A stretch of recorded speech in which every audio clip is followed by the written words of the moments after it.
Ladies and gentlemen, good morning, everyone. We would like to invite all the distinguished guests who are already arrived in Jakarta Convention Center together in Cendrawasih room because the event will be starting very soon. Thank you.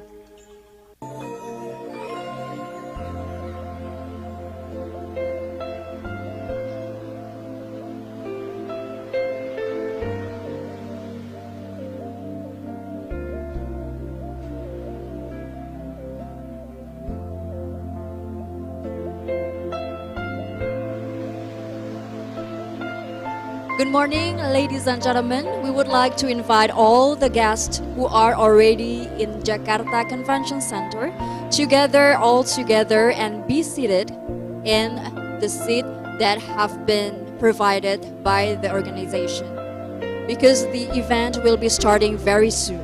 Thank you and good morning.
Welcome, ladies and gentlemen.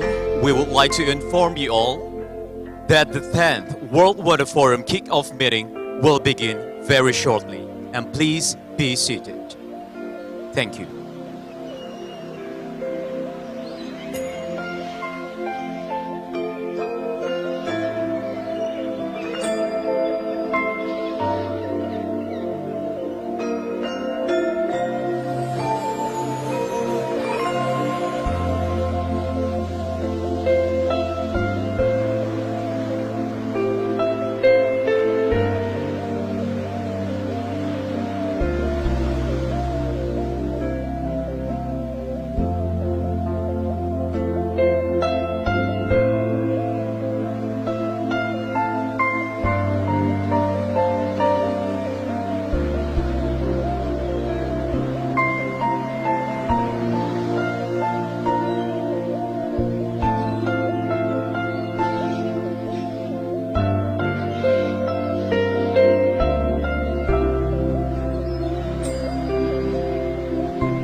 And one more time, ladies and gentlemen, welcome to the 10th World Water Forum kick-off meeting.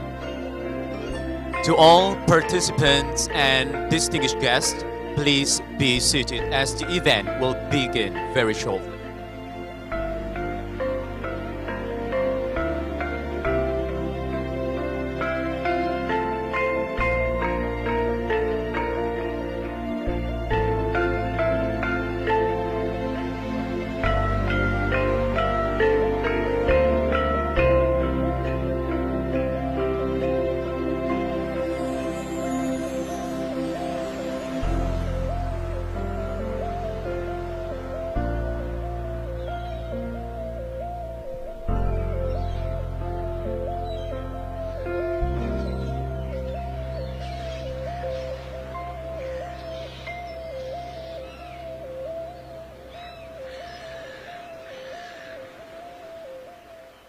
And we would like to inform you all that all crews and guests have been tested negative of COVID-19 to ensure the implementation of the health protocols. We have also provided interpreting devices in 3 languages: Indonesian on Channel 1, English on Channel 2, and French on Channel 3. Ladies and gentlemen, please kindly be seated as the 10th World Water Forum kick-off meeting will begin very shortly. Thank you.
Welcome, ladies and gentlemen. We would like to inform that the 10th World Water Forum kickoff meeting will begin very shortly. So please kindly be seated as the event will begin in 5 minutes. Thank you.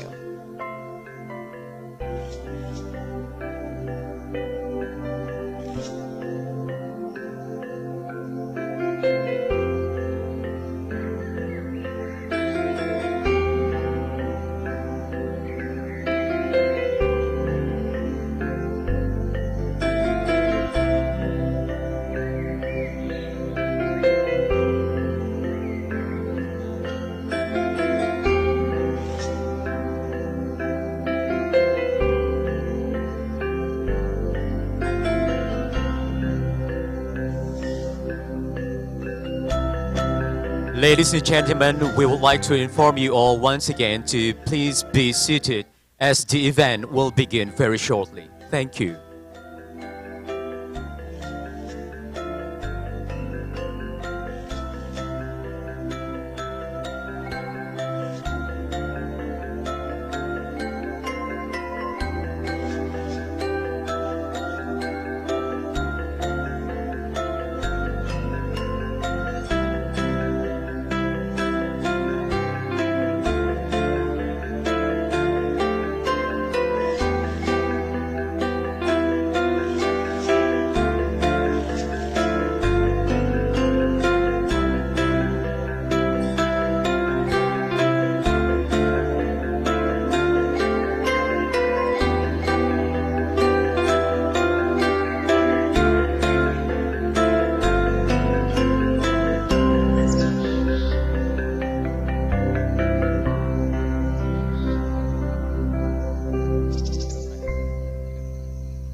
Ladies and gentlemen, thank you for coming to Jakarta Convention Center.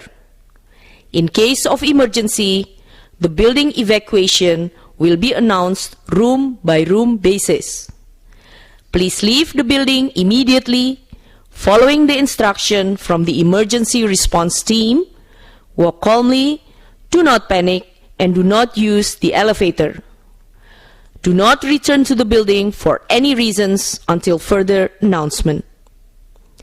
Hadirin yang terhormat, terima kasih telah datang ke gedung Jakarta Convention Center. Bila terjadi keadaan darurat, perintah untuk meninggalkan gedung akan diumumkan di setiap ruangan. Segera tinggalkan gedung dengan mengikuti instruksi dari petugas tanggap darurat atau petugas evakuasi. Berjalan tenang, jangan panik, dan tidak menggunakan lift. Jangan kembali ke dalam gedung dengan alasan apapun. Tunggu hingga ada pengumuman lebih lanjut. Terima kasih.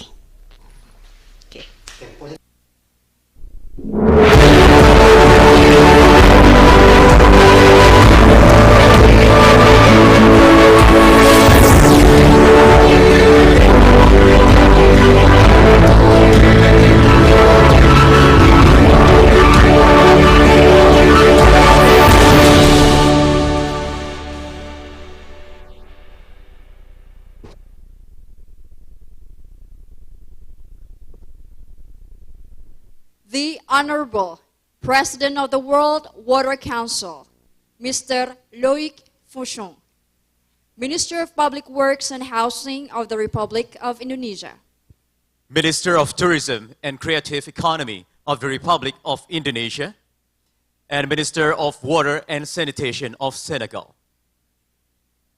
Board of Governors, World Water Council, Governor of Bali of the Republic of Indonesia, and also Governor of DKI Jakarta of the Republic of Indonesia, the ambassadors, distinguished ladies and gentlemen. Assalamualaikum warahmatullahi wabarakatuh. Salam sejahtera, shalom, Om Swastiastu, Namo Buddhaya, salam kebajikan. Welcome to the 10th World Water Forum Kick-Off Meeting, Water for Shared Prosperity. Thank you. My name is Wahyu Wibowo. and I am Ajeng Kamarati, your host for today. It is such an honor to welcome you here. And ladies and gentlemen, please rise.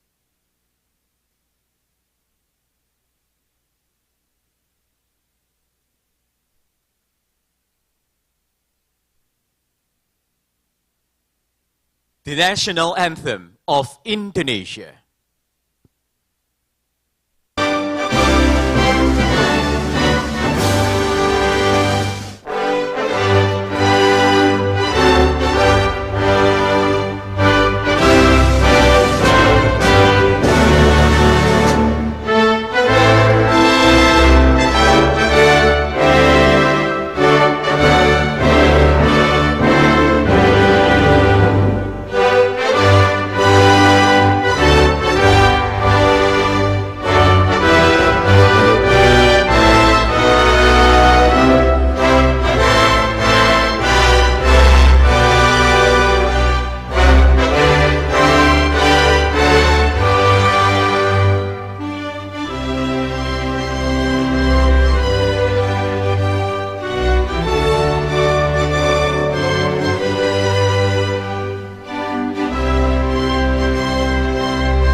Ladies and gentlemen, please be seated.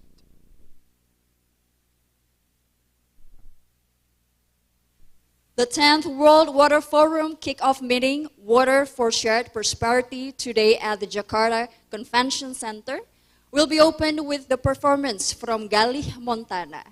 Representing modern Betawi dance will be collaborated with Rampak Beduk Music Arts. Ladies and gentlemen, please welcome Jakarta All-Star by Galih Montana.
So give a round of applause to Jakarta All-Star by Galih Montana. So the performance that we had been seeing previously is called Jakarta in Motion. As we can Jakarta in Motion. Yes, as we can see, they are mixing the traditional Indonesian dance with technology, visual arts, and everything. And also the percussion instrument. Yes. That we call it Rampak Beduk. Rampak Beduk, exactly. Right, ladies and gentlemen, next we will listen to the co-organizer speech, which will be delivered by the Governor of DKI Jakarta of the Republic of Indonesia. Please welcome Mr. Heru Budi Hartono.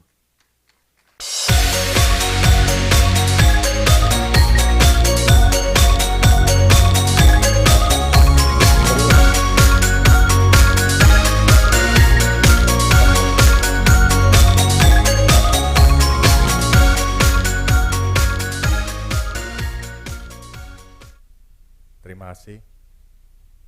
Saya Gubernur DKI Jakarta, maka dari itu saya harus menggunakan bahasa Indonesia. So that's why I speak bahasa. Nanti yang bahasa Inggris Pak Menteri Pariwisata dan Pak Menteri PU. Baik Bapak Ibu sekalian, Assalamualaikum warahmatullahi wabarakatuh. Om Swastiastu, Namo Buddhaya, salam kebajikan, salam sejahtera bagi kita semua. Yang mulia, yang terhormat, Presiden of the World Water Council, Mr. WIB-selesai, Common Ale Fu. Honorary President of the World Water Council, Mr. Benedetto Braga, BEM Fido Jakarta.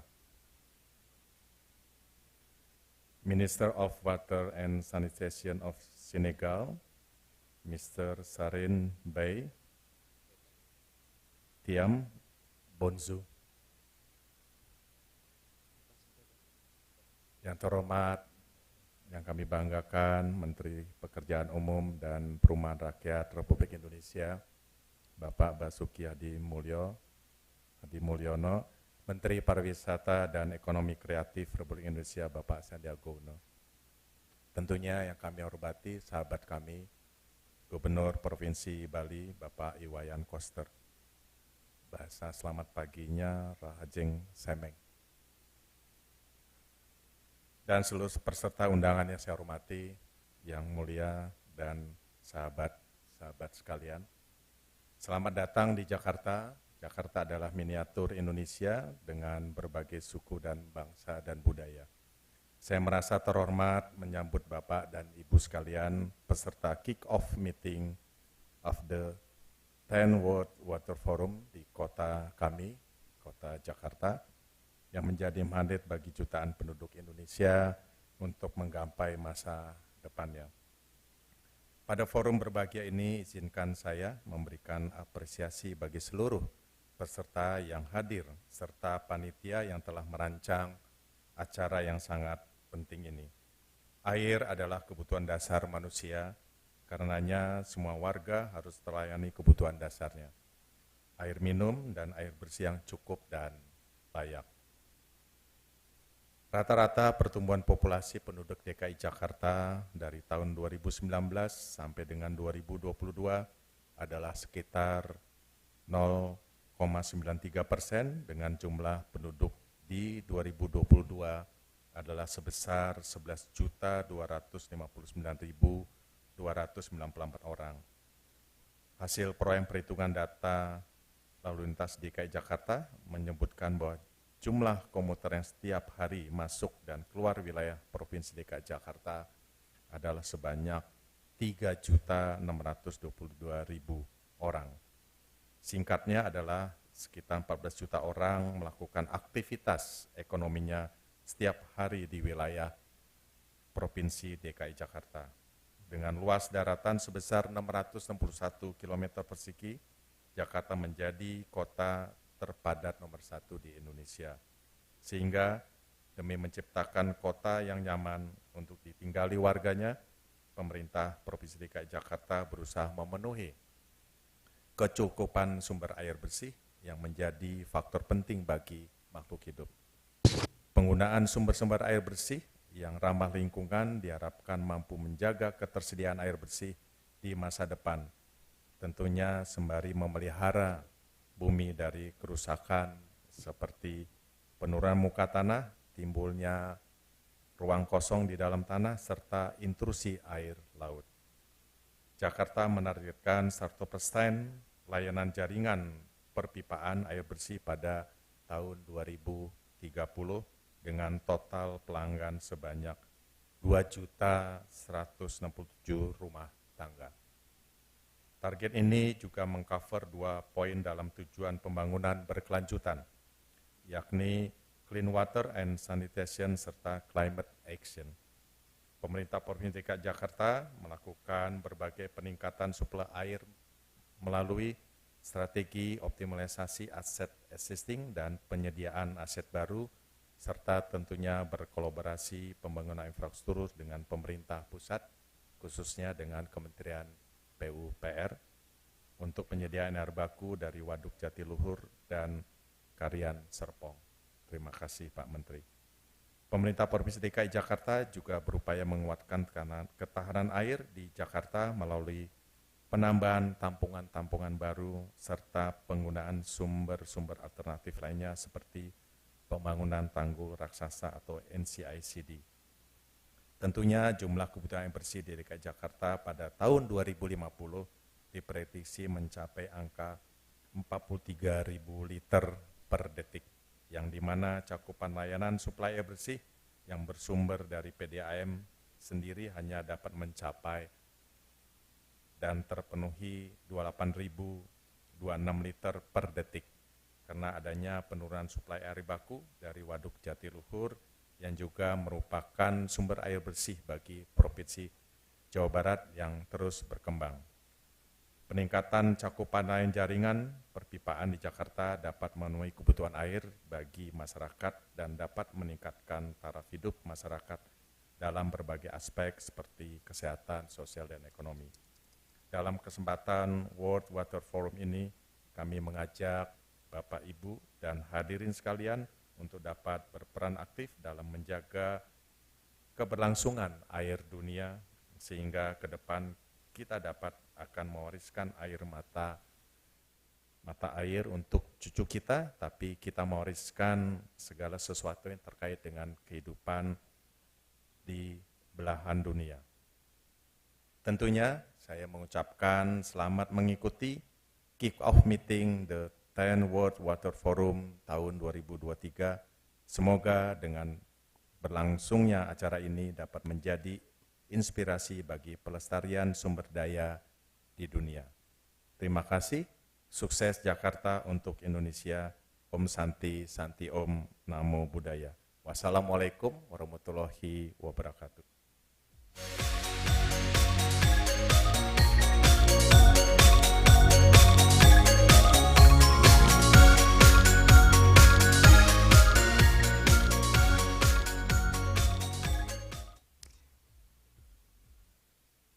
Thank you, Mr. Heru Budi Hartono, for the speech. So, ladies and gentlemen, Bali is chosen as the host for the 10th World Water Forum in 2024. The decision was made during the 9th Board of Governors of the World Water Council meeting in Dakar, Senegal on March 19th, 2022. And now we will listen to the speech by the Governor of Bali of the Republic of Indonesia as the host of the 10th World Water Forum in 2024. Ladies and gentlemen, please welcome Mr. Wayan Koster.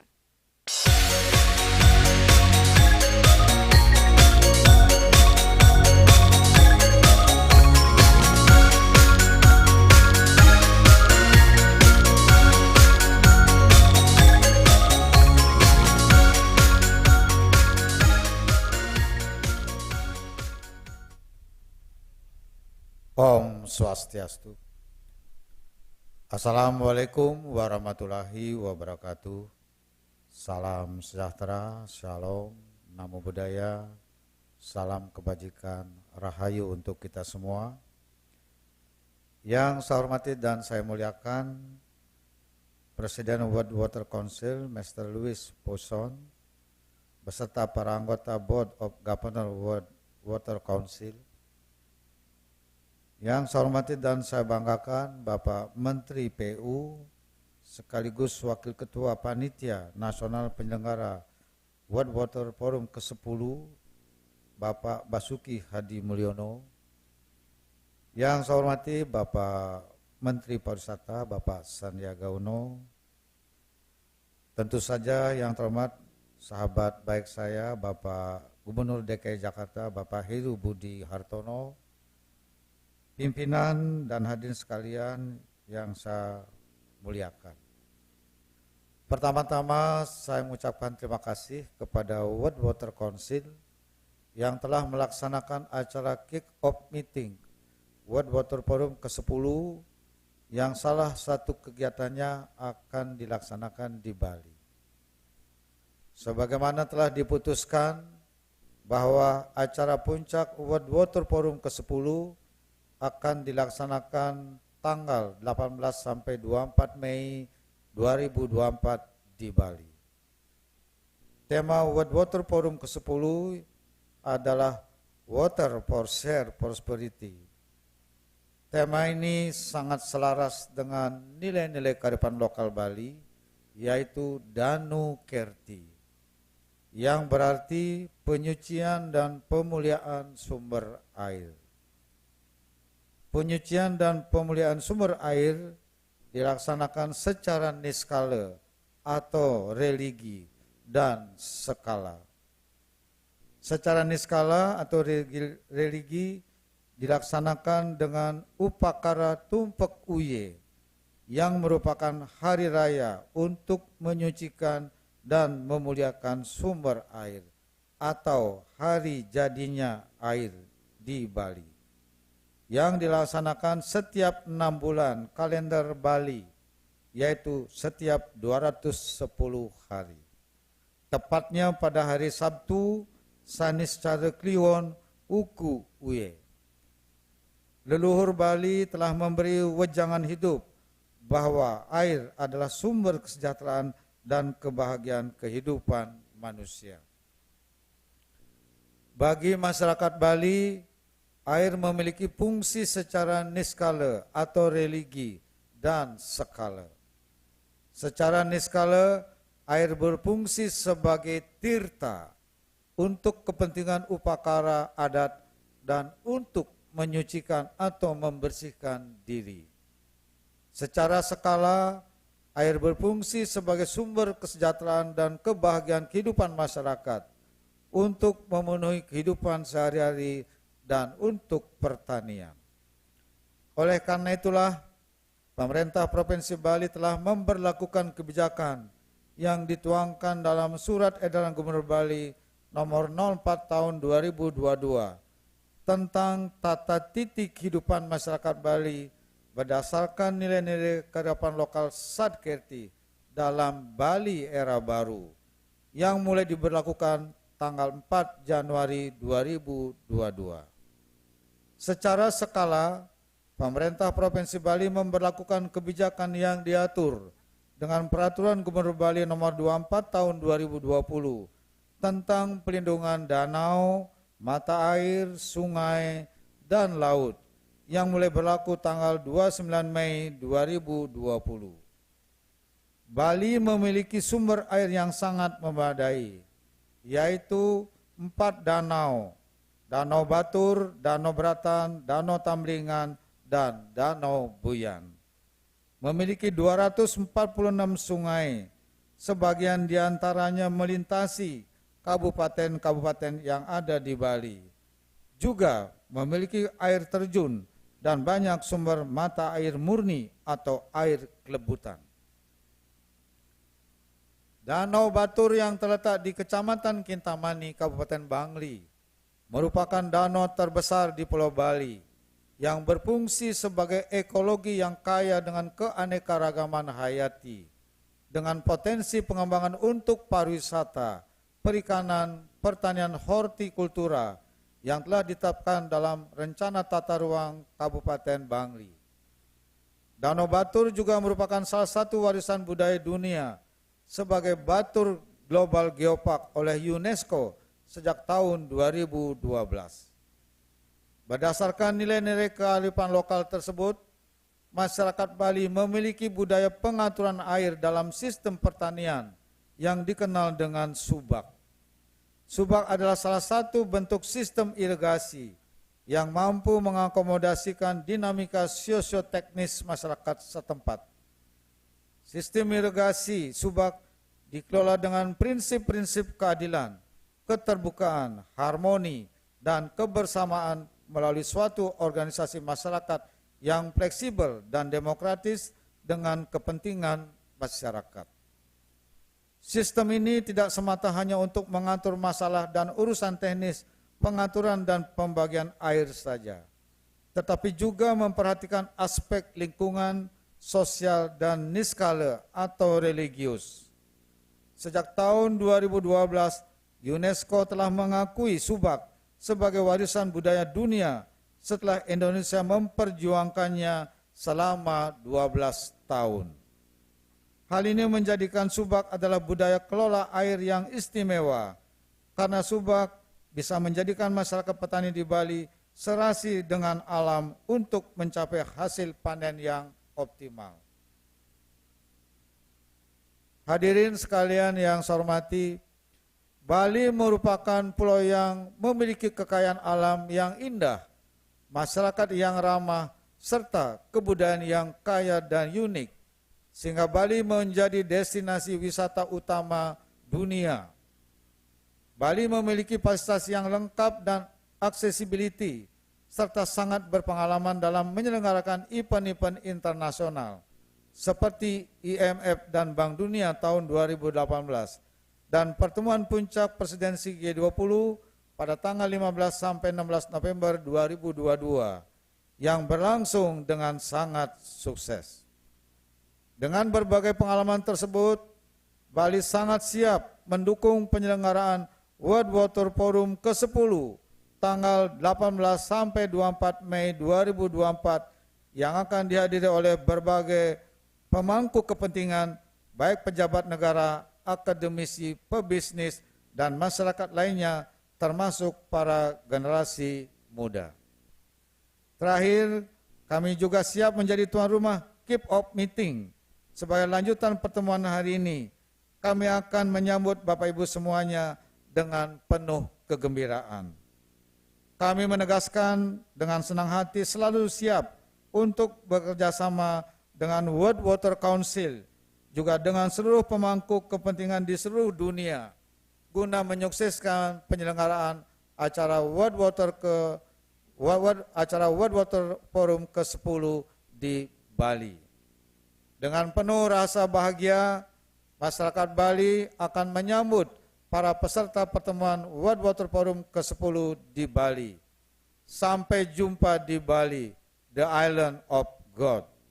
Om Santi Santi Santi Om. Wassalamualaikum warahmatullahi wabarakatuh. Rahayu.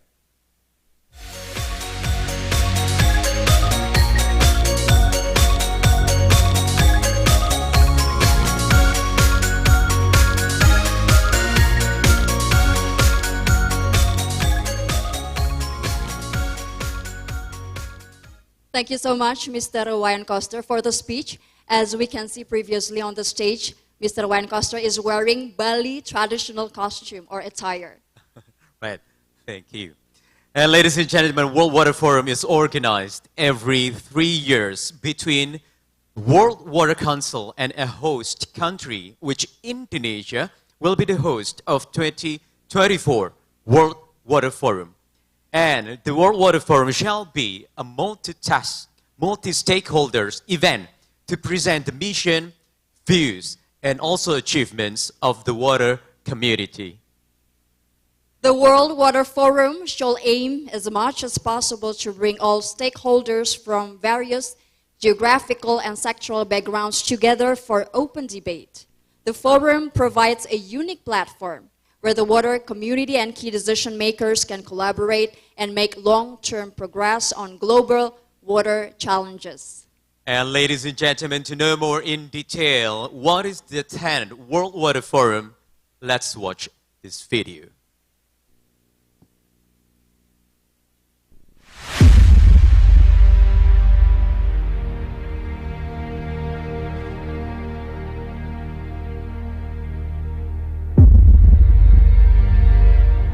Water has no substitute. It is essential for life and livelihood.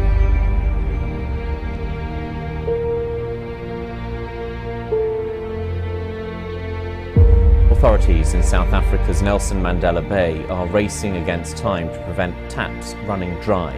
Jackson, Mississippi is in a state of emergency after severe flooding devastated the region. Europe is in the grip of its most extreme drought in decades. Record-breaking heat waves. Indonesia's environment minister has told G20 officials the world risks heading into uncharted territory if they fail to act together against the climate crisis.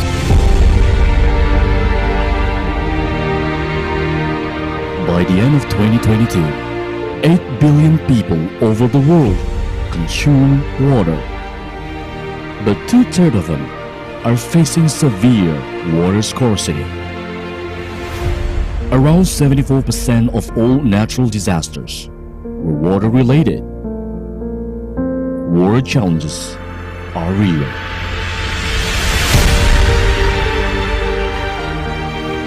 We need to collaborate to find global solutions. Together, protecting our cities and environment, acting on water security, reduction of stunting in children, focusing on water research and technology, strengthening water governance and public participation, relieving the growing water stress, tackling on water pollution, reducing water-related disasters, provision clean water supply and proper sanitation for urban and rural areas, improving sanitation services and wastewater management, construction of new irrigation networks and improving food productivity, construction of new dams, renewable energy from hydropower plant and floating solar system, lake restoration, river restoration, construction and rehabilitation of irrigation network, local wisdom in water management, enhancing public-private partnership in water management, replanting of watershed and upstream areas. So good luck for your forum, and we're going to work with you on that. Thanks. So on behalf of Aquafed, we congratulate the Republic of Indonesia with the forum in 2024, and we look forward to cooperating with you and collaborating. Thank you. Let's get together in Indonesia. Thank you very much. Thank you. Welcome in the World Council Assembly. We will work. Congratulations. Congratulations to Indonesia and especially Asia. Somebody who's been representing Asia youth. I think it's big and delightful that Indonesia's got this opportunity. We're really looking forward to collaborate and come to Indonesia in the next 2 years. Please be actively participate and do not hesitate to make your voices out underwater. You are experiencing and also securing. I truly believe our efforts by putting our heads together will vitalize and also fuel this forum in Bali 2024. I look forward to seeing you soon again. Congratulations on your meaningful gathering today. Thank you. As the road to the 10th World Water Forum in 2024, Indonesia has participated in several international water agendas, enriched various water issues, while promoted to the 10th World Water Forum 2024 in Bali.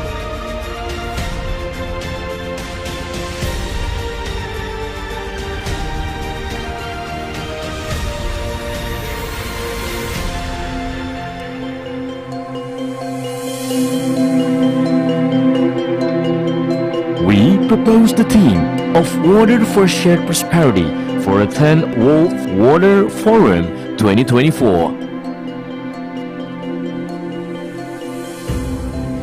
While enjoying the beauty of Bali, the island of gods.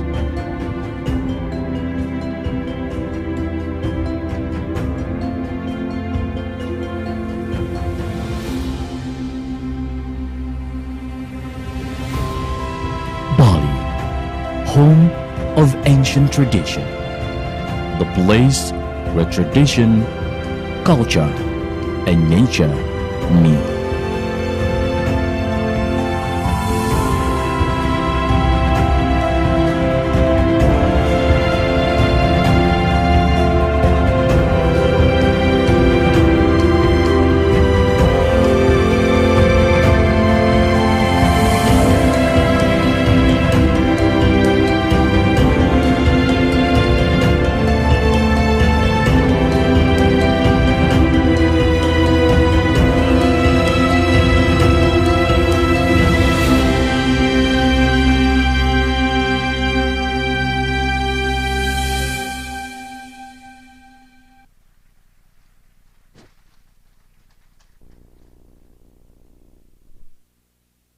Ladies and gentlemen, next we will listen to the co-organizer speech, which will be delivered by the President of the World Water Council. Mesdames et messieurs, et maintenant, nous demandons à Monsieur Loïc Fauchon à faire son discours. Please welcome, ladies and gentlemen, Mr. Loïc Fauchon.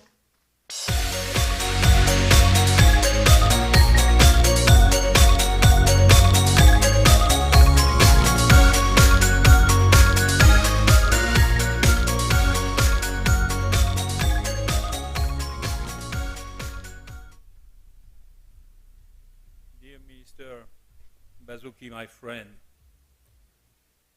dear Minister of Tourism, Mr. Governor of Jakarta, Mr. Governor of Bali, Ministers and Ambassadors, Excellencies, honorable friends from Indonesia and abroad, dear friends of water. Please let me, before addressing to you, let us have together a deep thought as condolences to Syrians and Turkish friends, highly affected by the terrible earthquakes. Ladies and gentlemen, why are we here today? We are here gathered in Jakarta, the capital of one of the most populated country in our planet.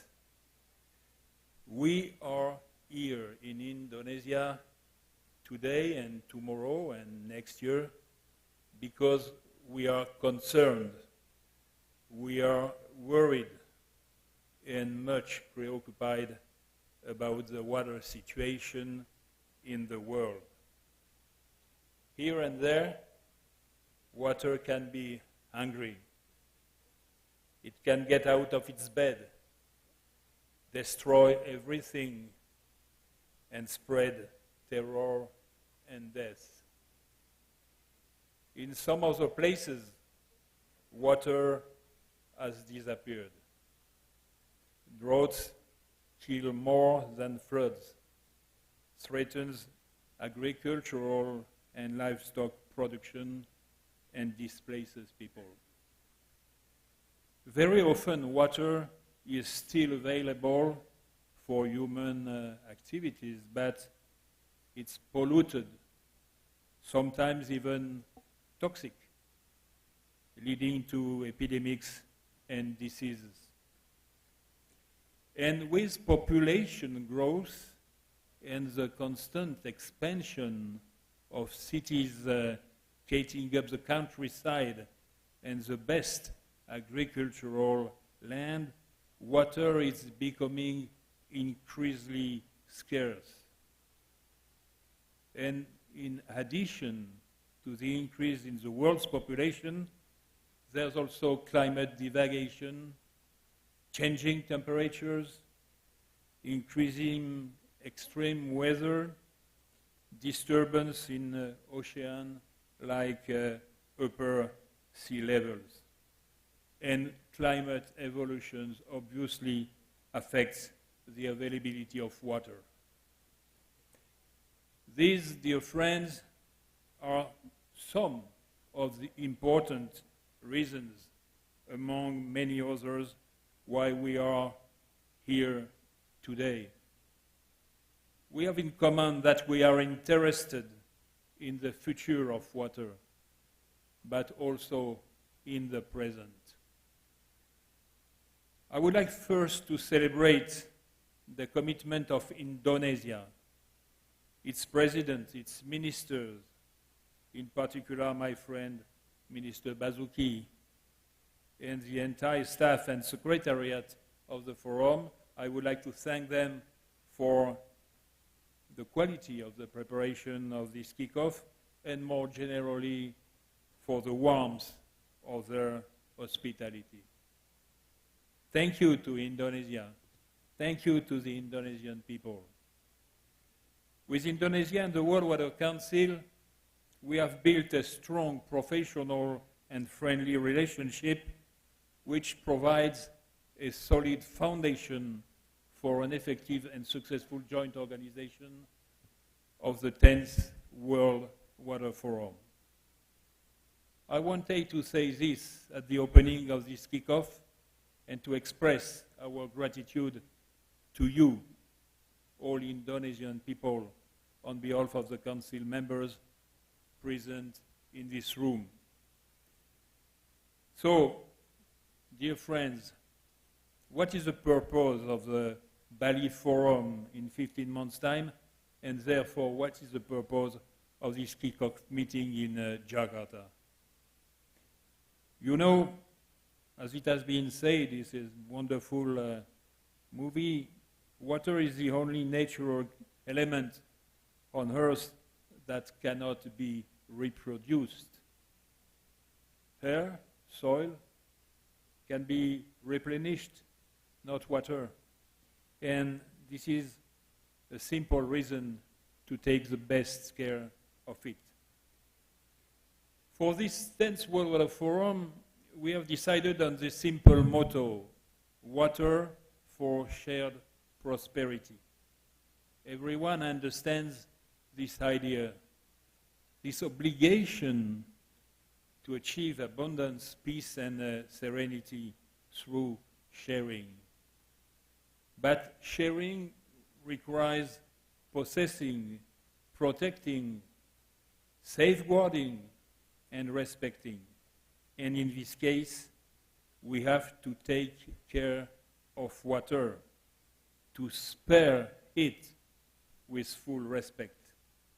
This is what we want to say, spare to share, spare water to share prosperity. Let's spare water to share its benefits, its presence, its quantity, its quality.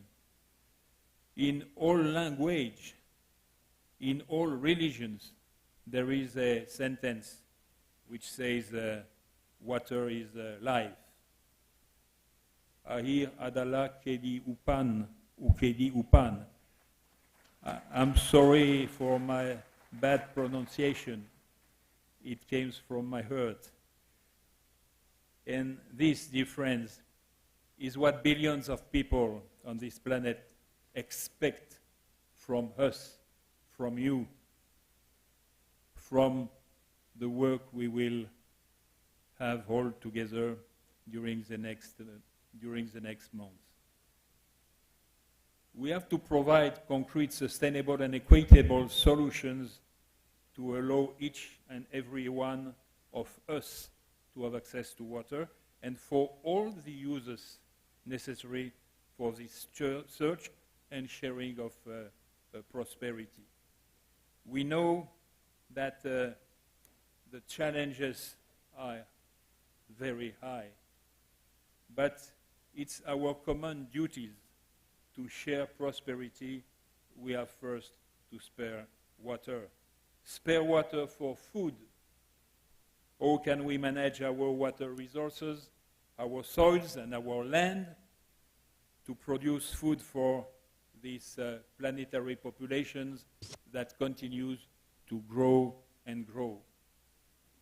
Spare water to feed the sprawling cities in the suburbs, in the slums, which are the reservoirs of scarcity and poverty. We have to spare water for health, to avoid the millions of deaths from waterborne diseases, or to protect against pandemics as COVID, with their terrible economic but also social and societal consequences. We have to spare water for education, because we no longer want to accept that one school out of 3 in the world has no access to water and to toilets. And the essential challenges of this century: spare water for both humans and nature. because biodiversity, earth and ocean ecosystems also need their water quota. In order to leave our children tomorrow safe nature that allows water to replenish and regenerate itself. And finally, and especially in this Indonesia that we love, we have to spare water to avoid disasters and to limit their effects, be it for floods, for droughts, spare water for disaster prevention, for damage assessment, and for reconstruction. This is a quick summary of what we need to do, what the poorest and most vulnerable people expect from us, expect from you.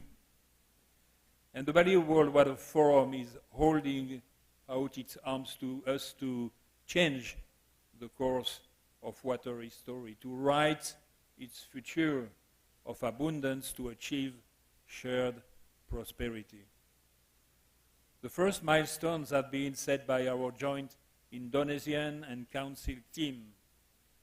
They are based on 3 key words: knowledge, finance, and governance.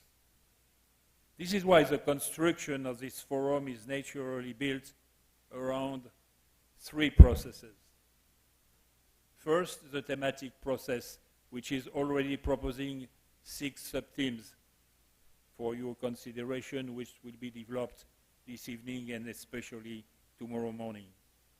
Then the regional process with the Asia-Pacific region and all particularities, and also with the Mediterranean area, one of the cradle of civilization, where water has been the mother. And finally, the political process, which will be nourished by the products of the thematic and regional processes.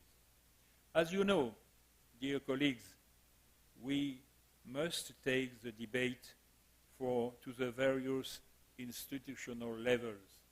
We have to make our first voice heard by all the decision makers, by the political, economic, or social.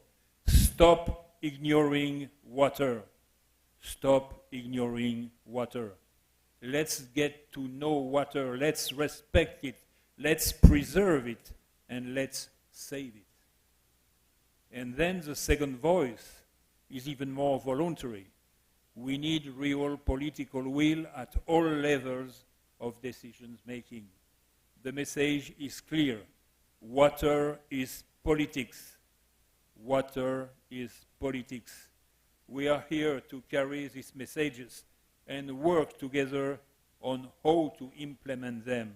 We are here to listen to you, to listen all of you to each other and to talk about our ideas, your wishes, or ever more concrete solutions.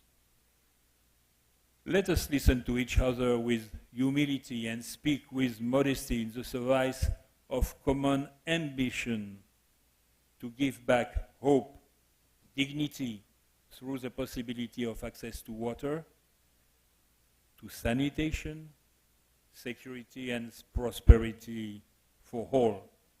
Yes, let's work together to spare water for shared prosperity. Be indulgent. Terima kasih untuk semua orang yang ada di sini untuk komitmen dan kontribusinya. Keberhasilan permetuan untuk perjalanan ke Bali tahun 2024. Thank you very much.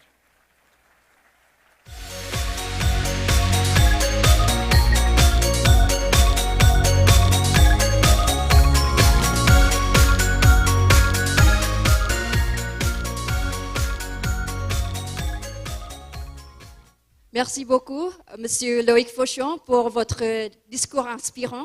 Thank you so much for your speech, Mr. Loic Fauchon.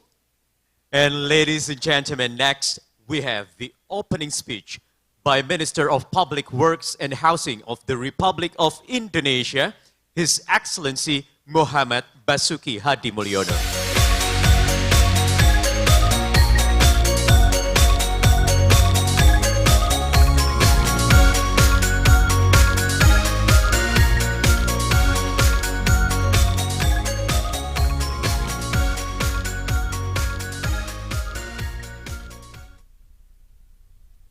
Assalamualaikum warahmatullahi wabarakatuh. Salam, Om Swastiastu, Rahayu.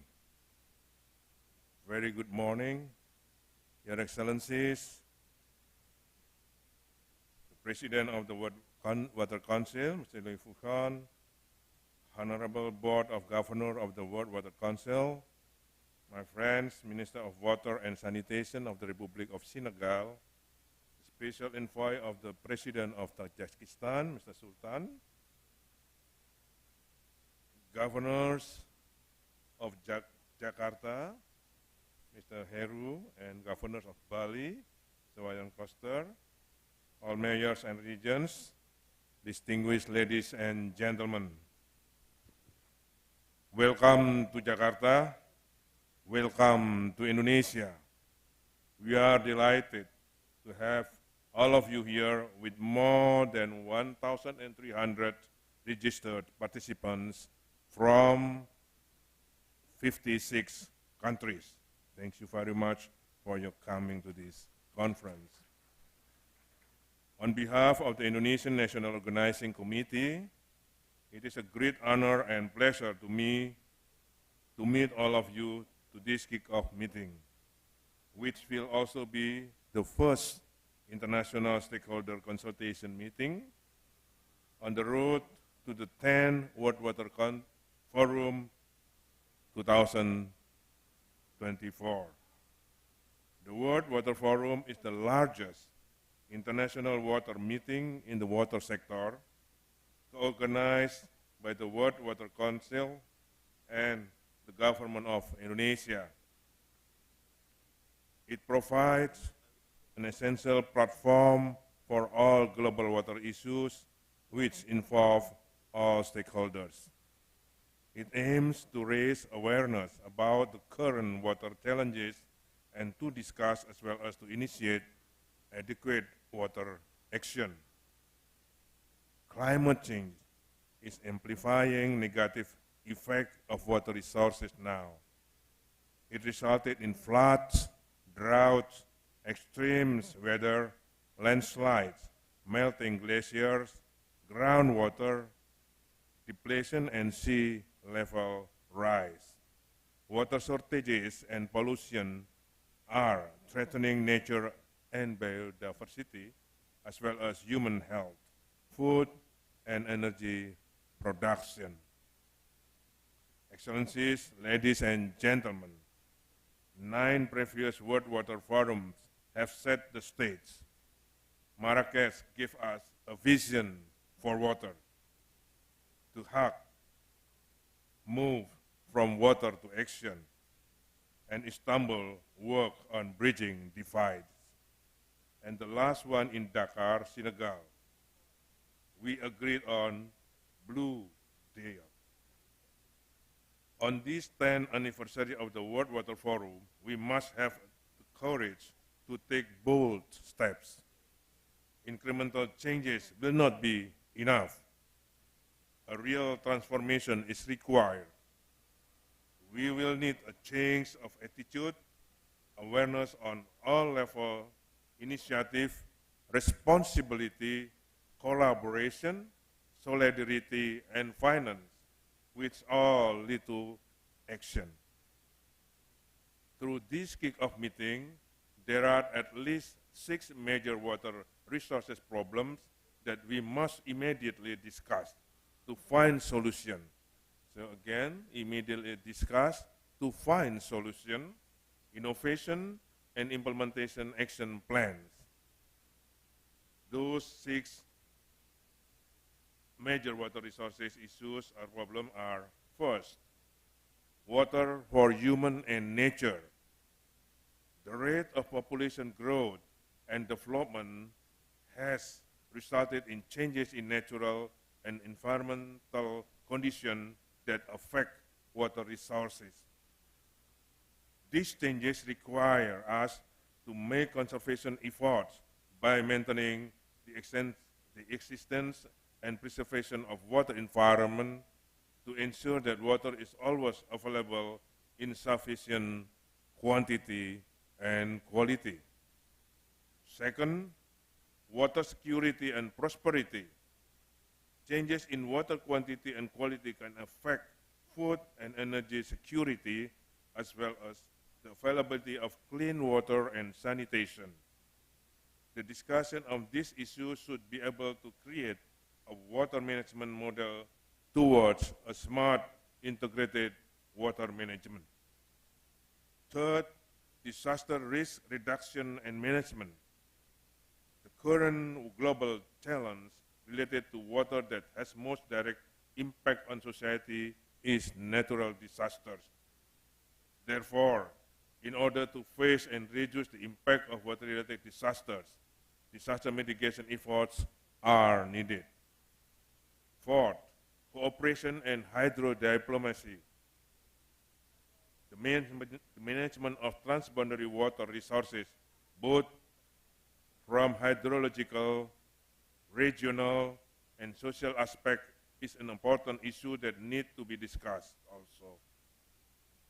Participation and cooperation from various stakeholders in managing equitable water policies are necessary for the achievement of people's welfare. The fifth, water innovative finance. Various constraints on the fiscal capacity of financing in water supply and controlling the potential risk of hydrometeorological disasters are challenges for all governments. We must find a way out of financial innovation. And the sixth, knowledge and innovation. Knowledge sharing and technological innovation are essentials and required to improve synergies between water, energy, and food ecosystems. Smart water systems need to be built to accurately balance the fulfillment of water needs and availability. The measured discussion of the 6 issues will be carried out through political process, thematic process, and regional processes, and by involving the younger generation who owns the future of the civilization. Distinguished ladies and gentlemen, the 10th World Water Forum will be held on May 18 to 24, 2024 in Bali. Bali is the most popular Indonesian island, and in terms of tourism, it is globally well known and everyone's favorite, including also the favorite of the President of World Water Council, also Bali. The island offers unique cultures along with a solid religious nuance. Like the governor have said, that with the local wisdom of Bali, how to purify water, how to protect water, how to conserve water. Since decades, Bali has had perfect harmony with its nature, including water. Balinese people have strong belief to honor water with its culture and wisdom. Over the years, Bali has hosted a range of important international meetings. In November last year, the G20 summit was held in Bali. It was attended by 17 state leaders, and it was the combination of G20's series of events which have been successfully conducted and organized by Indonesia. The objective of this kick-off meeting is to provide essential information to participants on the framework, as well as to mobilize and to engage various stakeholders on the forum process for the next 13 months until the forum starts. This meeting will be the first step of the forum preparation, which will be segmented into thematic, regional, and political processes. We expect that every participant to deliver opinions and concrete plans of action to resolve imminent water challenges to the forum organization and to make the forum's framework more detailed and practical. As we begin our way towards World Water Forum 2024, national and international events are necessarily conducted to encourage the improvement of the quality and national policies in managing natural and water resources down to the operational scale. We should observe attentively the UN 2023 Water Conference, which will be held next month, to enable our 10th forum to build on the outcomes of this very important meeting. I sincerely hope that through this kick-off meeting and other various events, a working conception related to adequate water resources will be developed. Let us make these 2 days of the kick-off 10 World Water Forum a successful and create cooperation spirit to work together toward the realization of our SDGs, goals, and other better world. Finally, it is time now for all of us to listen to the message of the President of the Republic of Indonesia, His Excellency Joko Widodo, to officially open this kick-off meeting of the 10th World Water Forum in Bali. Before I close, again, for our friends, for our brother and sister in Turkey and Syria, please accept our condolences for all fatalities by the earthquake recently. I thank you, all of you, and have fruitful kick-off meeting and discussion. And don't forget to enjoy dynamic and vibrant city of Jakarta. Thank you very much. Assalamualaikum warahmatullahi wabarakatuh. Om Santi, Santi, Santi, Om.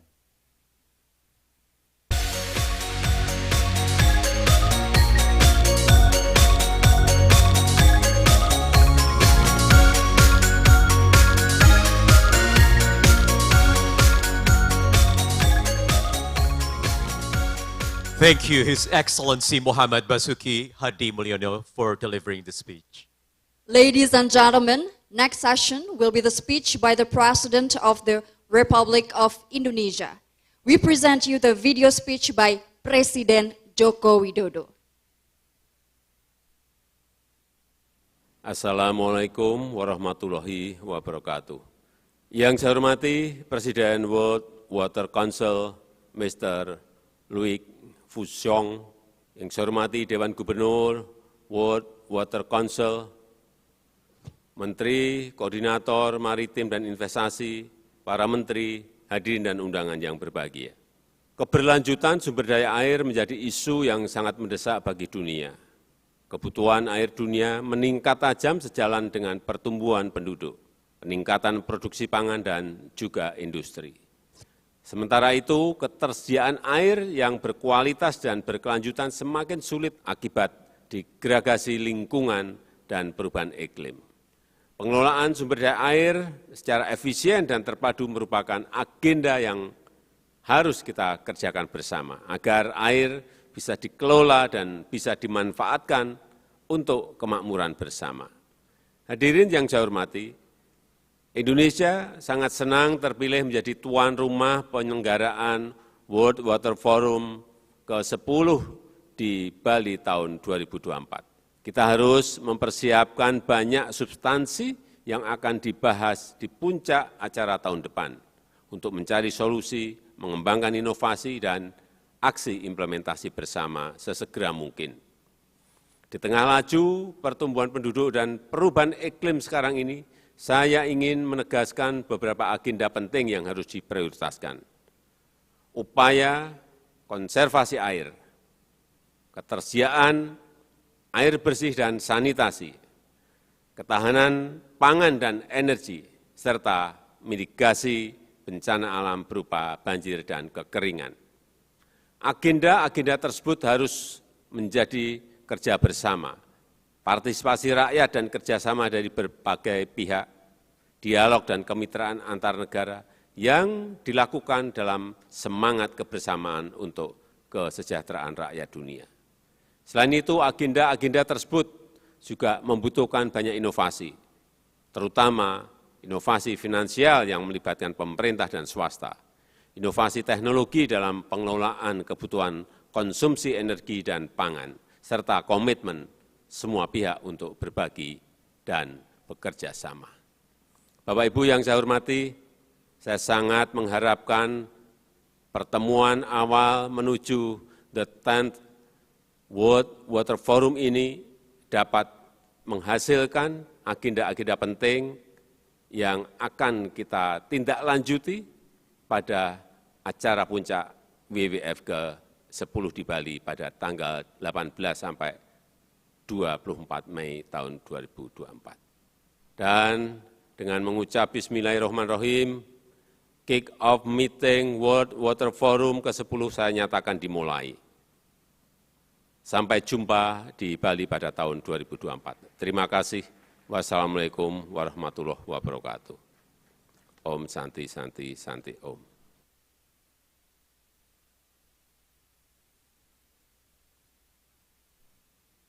Right, ladies and gentlemen, next we have the most awaited session on today's event, the launching ceremonial as the opening signs of the 10th World Water Forum kick-off meeting, Water for Shared Prosperity. And we would like to invite you to the stage, Loic Fauchon as the President of the World Water Council, Benedito Braga, CEO of SABESP, Honorary President of the World Water Council, to join us on the stage, Serine Baye-Thiam, Minister of Water Sanitation, Republic of Senegal. And we would like also to invite Sultan Rahim Zoda, Special Envoy, Chair of the Executive Committee of the International Fund for Saving the RLC, and also Eric Tardy, Vice President of the World Water Council, and Jin Hai, Director of INTCE, Ministry of Water Resources of China. Ziad Abdeslam, Director, Governmental Organization, Ministry of Equipment and Water, Morocco. Dale Jacobson, Principal of American Society of Civil Engineers, Environmental and Water Resources Institutes. And also Irfan Aker, Chairman of the Board of Dolsar Engineering, Peter McCormick, Executive Director of Dohny Water for Good Global Institute, Ahmad Sachi, Advisor of SUEN and State Hydraulic Works of Turkey, Patrick Levac, Senior Advisor of French Ministry of Ecological Transition, ISC Co-Chair of 9th Forum.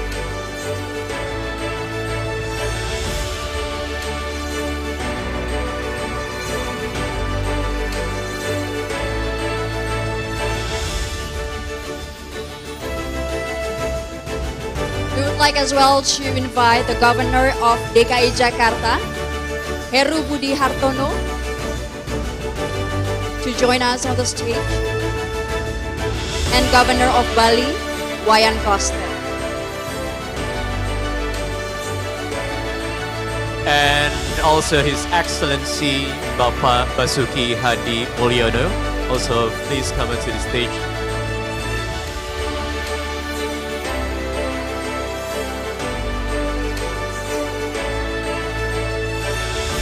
Ladies and gentlemen, to open the 10th World Water Forum kickoff meeting, Water for Shared Prosperity, we would like as well to invite the children as the generation who owns the future together on the stage.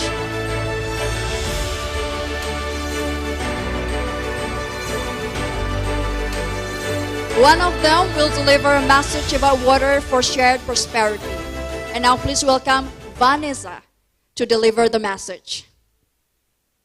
Tanpa air, kita tidak bisa hidup. Jadi, berikanlah solusi terbaik untuk air demi masa depan kami yang lebih baik.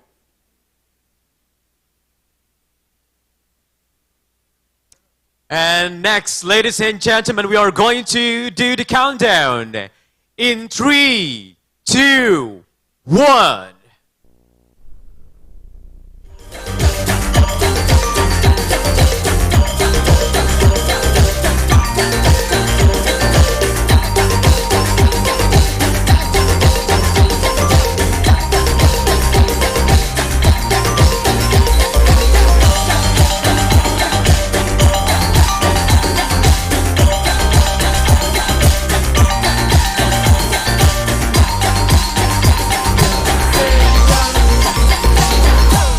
Ladies and gentlemen, please one more time give a round of applause as the 10th World Water Forum kick-off meeting, Water for Shared Prosperity, officially open.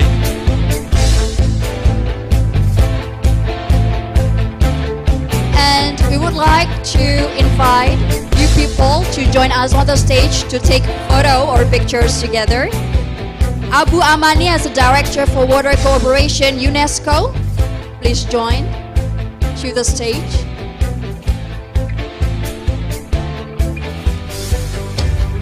And all of Board of Governors World Water Council to join as well together to take photo on the stage.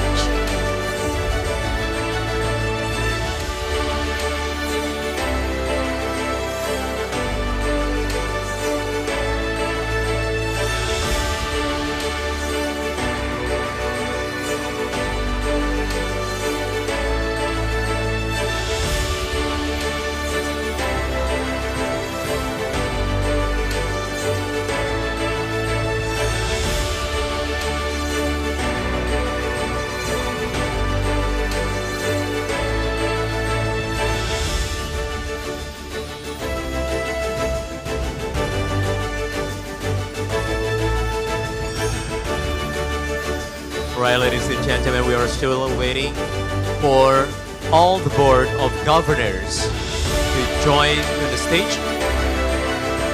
Take a group photo with all ladies and gentlemen.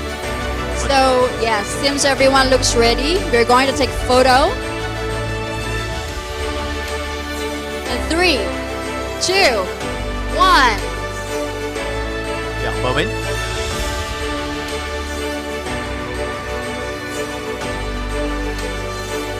Right. And please be ready.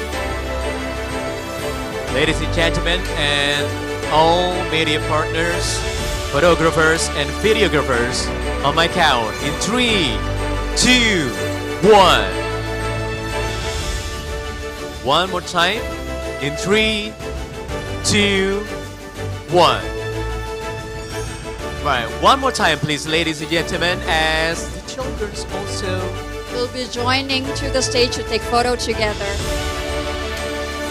So the children that you are seeing here on the stage are wearing Indonesian traditional costume.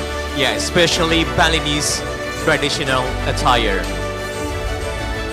Okay, let's take a photo in 3, 2, 1. One more time, ladies and gentlemen, in 3, 2, 1. There you go. Thank you, ladies and gentlemen. You may return to your seats. Thank you. Thank you very much.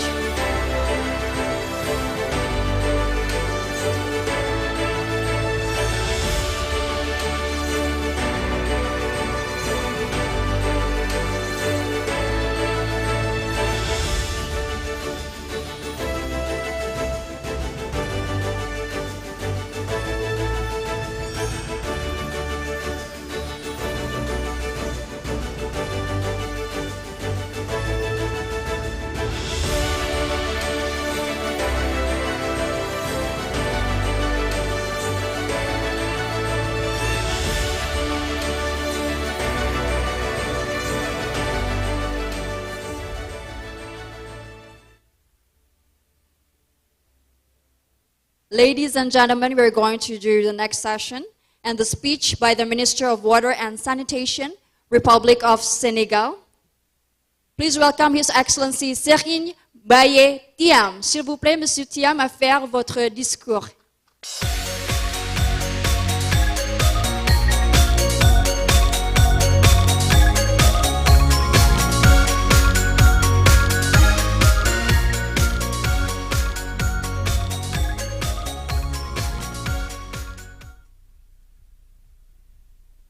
Bonjour, peut-être qu'il faut prendre les headsets. Je vais faire le discours en français.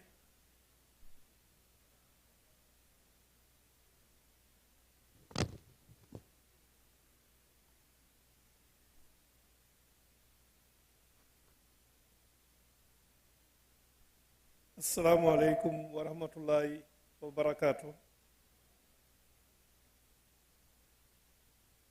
Monsieur le ministre Bazouki, ministre des Travaux publics et du Logement d'Indonésie, Monsieur le ministre du Tourisme d'Indonésie, Messieurs les gouverneurs de Jakarta et de Bali, Monsieur Luc Fauchon, président du Conseil mondial de l'eau, Monsieur l'envoyé spécial du Tadjikistan pour l'eau, Mesdames, Messieurs, honorables invités, en vos rangs, titres et qualités, chers participants, je voudrais d'abord transmettre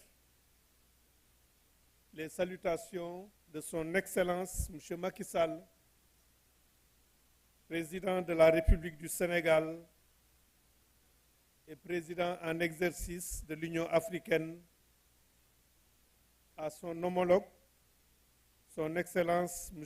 Joko Widodo, président de la République d'Indonésie. C'est pour moi un honneur et un plaisir de prendre part au kick-off meeting du 10e Forum mondial de l'eau, ici dans cette belle ville de Jakarta. Il y a 4 ans,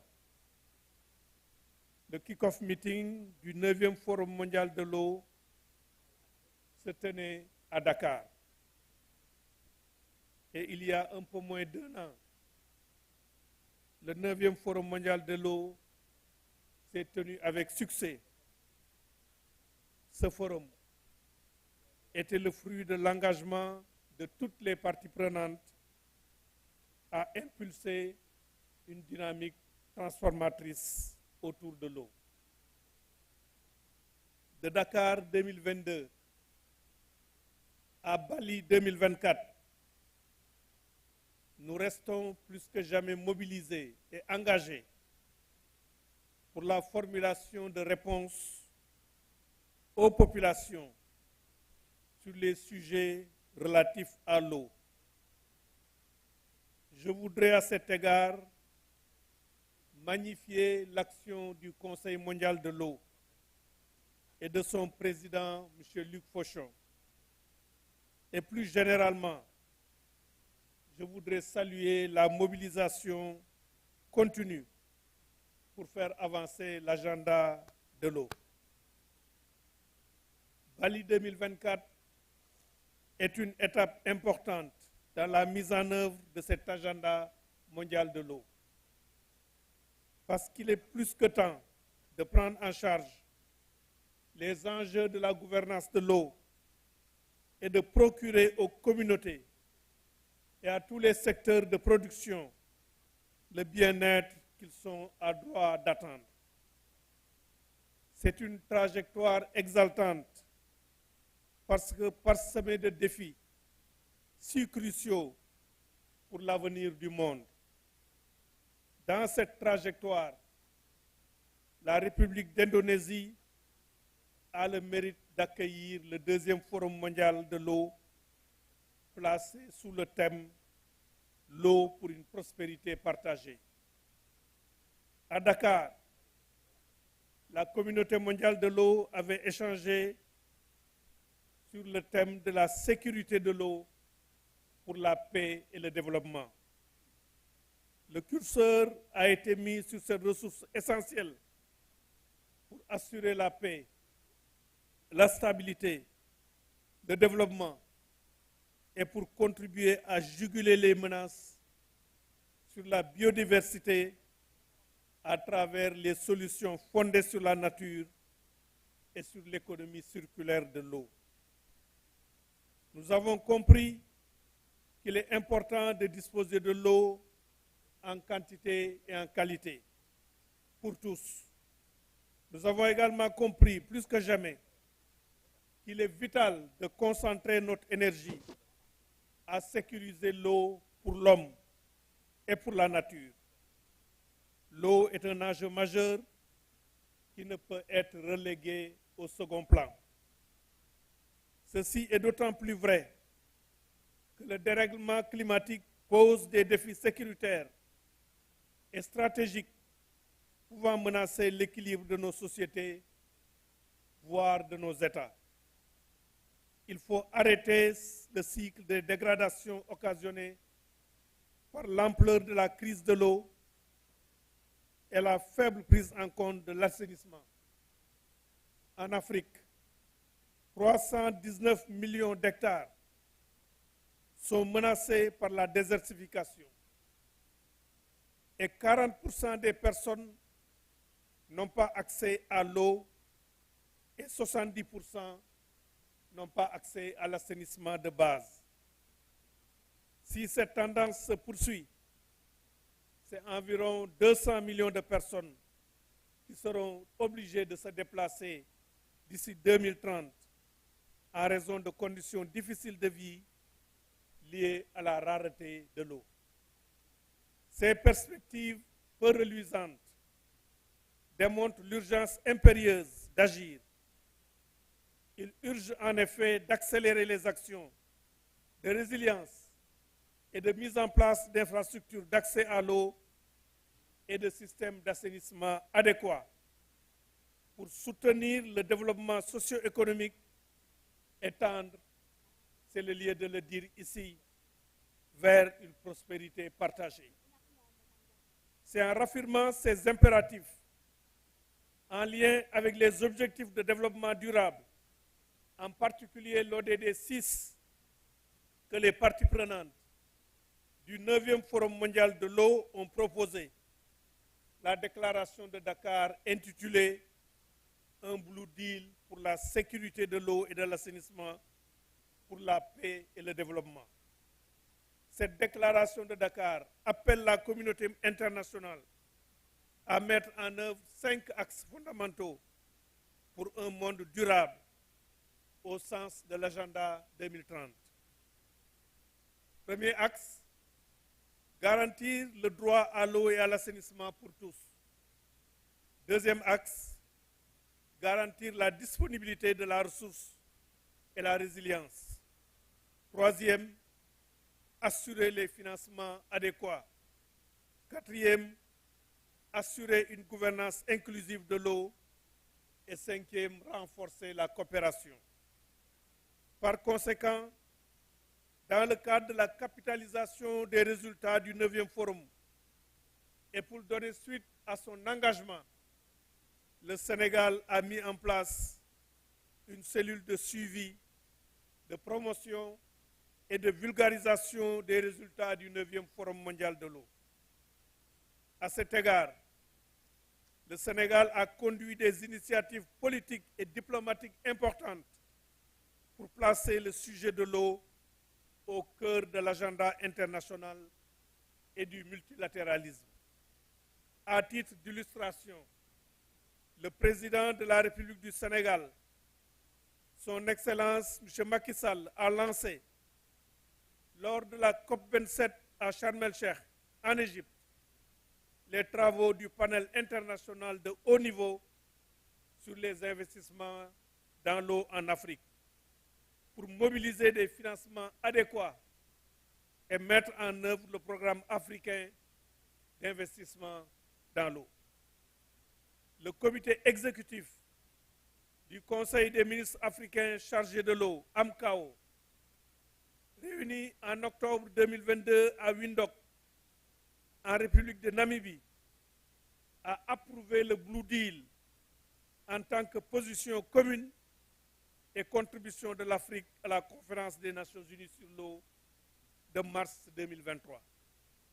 Ainsi, je voudrais vous informer que dans le cadre de l'organisation de cette conférence, le mois prochain à New York, le Sénégal a été retenu pour co-présider en binôme avec la Suisse le dialogue interactif numéro 4 portant sur l'eau pour la coopération.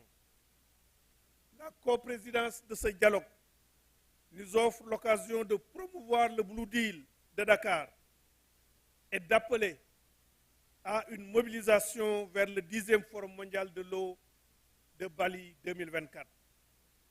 Cette coprésidence permettra également de mettre en perspective la coopération transfrontalière et internationale dans le domaine de l'eau, la coopération multi-acteurs, la coopération intersectorielle, y compris la coopération scientifique et la place de l'eau dans la réalisation de l'agenda 2030.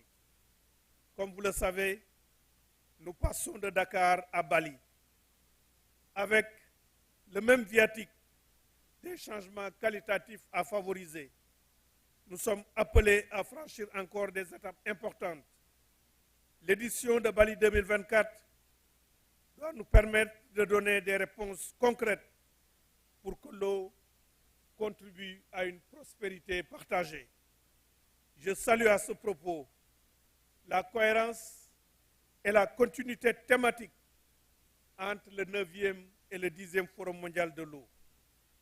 Dans cette quête permanente du bien-être, nous devons accomplir ensemble des progrès significatifs dans le domaine de l'assainissement aussi, car il est également essentiel d'assurer une mobilisation politique autour des enjeux et défis de l'assainissement pour endiguer d'éventuelles pandémies et assurer la santé humaine et l'équilibre de l'environnement. Comme cela fut à Dakar, avec le village de l'assainissement, il me semble utile de poursuivre cette belle initiative dans l'agenda des forums mondiaux de l'eau. Je voudrais pour terminer renouveler mes remerciements à M. le ministre des Travaux publics et du Logement et à ses équipes pour l'organisation parfaite de cette cérémonie de lancement du kick-off meeting. Terima Kashi, Monsieur le ministre. Vous pourrez compter sur la disponibilité permanente du Sénégal pour contribuer aux travaux préparatoires, pour mobiliser l'Afrique et pour ensemble porter la contribution des parties prenantes à la conférence des Nations Unies sur l'eau de 2023 et à Bali en 2024. Je vous remercie de votre aimable attention.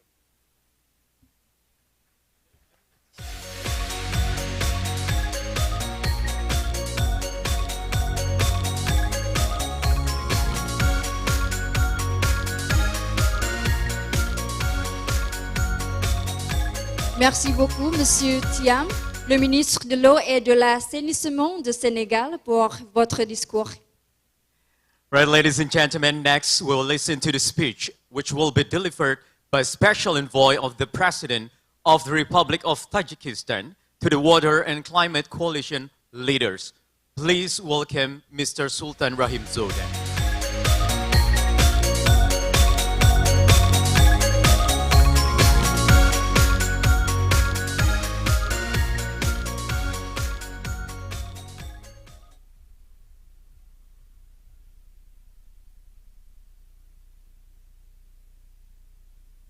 Excellency Mr. Basuki Hadimuljono, Minister of Public Works and Housing of Indonesia,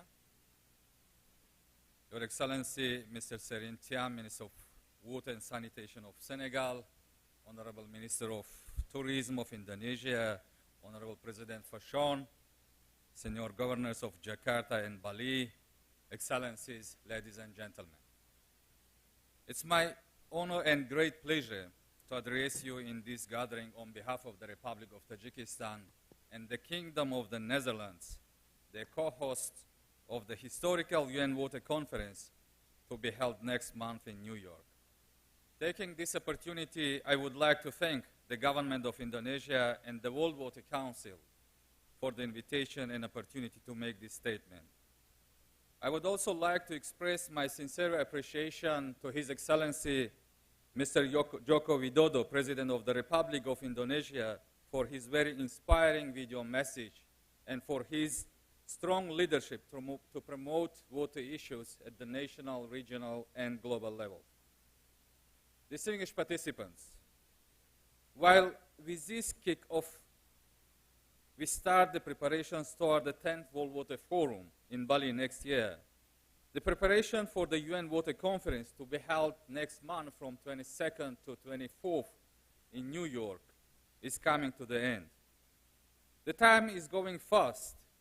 We, Tajikistan and the Netherlands, with the support of the UN DESA and UN Water, started our collaborative works toward this important conference almost 2 years ago. We have put a lot of efforts on the road to this conference to make it a watershed moment for the world. At the very beginning, to make the preparatory process effective and inclusive, we decided to follow 3 main principles. Inclusive, leaving no one behind. The second is cross-sectoral, going out of water box. And the third one is action-oriented, calling for actions on the ground. Based on these 3 principles, we prepared the concept note, the roadmap, vision statement, communication strategy and plan, and other documents, which helped us and guided us in this journey. We used the platform of different international and regional events, including those mentioned in the modalities resolution, among which the 9th World Water Forum in Senegal, and beyond the water books, including the COPs on climate, biodiversity, events on DRR, financing, energy, and etc. One of the key milestones in this way was the 2nd Dushanbe Water Decade Conference in Tajikistan, which was built on the results of many of these events and developed the key messages for the New York conference.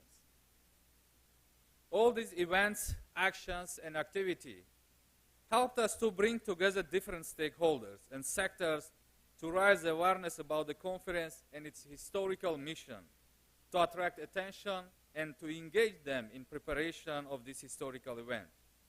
It helped us also in terms of selection of the themes for the interactive dialogues, which were finalized during the PGA meeting in October last year in New York.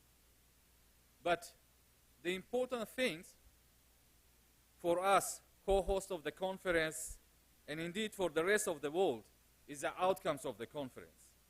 What it gives us, what kind of change it could make, and how it can unite world for the water. Therefore, during the whole preparatory process, we have been calling for actions, the bold actions which should be transformative and innovative, which can make a change, around of which we could build partnership and coalitions to replicate and scale them up. To that end, during the Dushanbe Water Decade Conference, we launched the Water Action Agenda, the platform which collects, displays, and follows these voluntary commitments. This will be the major outcome of the conference. There are many strong, innovative, and transformative commitments are already announced, and some of them, it's around 100 of them already registered in the website of the conference. We expect many others to come up until and during the conference. I'm sure that you, distinguished participants, your organizations, make your worthy contribution to the Water Action Agenda too. We are confident that we will have very bold and ambitious Water Action Agenda at the end of the conference next month in New York. The United Nations Secretary General, Mr. Antonio Guterres, in his recent speech about the UN priorities for the 2023, said, the UN 2023 Water Conference in March must result in a bold water action agenda that gives our world's lifeblood the commitment it deserves. But what is the next? How to follow up, how to monitor the implementation of those commitments and ensure the reporting mechanism. For these purposes, our vision is to use all existing mechanisms within water process and out of it. We have to bridge the outcomes of the water conference in New York with a midterm review of the Sendai framework, the SDG and the climate summit in September this year, and the summit of the future next year in New York, the World Water Fora, the Dushanbe water process, the COPs on climate and biodiversity, energy, food events, and etc.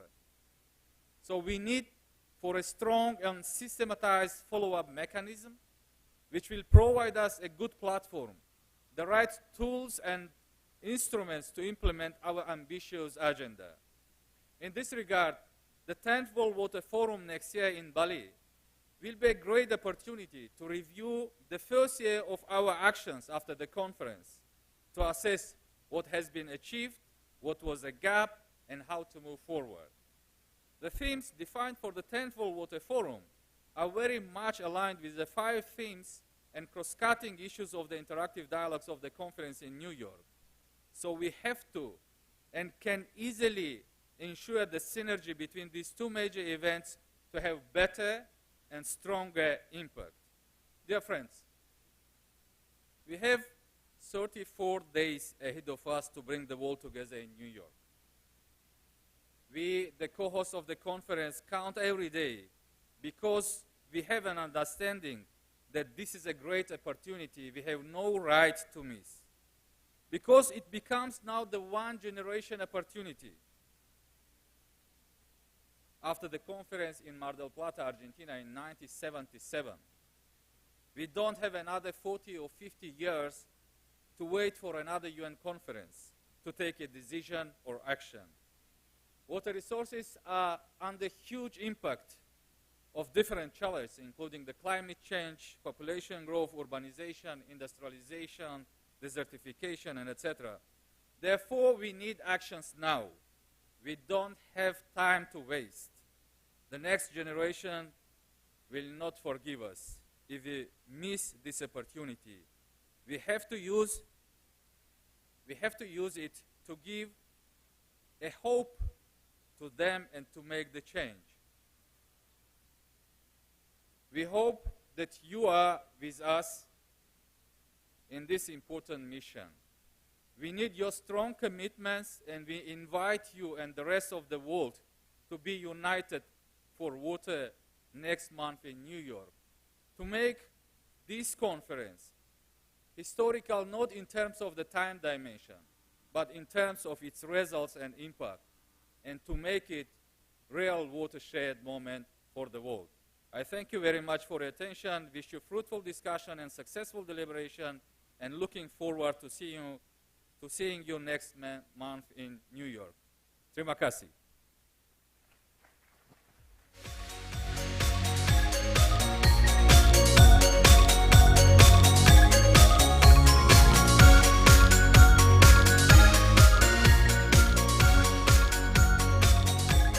And thank you, Mr. Sultan Rahim Zoda, for delivering the speech.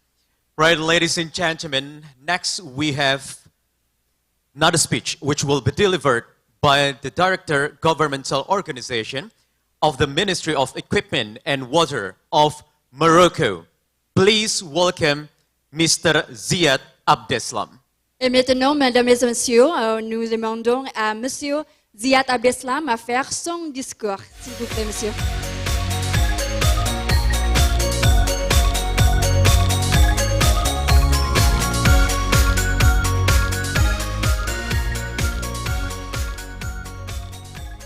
Assalamu alaikum. Good morning. Your Excellency, Minister, Governors, President of World Water Council, ladies and gentlemen, it's a pleasure for me to be here to represent the Ministry of Equipment and Water of Kingdom of Morocco to present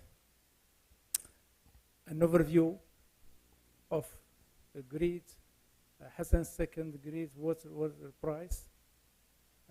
To be comfortable and clear in my speech, I will continue in French. Please put your casque to continue to listen my speech.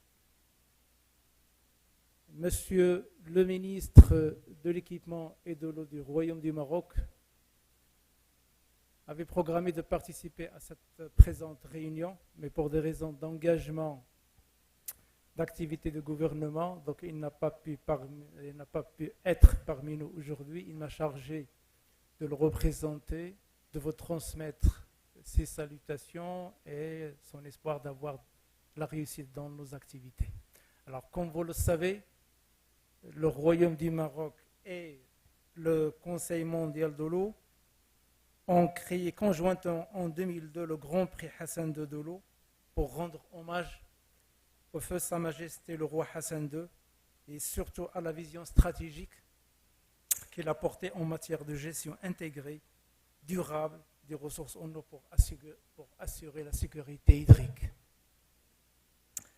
Ayant pour thème général la coopération et la gestion dans le domaine du développement de l'utilisation des ressources en eau, le Grand Prix mondial Hassan II de l'eau est attribué à une personne ou groupe de personnes ou une institution ou une organisation ayant accompli une importante contribution dans les domaines de développement et de l'utilisation des ressources en eau au niveau tant scientifique, économique, technique, environnemental, social, institutionnel, culturel ou politique.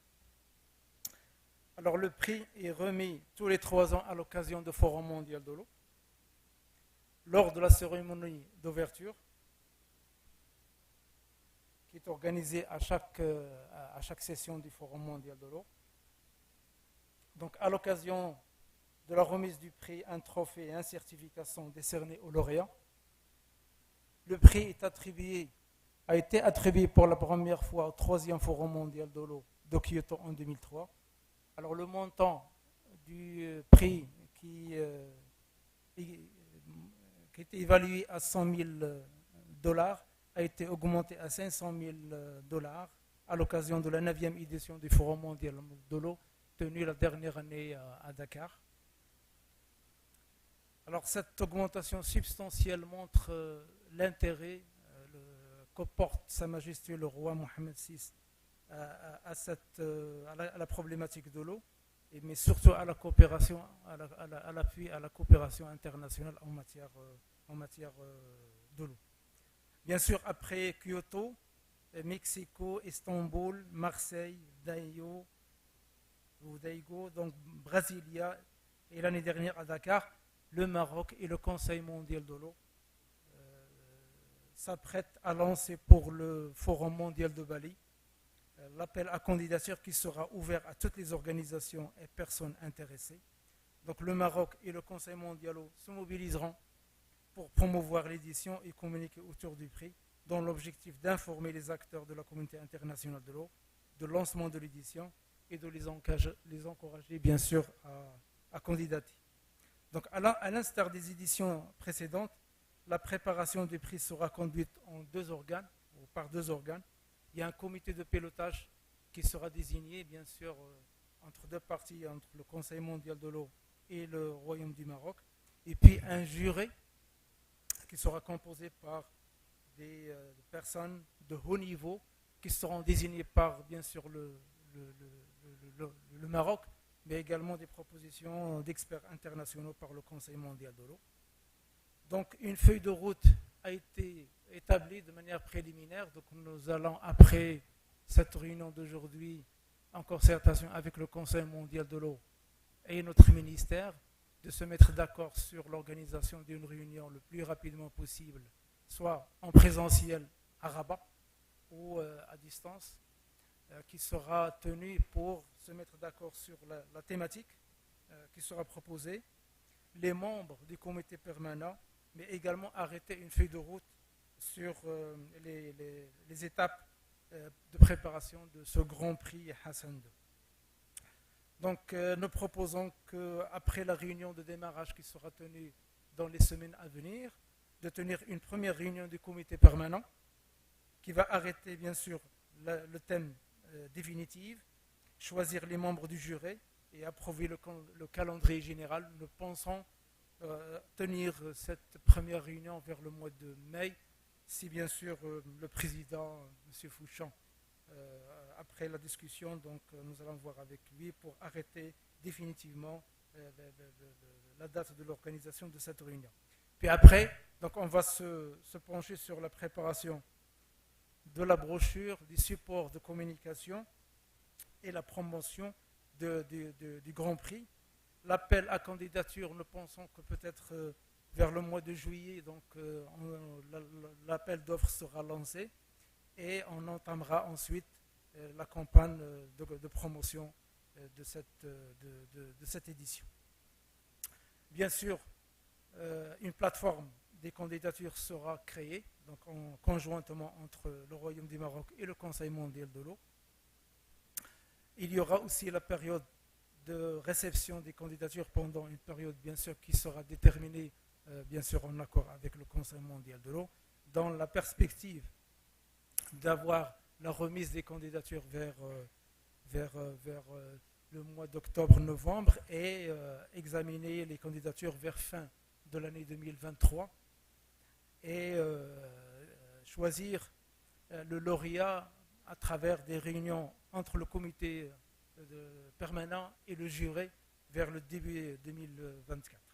Donc, comme j'ai mentionné au début, la remise du Grand Prix sera attribuée, bien sûr, à l'occasion de la tenue de la prochaine édition du Forum de Bali. Donc, rendez-vous à Bali et pour la 10e édition. Donc, je suis persuadé que nous sommes bien partis pour organiser une prochaine édition de forum de haut niveau avec, bien sûr, la détermination, la mobilisation de l'Indonésie avec l'appui de la présidence. Nous sommes partis pour organiser une prochaine édition de haut niveau. Donc, encore une fois, merci pour votre attention et à la prochaine édition du forum. Merci.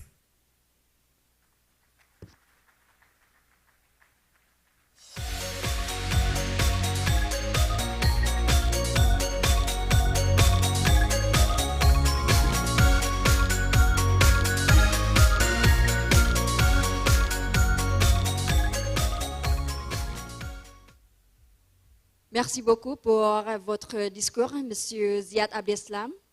Thank you once again, Mr. Ziad Abdeslam, for delivering the speech. And now, ladies and gentlemen, to know more in detail what is the World Water Forum, we will listen to the speech by the Honorary President of the World Water Forum. Please welcome Mr. Benedito Braga.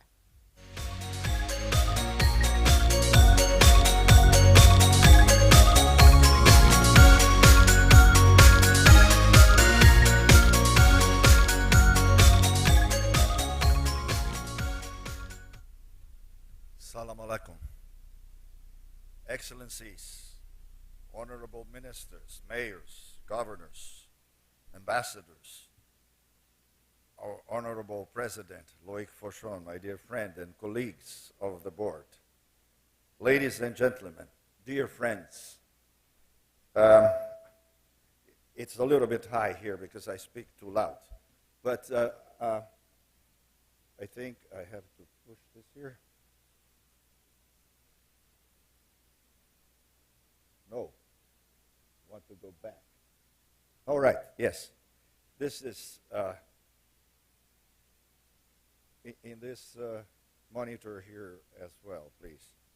So the overall overarching theme of this forum is water for shared prosperity. And I want to bring you to the attention that this shows optimism. This shows that this forum is going to look for the positive ways of seeing water and water for prosperity. With good management, we can achieve prosperity together. I think that this is something we have to reflect about this forum in Indonesia. But before talking about the forum, I wanted to bring to you what is the Council? What is the World Water Council? It is an international multi-stakeholder platform to bring to the attention of decision makers on the importance of water issues at different levels. We focus on the political dimensions of water security, adaptation, sustainability, and significant water priorities. We organize the water forums every 3 years. And the idea of forming this World Water Council came back in 1992 during the UN International Conference on Water and Environment in Dublin. And 4 years later, the council started in 1996 in the city of Marseille in France. Today, we have at the council 364 member organizations from 59 countries, managed competently by our dear friend President Fauchon and our colleagues from the board. The board is composed of 36 organizations into 5 colleges, including intergovernmental organizations, professional and academic institutions, the governments, national governments, local governments, and the civil society. We are, at this point in time, incentivizing more young people to join the efforts of our council. And you can see in the map shown there that 46% of our institutional members are from Asia.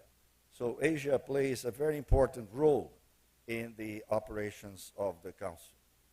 The council today can be seen as a worldwide network with wide-ranging competencies and interests that facilitate important water policy dialogue and motivate actions. So actions is something, is a word that I have listened from previous speakers in this meeting here, and this is what we should be looking at very closely in this forum here in Indonesia, in Bali. So the council has this global agenda where the activities are focused in 3 main areas: mobilize political action and hydro-diplomacy, promote water security, and organize every 3 years the World Water Forum. Now, this is the reason we're here today, to start this process. And I wanted to bring to you that the forum is not just an event that happens 3 years. It is a platform. It is something that we call for the involvement of people. We're going to have a second stakeholders meeting in the second semester. So we want to get the engagement of people. And who organizes? A host country, host city, and the World Water Council, with international organizations, the political class, civil society, the academia, and to promote the solutions for the water problems in the world. So the idea is the engagement of all stakeholders, but importantly is to have the involvement of those that make decisions about water at the local, regional, and national level, and international level. Here is how we are organizing during the second half of this initial day. we will be talking about the thematic process, the regional process, and the political process. These three processes they will be worked together in order for the thematic to provide the substantive problems or solutions or actions that need to be considered by the political process. And the regional process is here to bring the local problems to the consideration of the political process. So idea is that these three segments of the forum will be very integrated this time so that we can bring some substantive proposals for those that make decisions can make good decisions. Here is where the forum has already happened. This is the 10th edition. It all started back in 1997 in Morocco when the Hassan Water Prize was when it started, and then it went from different parts, different continents.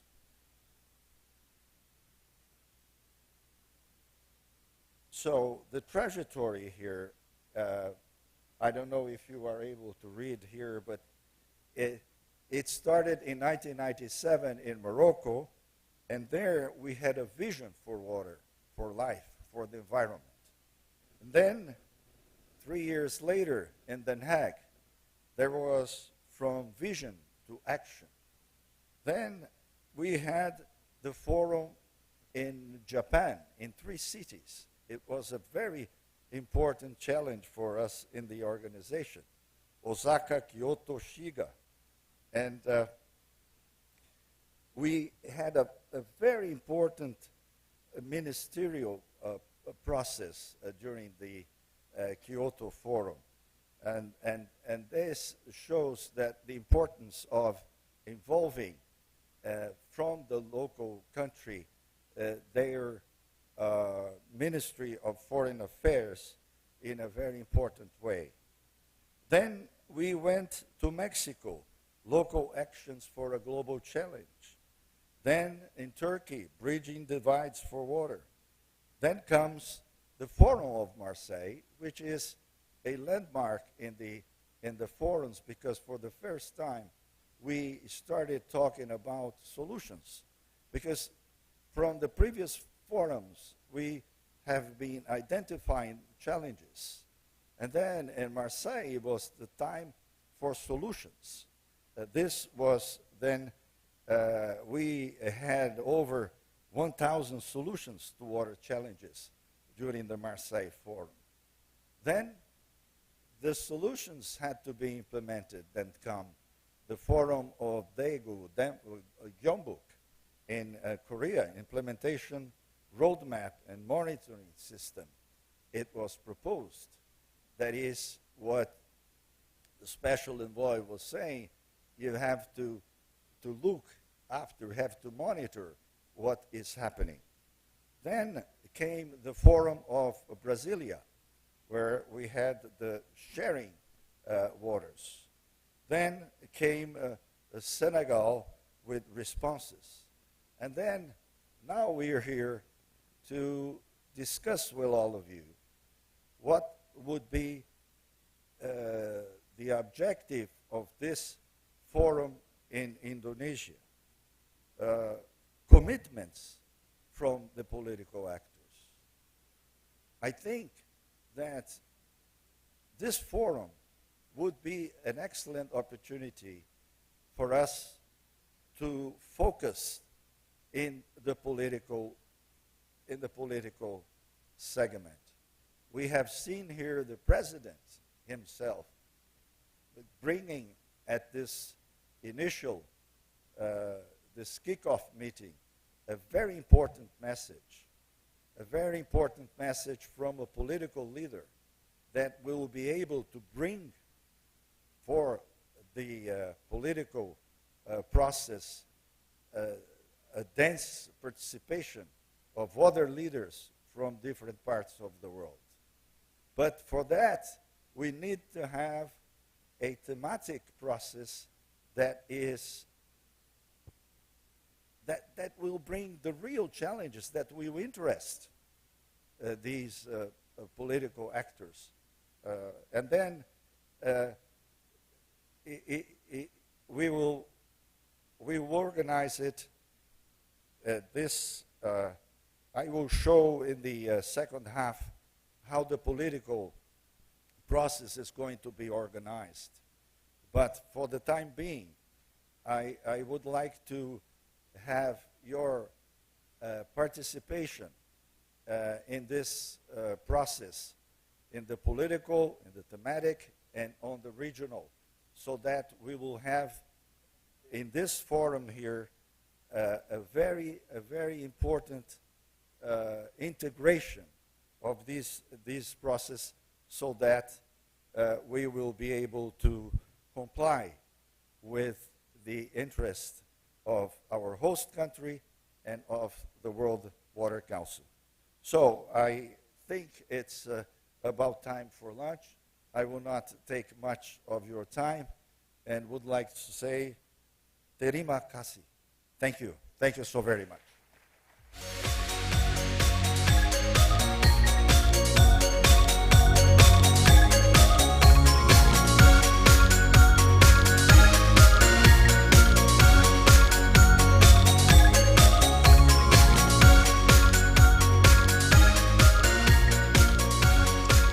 Thank you for the speech, Mr.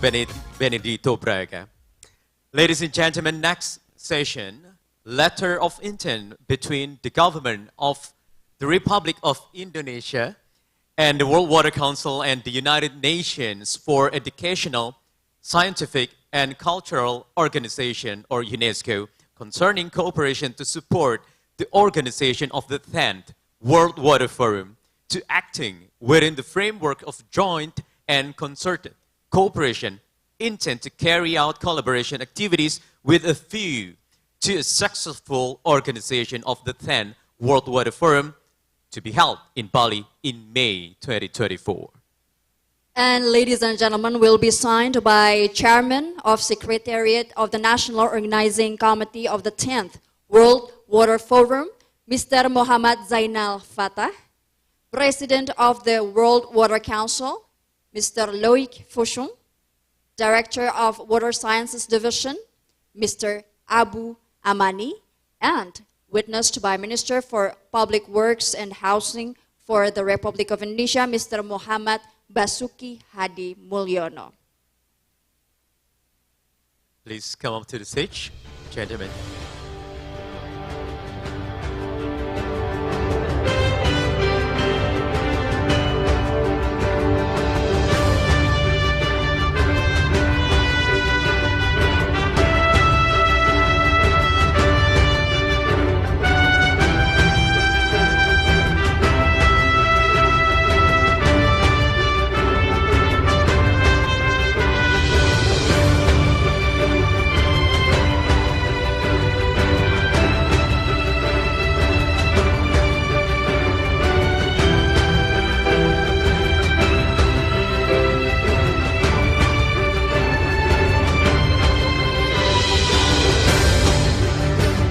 This is the signing of the letter of intent between the government of the Republic of Indonesia and the World Water Council and UNESCO.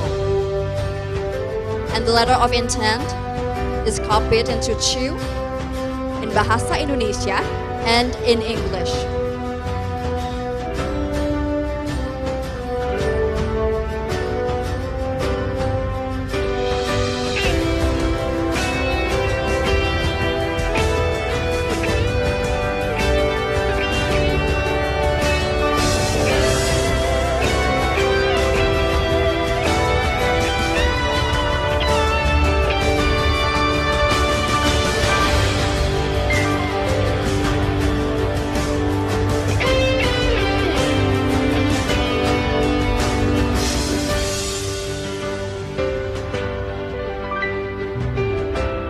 right, gentlemen, once the document has been signed, please kindly to take a picture together. To all the gentlemen in the floor.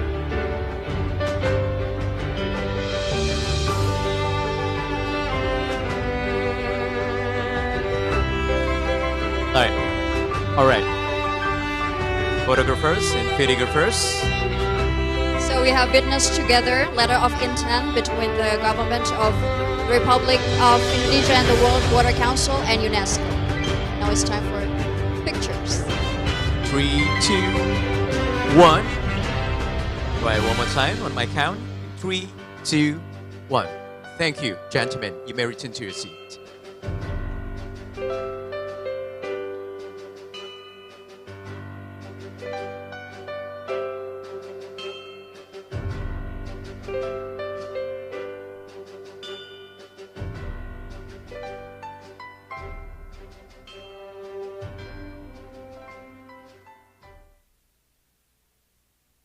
Ladies and gentlemen, now we have arrived at the end of the 10th World Water Forum Kick-Off Meeting, Water for Shared Prosperity. And thank you to all participants for joining us from this morning until this noon. And thank you so much. Once again, I'm Wahyu Wiwoho.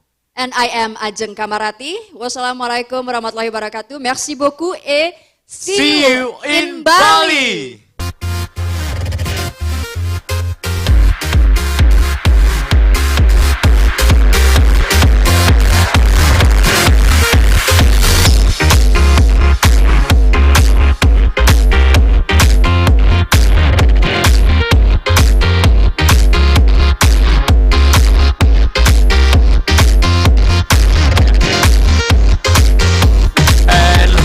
To inform you all, for media partners, we have a press conference.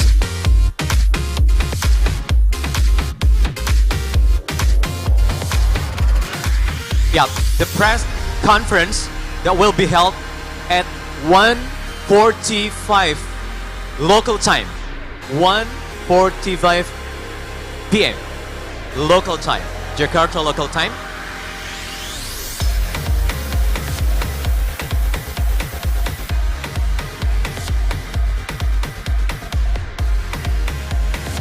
So do not forget that we have as well for the next session that will be held in this main hall. Yes, in this very place at 1:45 p.m.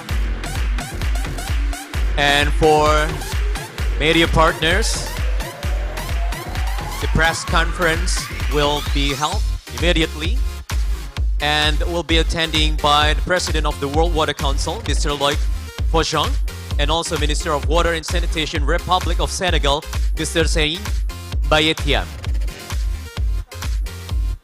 And also the Minister for Public Works and Housing of the Republic of Indonesia, His Excellency Muhammad Basuki Hadi Mulyono, and Governor of Bali, the Republic of Indonesia, Mr.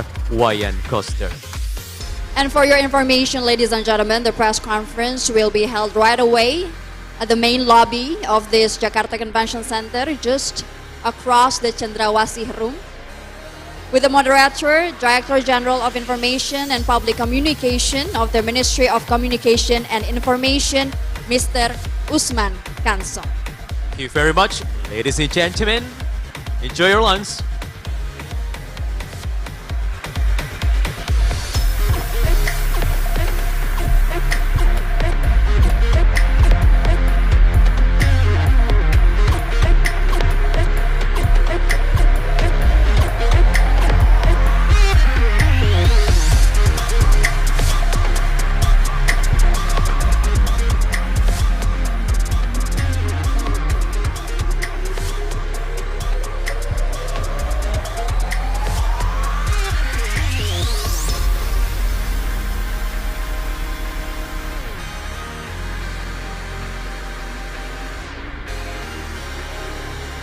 Ladies and gentlemen, we would like to remind you that the next session will be held on 1:45 p.m.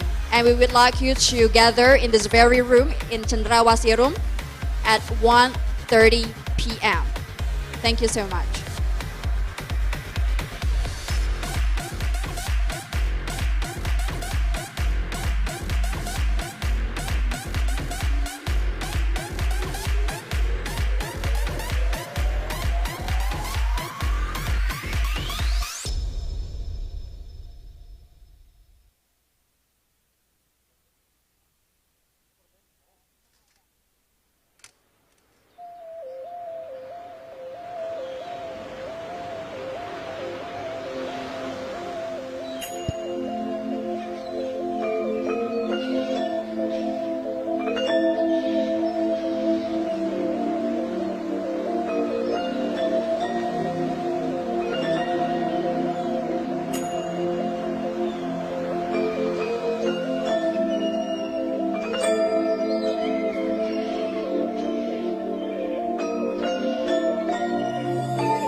would like to remind to all the Board of Governors who hasn't taken their batik souvenirs.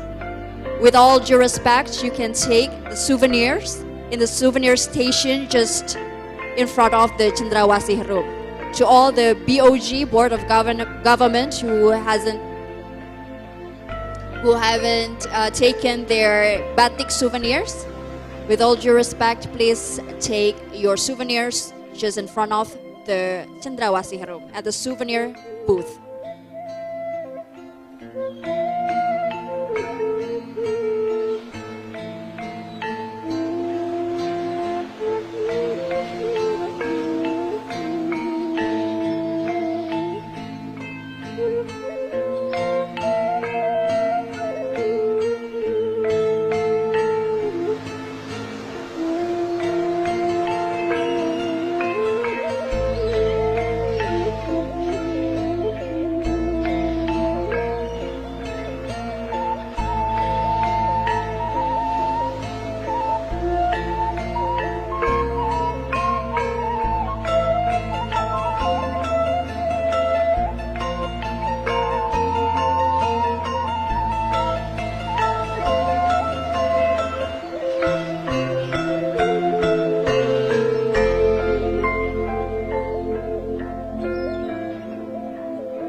Cek.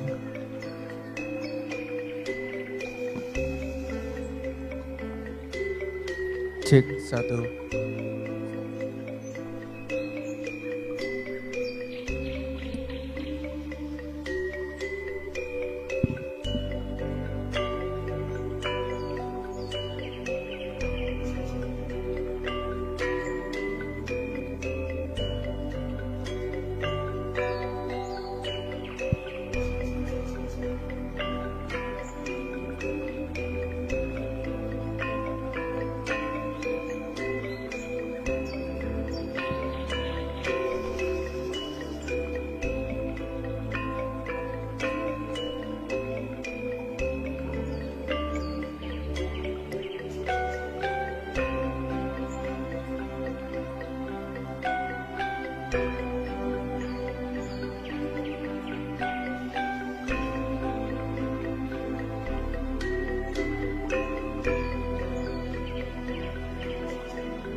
cek. Mic 3, cek. Cek, cek, mic 3, cek, cek, cek.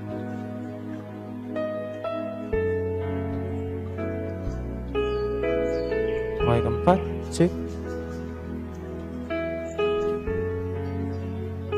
Cek. Mic 4, cek, cek, cek. Cek, mic 4, cek.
Tes, halo.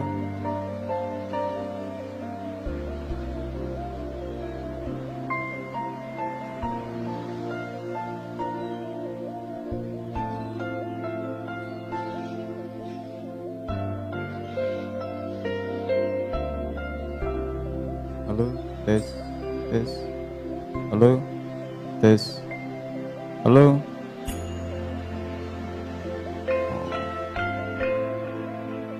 Tes, halo, halo, halo, cek. Ya, oh, sip. Silakan, silakan. Cek 9. Enggak, ya.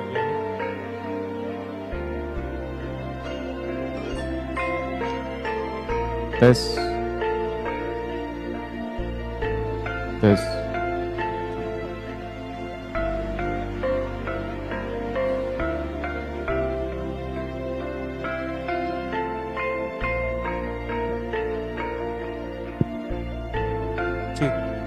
Cek 9, cek 9. Cek mic 9. Mas Nur, udah 9 Mas ya? Ya. Cek, cek, cek. Awal 9 sampai 16 ya Mas? Cek, Ya, cek, 16 cek. Nyaman ya? Cek, cek. Ini kalau saya cek, ngomong cek, di cek, monitor cek, itu kedengar nggak di cek, stage? cek, cek, cek, cek. Kalau saya jadi penanya dari sini di stage kedengaran nggak? 11. 10 Mas Nur, 10. Ya. 10, aman ya? 10. Aman. Cek 11, 11. 11. Cek 11. Iya.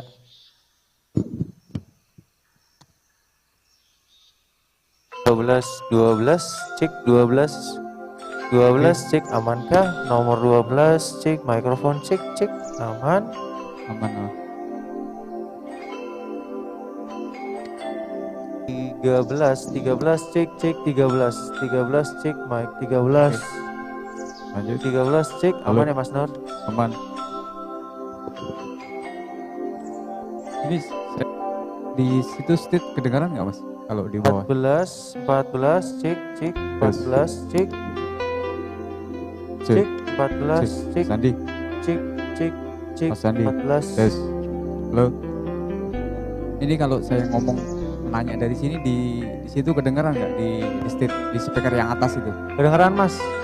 Naik Kedengaran? lagi? Iya. Naik. Coba Naik lagi. di sofa lo Coach. Coach, di sofa. Segini, segini, segini. Halo. Cek. Cukup ya. Kalau nanya Iya. dengar ya. Oke. Coba Cek. Mas Boy. Cek, cek, cek, 15, 15. 15, cek, cek, cek, 15, cek, cek, cek. 15, cek. 15, cek, 15. Ini untuk sesi 1 Mas Nur 9 sampai 16 itu untuk Q&A. Untuk yang sesi 2 Kenapa?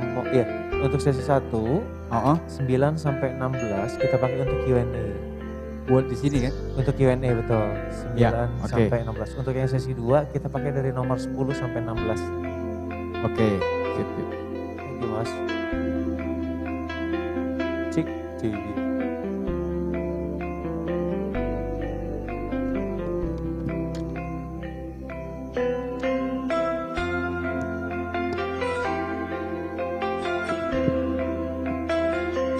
Cik, cik, cik, cik, cik, cik, cik, cik, cik, cik.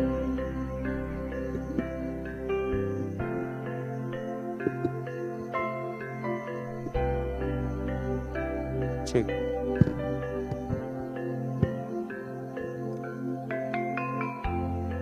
Tes. Halo. Selamat malam. Selamat sore. 1, 2, 3. Oke.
sofa 1.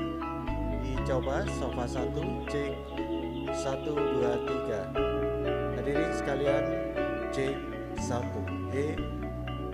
Sofa 1, cek 1, 2, 3. Cek sofa 1. Sofa 1 dicoba. Mic sofa 1. Tes 1, 2, 3.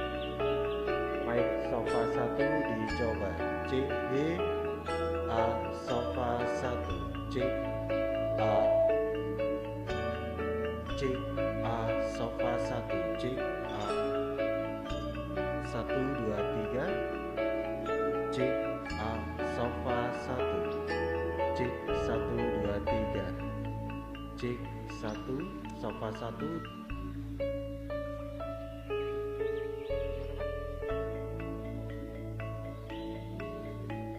Cek sofa 1. Sofa 1 dicoba. Cek 1 sofa 1. Mic sofa 1 dicoba. Cek sofa 1. Cek 1, 2. Cek 1 sofa 1. Tes 1, 2, 3. Cek sofa 1. Mic sofa 1 dicoba. Cek 1, 2, 3. Mic sofa 1. Cek 1, 2, 3. Cek 1. 1, 2, 3. Cek 1. Cek 1, 2, 3. Cek.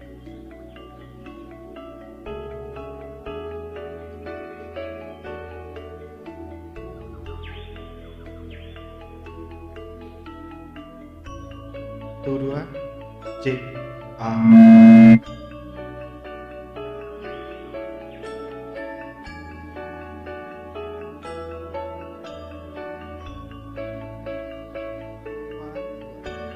sofa 2. Cek sofa 2. Cek sofa 2.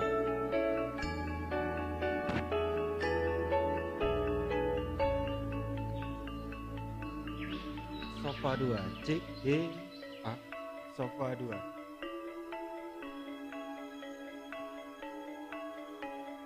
Sofa 2. Cek sofa 2. Ya. Cek sofa 2. Sofa 2. Cek 1, 2, 3. Sofa 2. Cek 1, 2, 3. Cek 1. Sofa 2. 1, 2, 3. Dicoba. Tes 1, 2, 3. Mic sofa 2. Cek 1, 2, 3. Cek sofa 2. Cek 1, 2, 3. Cek 1, 2, 3. Tes 1, 2, 3. Sofa 2. Sofa 2. Cek sofa 2. Cek 1, 2, 3. Cek sofa 2. Cek 1, 2, 3. Tes 1, 2, 3. Cek 1, 1, 1, 2, 3, 4, 5, 6, 7, 8, 9, 10. 1, 2.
Good afternoon, ladies and gentlemen. Please kindly be seated as the kick-off meeting toward an efficient and successful forum will begin very shortly. Thank you very much.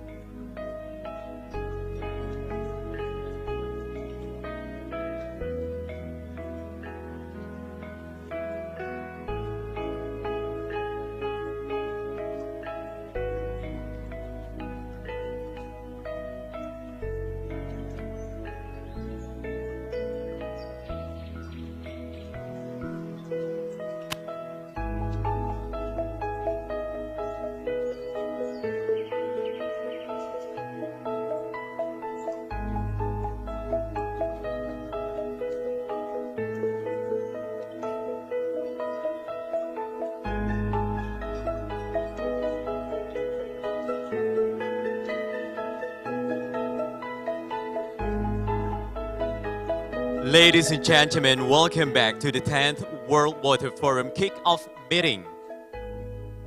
Please kindly be seated as the kick-off meeting toward an efficient and successful forum will begin very shortly. Thank you.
Ladies and gentlemen, welcome back to the 10th World Water Forum kick-off meeting at the JCC Jakarta. To all participants, please kindly be seated. And I'd like to remind you all to occupy the front seat as the kick-off meeting toward an efficient and successful forum will begin very shortly. Thank you.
Ladies and gentlemen, welcome to the 10th World Water Forum kick-off meeting. Please kindly be seated as our event in this afternoon will begin very shortly.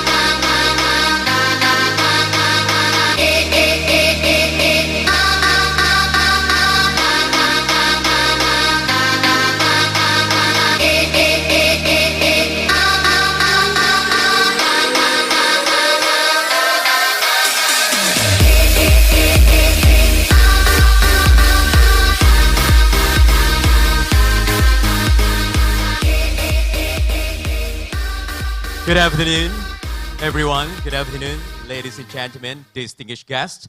Welcome to the kick-off meeting toward an efficient and successful forum. I'm Wahyu Iwoho, ladies and gentlemen. I'm your host for this event. It's such an honor to welcome you here in the JCC, Jakarta.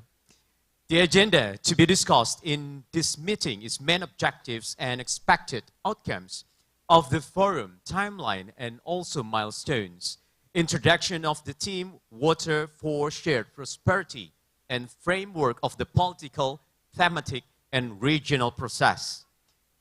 Ladies and gentlemen, let us listen to the speech which will be delivered by Director General of Pollution Control and Environmental Degradation, Ministry of Environment and Forestry of the Republic of Indonesia.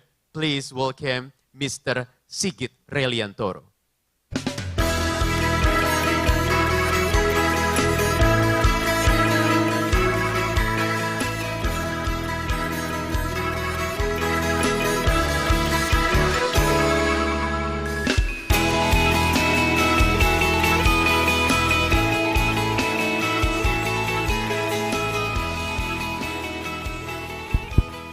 Assalamualaikum warahmatullahi wabarakatuh.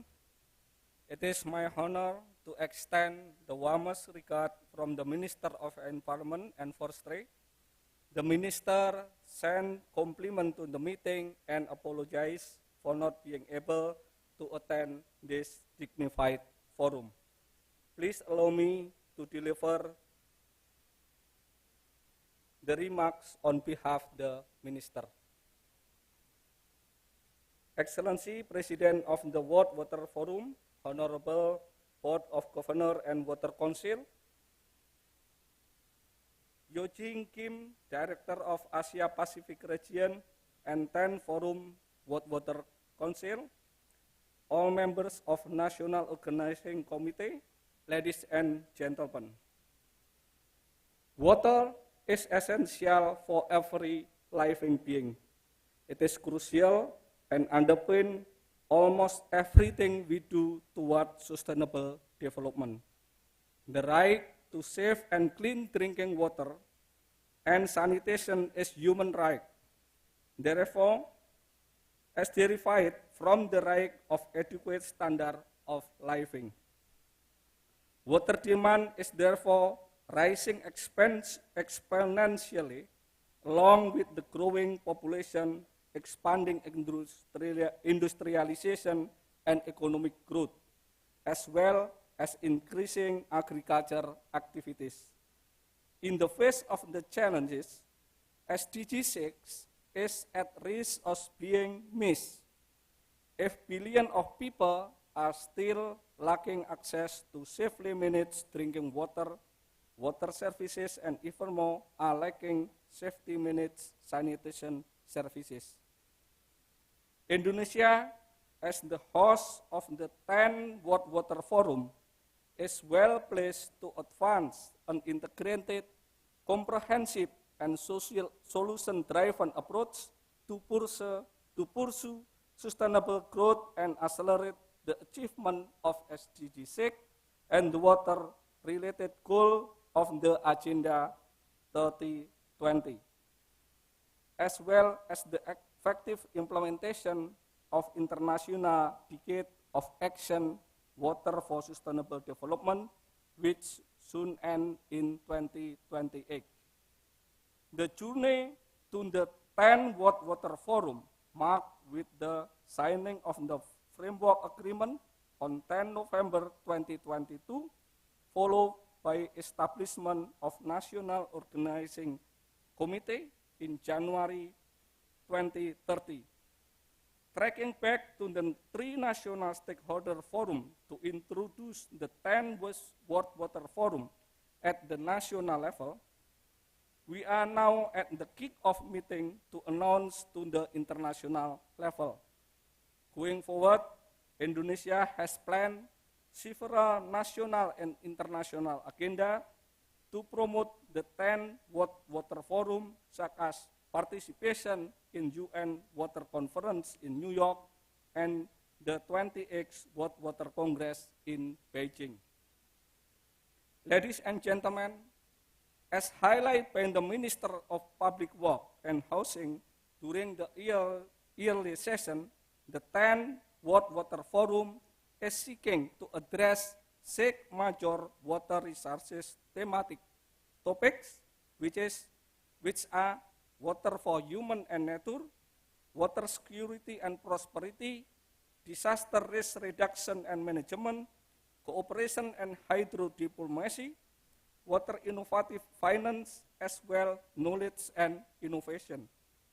In this regard, I'm pleased to highlight some the key global and Indonesia commitment upon which the discussion of the 10th World Water Forum may be centered around in order to tackle the three interconnected planetary crises, which are climate change, lost biodiversity, and pollution. As the strong proponent of the adoption Kunming Montreal Global Biodiversity Framework, Indonesia aims to place the forum to strategically support the implementation of the framework by focusing on effort to restore, maintain, and enhance nature contribution to people, including ecosystem function and services, regulation of water, as well as protection from natural hazard and disaster. One of the important tools gaining international attention is nature-based solution for the benefit of all people and nature. The forum may consider to explore this tool in synergy with the ecosystem-based approach to find creative solutions for biodiversity protection and water resources management. Recognizing the importance of integrated water management, the forum might also seek to promote IWRM at all appropriate levels, including river basin, scale cooperation, and across sector, as well as the implementation of water resources protection, conservation, and sustainable use. It could be placed strategically to encourage the implementation of water-saving, sustainable production and consumption pattern, circular economy approach, water conservation, as well as the resources to non-conventional or alternative water sources, including rainwater harvesting, reuse, reclaim water sustainable, effective and efficient use of surface and groundwater. This effort must encourage community-based water governance and working with relevant communities and structure cooperation between neighboring countries. In line with the Sendai framework for disaster risk reduction, the forum has opportunity to support effort to strengthen global mechanism of hydrometeorological issue in order to raise awareness and improve understanding of water-related disaster risk and their impact on society, advance strategies for disaster risk reduction by involving stakeholders, including local government, private sector, and other stakeholders. We recognize UNESCO and the International Groundwater Resources Assessment Center, IGRAC, for the leadership in shining the spotlight on the often so invisible groundwater issues and mainstream it into our global agenda. I am hoping that issue of groundwater will also gain significant attention in the World Water Forum in 2024. Furthermore, Indonesia is looking forward to organization of the UN Conference 2023 and determined to working toward its successful outcome. We are hoping that the outcome of the conference will enrich our agenda in the upcoming World Water Forum. We also would like to note the outcome of the Joint Environment and Climate Minister Meeting Chair Summary, G20, Indonesia Presidency 2022, which highlight effort to enhance integrated, sustainable, and climate resilient water management by emphasizing action to protect, conserve, sustainable use, restore water-related ecosystem, including wetland and aquifer, river, and lakes. The meeting also emphasized the involvement of relevant stakeholder and development of international collaboration to achieve living harmony with nature. World Water Forum 2024 is expected to strengthen sustainable lake management through effective implementation of the UNEA 5/4 resolution on sustainable lake management. The resolution aims to protect, conserve, restore, and ensure sustainable use of lake, including aspects such as water quality, erosion, sedimentation, and aquatic biodiversity, as well as addressing the water body and the entire lake basin supported by relevant regulation, institutional development, budget allocation, well-managed monitoring and data, integrated research, sustainable technology, and international cooperation. Let me also remind all of us that the global water target set out in SDG 6 require $1 trillion in funding to achieve. However, funding capacity is limited and there is a gap of 61% to achieve the SDG 6 targets.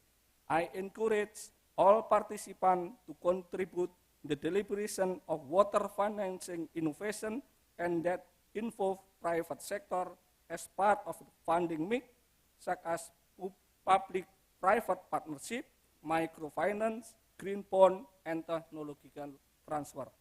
Excellency, distinguished participants, ladies and gentlemen, I would like to reiterate the mission of this forum to provide platform for all stakeholders to exchange views, information and knowledge on current issues and information related to global water, to present the knowledge of global water assessment, challenges and potential solutions, as well as to generate political commitment for the improvement of water management. As Minister Basuki mentioned, this kick-off meeting is laid out the first step to achieve this mission. Therefore, I invite all participants to deliver your view, perspective in resolving imminent water challenges concerning the organization of the forum and further detail the framework. Finally, it is my pleasure and honor to invite you to come to Bali for the 10th World Water Forum on May 18 to 24, the year of 2024. We will ensure you have a wonderful experience in the forum for open discussion, formulation of innovative perspective, and new ways of perceiving the future technology toward sustainable development and management water resources. Thank you.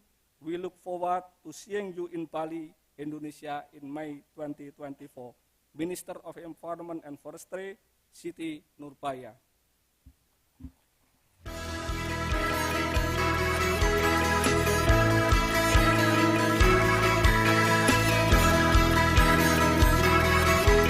Thank you for the speech, Mr. Sigit Reliantoro. Next, we have the speech that will be delivered by Director of Asia Pacific Region and the 10th Forum World Water Council. Please welcome Ms. Yoonjin Kim.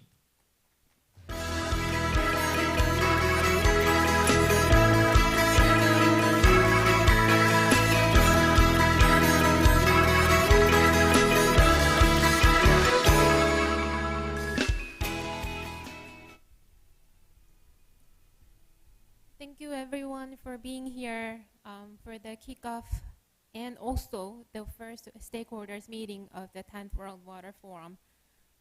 Thank you once again for being very attentive to this very important gathering, which will be the launching step of the 10th World Water Forum. Thank you, Director General, for your all introduction and the messages that how we are going to proceed our co-working for the 10th World Water Forum. So I will be more practical.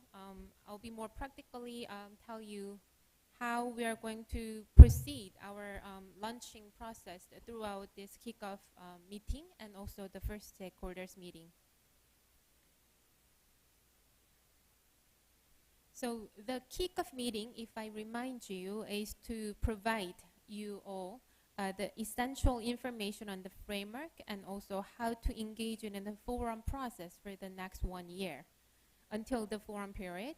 And the meeting is the first step of the forum preparation, as you know. So practically, the objective of this 1.5 day of the kickoff meeting is to listen your voice. So we're not only limiting ourselves, just telling everyone what I know and what we are going to discuss, which was very used to for us, is not the purpose. So we are going to hear, to listen to your all voices and to design the forum. That's another objective.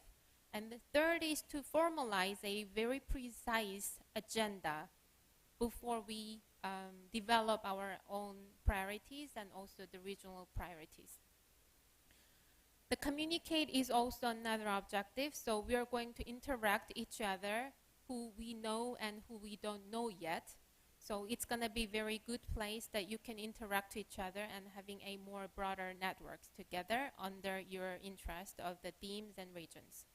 And there is another one that create compelling and cooperative networks, which could be cooperation platform or the basis for the further procedure, and mobilize the main actors for the 1 year of the forum process will be another, our last but not least, our objective.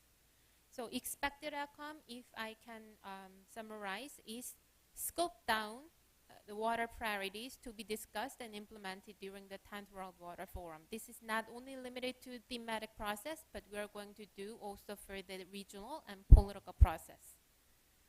Second is for collection of different views to design the 10th World Water Forum preparation process, which you will immediately experience from now, and to plan to cooperate and commitments for further process based upon our partnerships and cooperative frameworks that we're going to discuss. So I would like to remind you once again, the kickoff meeting 1.5 day, how we are going to have these items and how we are going to follow up. We will focus on a very general introduction. What is the forum right after this session by having the plenary session discussion, and then we'll focus on the political process, how we are going to design it with a more developed agenda, and we're going to focus on thematic process from tomorrow by having breakout sessions with 6 rooms and 6 sub-themes. And we will have another regional plenary session so that you can focus on what region is having which issues. So this is not only for your own region, not only Asia Pacific or the Mediterranean or any African or Europe, but we need to interact each other by having their own experiences so that we can have more innovative thinking how we are going to discuss about our own areas. As you have already heard from our distinguished guests in the morning, we can explore the 10th forum by thinking about what is prosperity for us. What is your prosperity? What's the meaning of it in your life? We can begin our question by having these statements. What's the prosperity in our life? That's another question that we can explore by having our plenary session right after we are going to have. In the dictionary, if I search it out, in the dictionary definition, prosperity is the condition of being successful or thriving. So this is very broad concepts. Although it is specifically highlights the economic condition and also the human well-being in our lives, it is no longer limited to human well-being now with wealth or environmental or resources controlled by human beings only. So we're all in the same period of time for prosperity, not only for ourselves, but for the future and the nature of a planet. So prosperity we are seeking through the forum will be more comprehensive and more complex. So we need every aspect to enhance water management, facilitate different levels of policymakers and authorities by well-designed and continuous governance. Alliance mechanism between water, energy, food, health, education will be another and also the basic pillar to be covered by our forum kicking off discussion. Commonly sharing challenge representatively by climate change. All issues already brought us a nature huge impact that should be responded by collective action of ourselves based on a common understanding of mutual prosperity. So this was the very basic kind of beginning of discussion of our kickoff today, and this will be more interactively and more thoroughly discussed with our immediately after plenary session by Professor Sachi and Professor Ari, who is waiting there on the floor, and it's gonna be going for 1 hour. So you've already well understood the 10th World Water Forum will have 3 pillars: political process, thematic, and regional. In the forum, these 3 pillars will not gonna be only limited framework, but there will be the very actor-based many activities, and the segments will be added up by developing our design of the forum.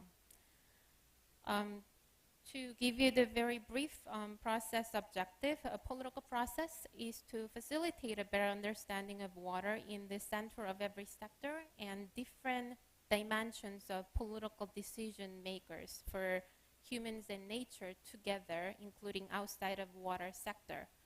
In addition, political process catalyze interaction and commitments between all levels of decision-making actors on the importance of water issues. The thematic process is to share best practices and experiences and also advocate of themes and specified topics, develop cooperative methods and partnership on particular thematic solutions. There are 6 themes that you've already well understood by the different materials that we've distributed. And if we go into the regional process, it will be in different regions, sub-regions will be covered and developed to facilitate the action to resolve particular regional primary water issues and find customized solutions to the local water situation. In this regional process, better understanding of regional water context and the cooperative structure for the common understanding and also the common solution that you can create will be the expected outcome.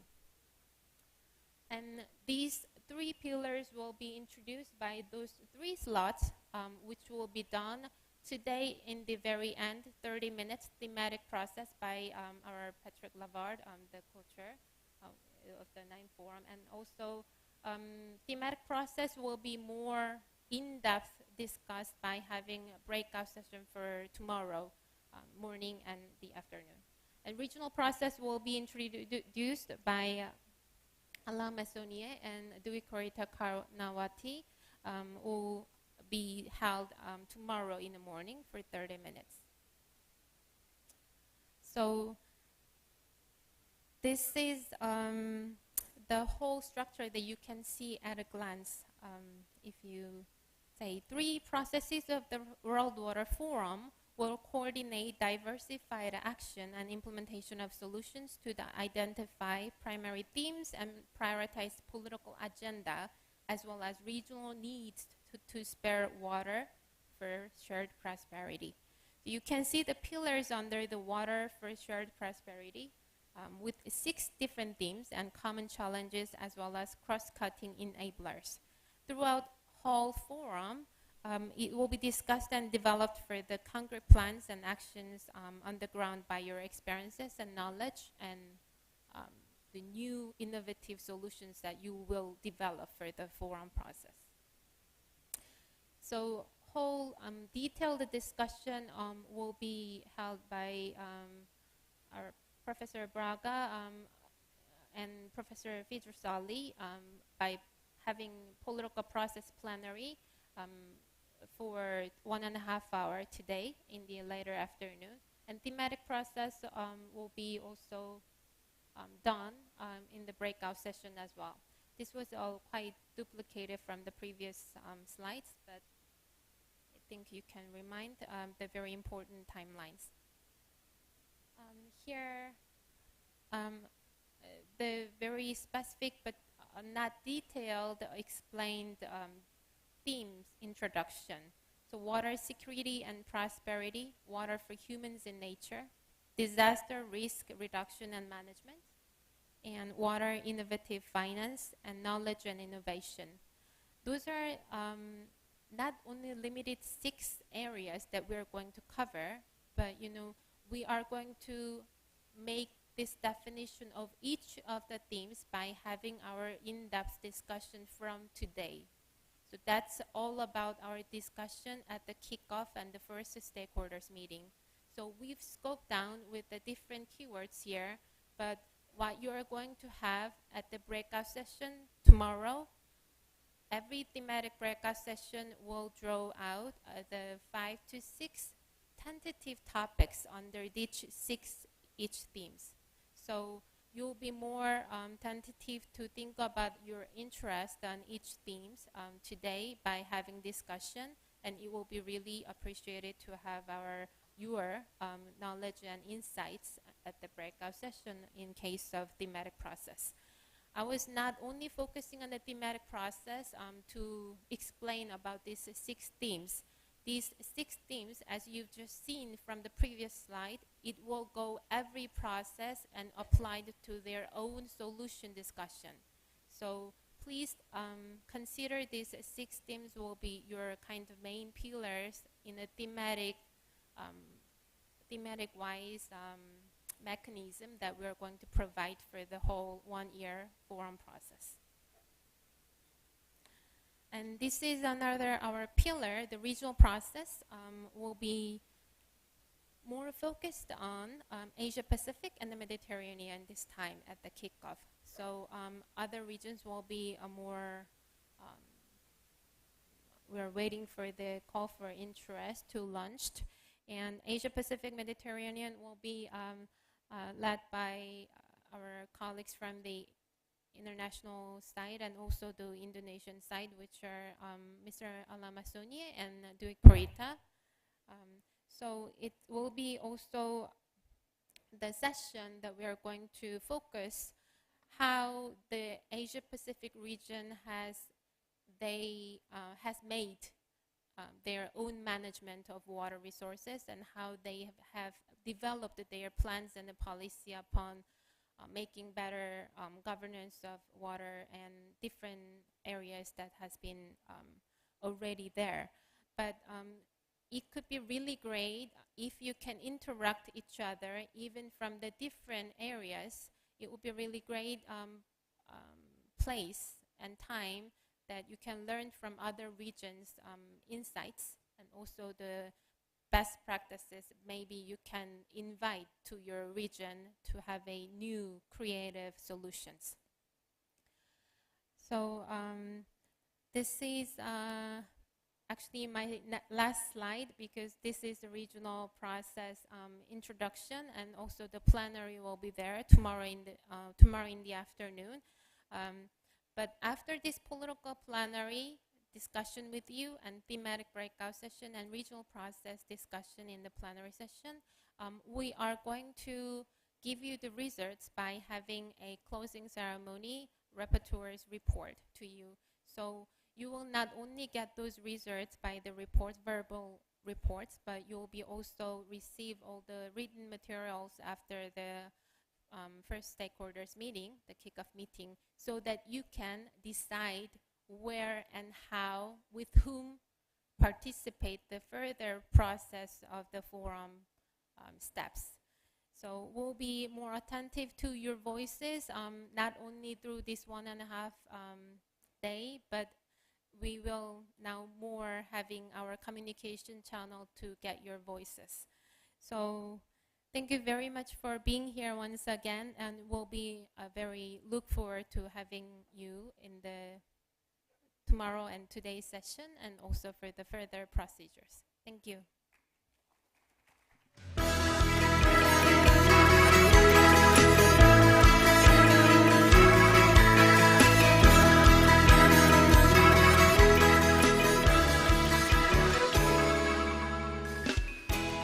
Thank you, Ms. Yunjin Kim, for delivering the speech. Next, we have the plenary discussion on the objective and the theme. We invite you to the stage, advisor to SUN and State Hydraulic Works of Turkey, Mr. Ahmet Saatçi as moderator, and accompanied with co-moderator from water resource expert, MPWH, Mr. Ari Setiadi Murwanto.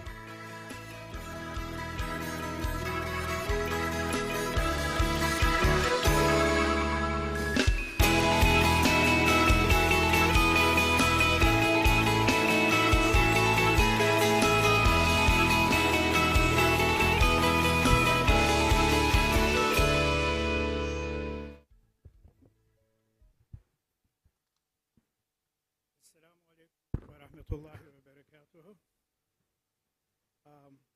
There's no... Yes. Yeah, now it works. Assalamu alaikum warahmatullahi wabarakatuh. Wa alaikum salam. My name is Ahmet Saatçi, and my colleague's name is Arya Marwanto. Yes.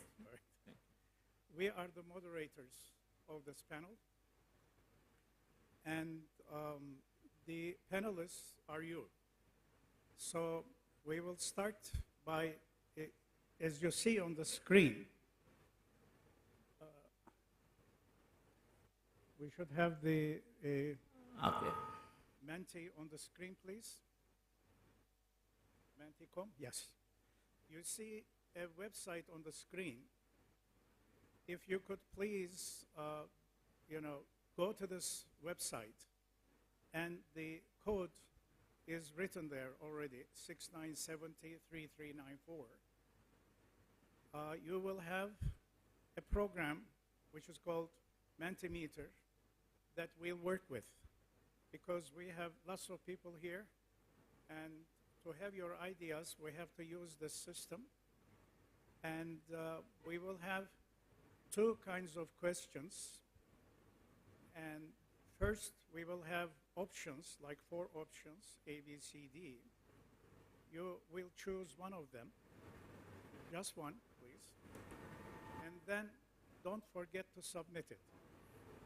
So I will wait for a while till you go to this website and enter the code, so that we have our instruments in our hands.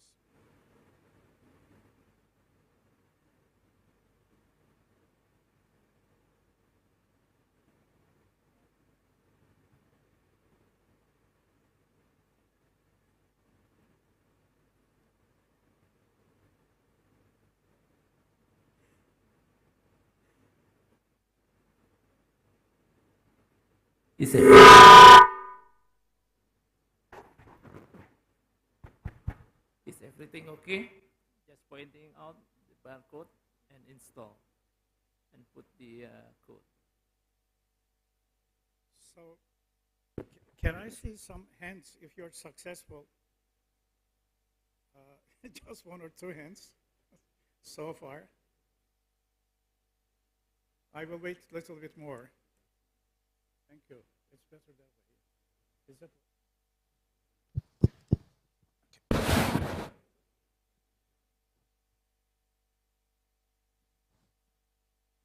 It's much better that way. I can see your hands. I see some people struggling with the website. It's okay. I need more customers. The more customers we have, the better it will be.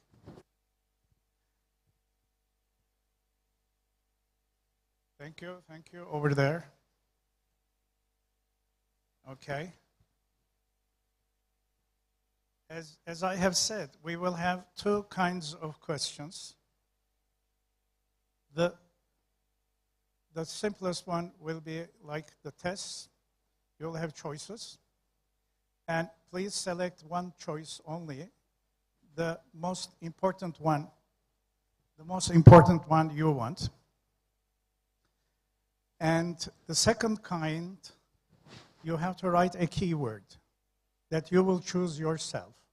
I will give an example to the second one, which is a little bit more difficult to understand. And after each question, we will see the results on the board. So the more people attending this simulation, the better results we will have. So the purpose we have is that we would like you to get involved in the processes of the 10th World Water Forum. We'd like to know how you think about the processes of the 10th World Water Forum. So we have this water shared prosperity for prosperity. This is our, of course, motto. It's a one sentence encapsulates the whole idea of the forum. The first questions will be on shared prosperity. I am explaining here the purpose why we have this panel is how you value the proposed aims and activities of the Fifth World Water Forum is one. The second one is how do you like the motto and what you think about it. So the first question will be on what do we mean by shared prosperity? So you have to write one word. And to give you examples, I don't want to influence you, but prosperity may mean richness. It may be well-being, but you may add a second word. Yeah, I think there are nice words coming out there. And it may be materialistic well-being, or it may be spiritual well-being. So all we want you to do is write one keyword, please. It can have an adjective like, spiritual well-being or materialistic well-being or richness. Just write one word and do not forget to submit it.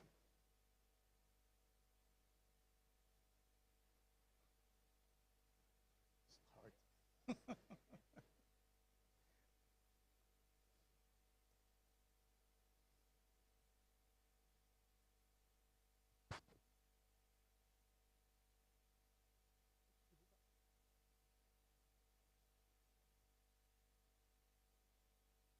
So the word equal, fairness, sustainability, the more the letters get bigger, the more you have chosen these words.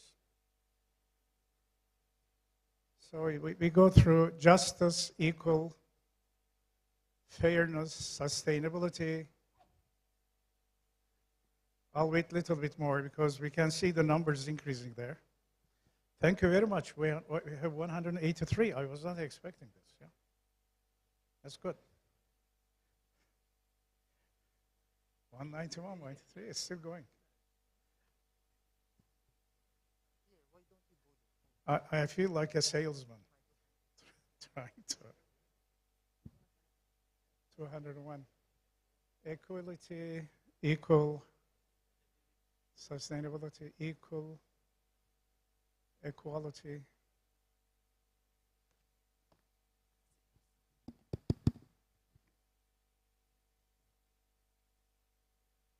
So it's still going on.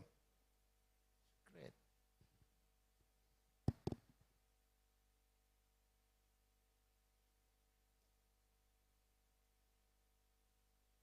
If you see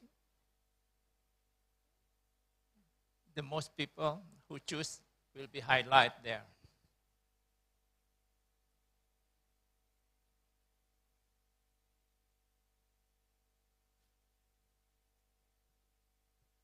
So you want to take over? Yeah.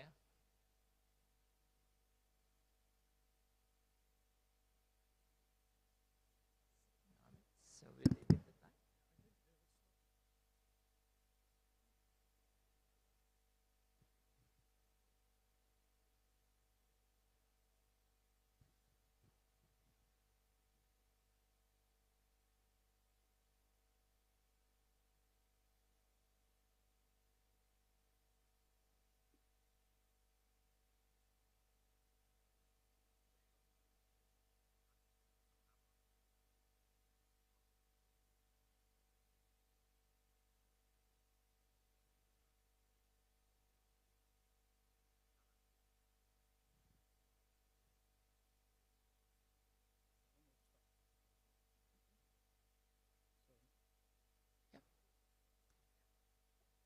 Okay, thank you very much.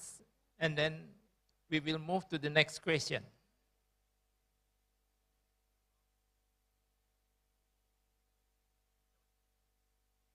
The World Water Forum is the biggest water-related event held every 3 years.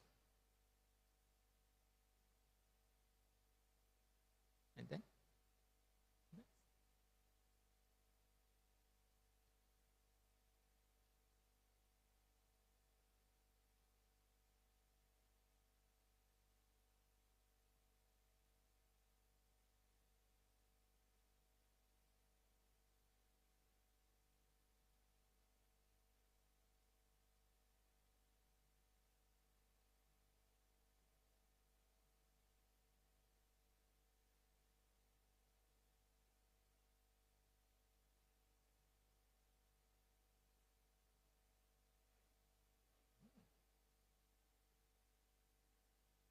What a surprise. Bringing together key political actors. Yeah? Yeah.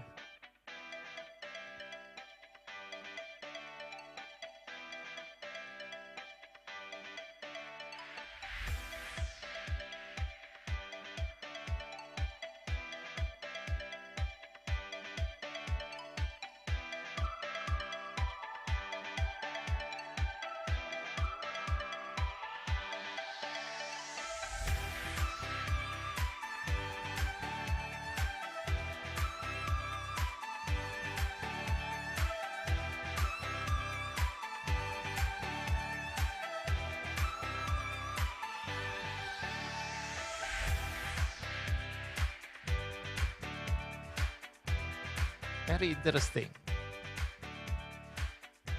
So we know bringing together key political actors is the most important one. Second, promote dialogue. Promote dialogue. NGOs, business leaders, Bring together. donors, they are all equal, but it gives us an idea. So let's go to the, it's still kicking, but anyway. So let's go to the next question. How can we have sustainable development and prosperity by shared water? I think you see the choices. You see the choices over there?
Meanwhile, if you have other ideas from the audience, we can pass you a microphone to add new items or new ideas into this system. I prepared most of the questions. Therefore, if you see mistakes or more additions, please feel free to get the microphone and talk about it. Okay, so the answer is sharing the benefits. And second is equitable, which means just sharing of the water resources. So we go to the next question.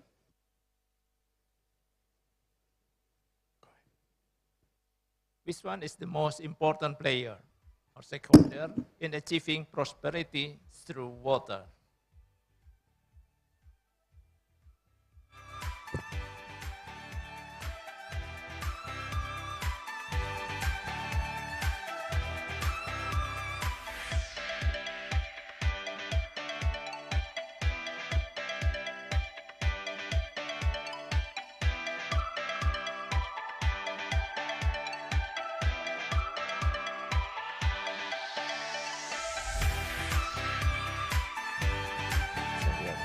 Your answer is very important for us, for the organizing committee, later on to decide about the thematic session and what is should we do in the regional and also for the political processes.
So, Professor Sasi, so the important player is the government. They should make regulation, keep water right, and serve people. So government is the most important thing. People and basin organizations and international organizations, they don't have that much points. Next question. So we'll pass to this, unless you have a comment or a question from the audience, we will pass to the next question. It's concerning SDGs. We know water is interwoven in all SDGs, as much as we know, but we ask you, which are the most related to water?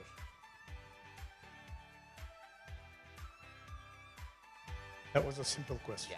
Yeah.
So you suggest that the sustainable development goal that most related to water is clean water and sanitation.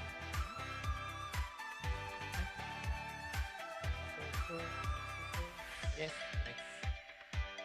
I think that's enough so far. That was a simple question. How can we use water for prosperity is the next one. This is the most important item.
So, Professor Sasi, the most important item that we have to achieve when we use water for prosperity is the effective management. Next.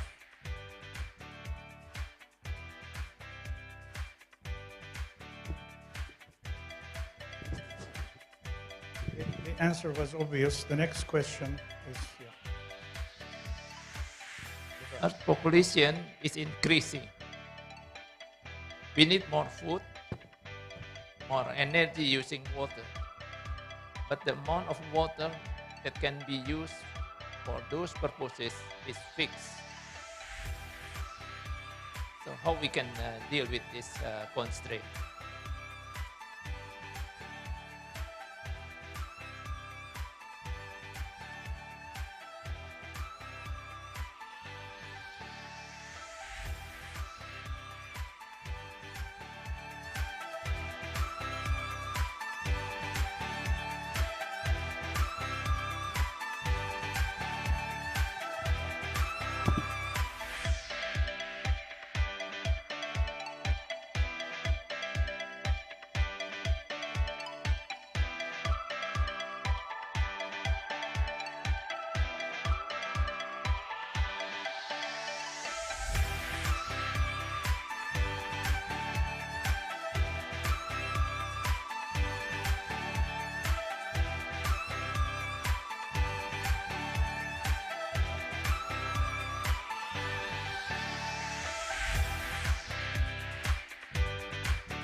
No, Professor Sachi, it is met with the Indonesian condition, but because in Indonesia, 80% of our water used for the agriculture. So when we can make efficient in our agricultural water, so we can have more water for other purposes.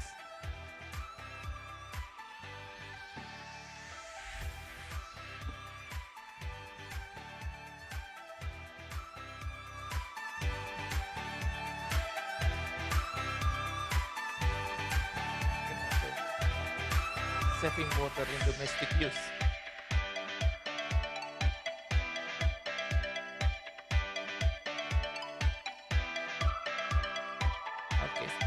can next. Why the number of participants is decreasing? Please. The number of people answering is decreasing, actually. Cross-border water cooperation brings prosperity. It's all known. How can we have cross-border cooperation?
All of you, most of you, suggested the evidence-based policy making. And the answer for the cross-border cooperation. Next, please. Okay, so evidence-based policy making is the winner.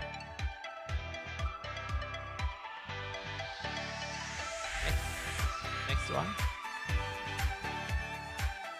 How to make the 10th World Water Forum achieve the goal of saving and sharing water for prosperity.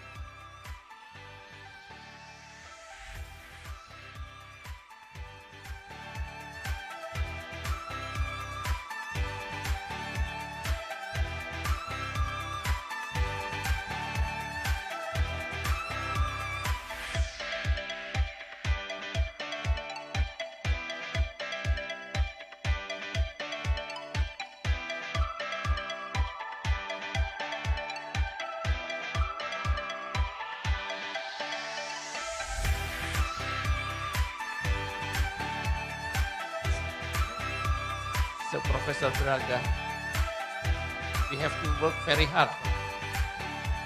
Now the audience suggests that we have to influence the policy maker.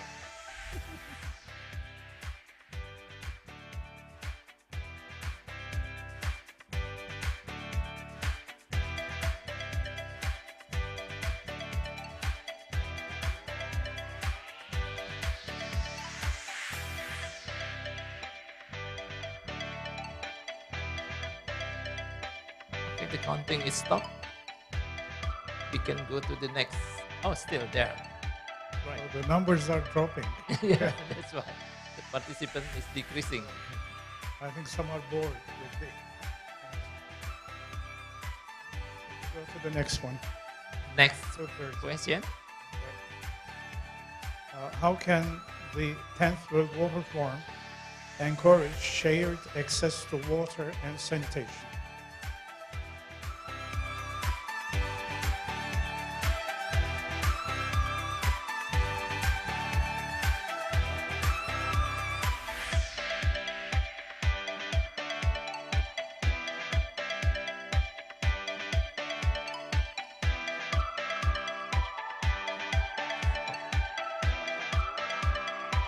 They are consistent.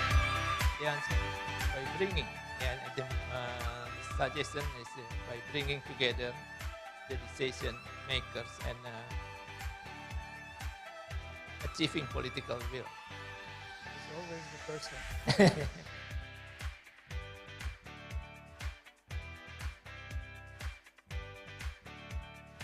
I think I became a soft teacher, you know. I ask very easy questions.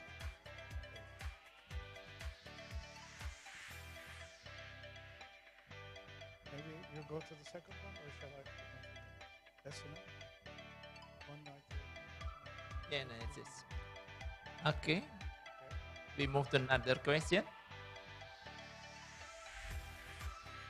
What does the forum require to lead action? Please answer in one word.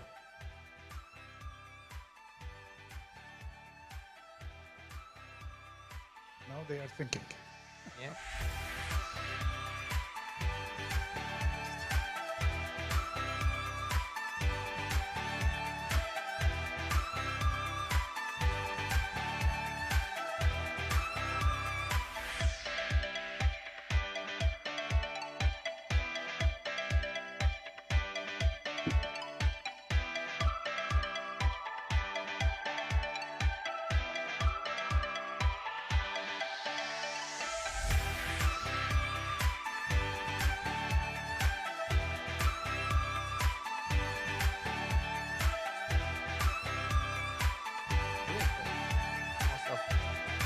The audience propose us commitment. Excellent.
I think we can move to another.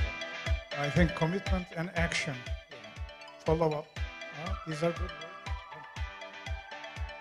Okay, we'll go to the next one. We lost around 60 customers. Water shared for shared prosperity. How can be an answer for global changes?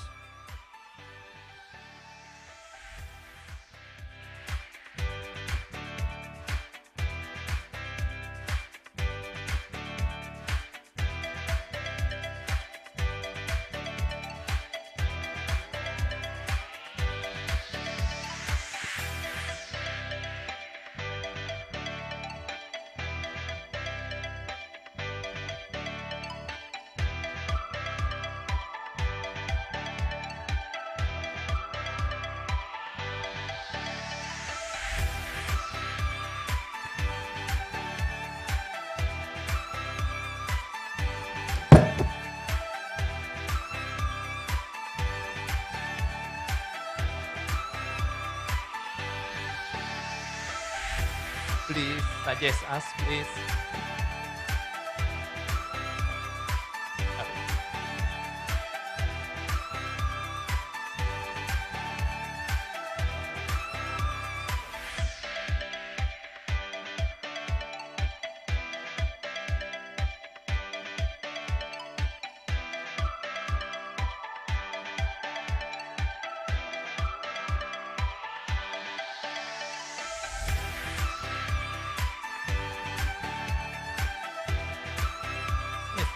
Climate change is a global issue and can only be tackled by global cooperation.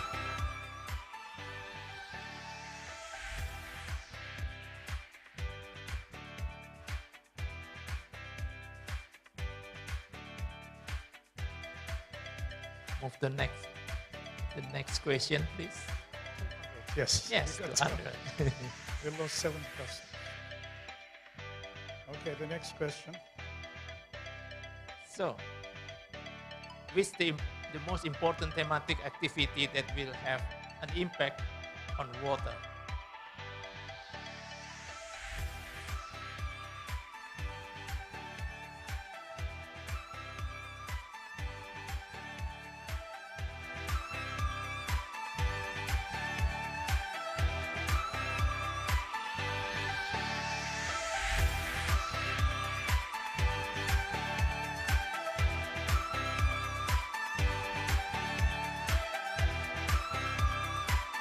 This suggestion is very important to Professor Ibu Mikroerita. Tomorrow, all of you will be divided into 6 rooms. So you may start to enter the room that will discuss this theme.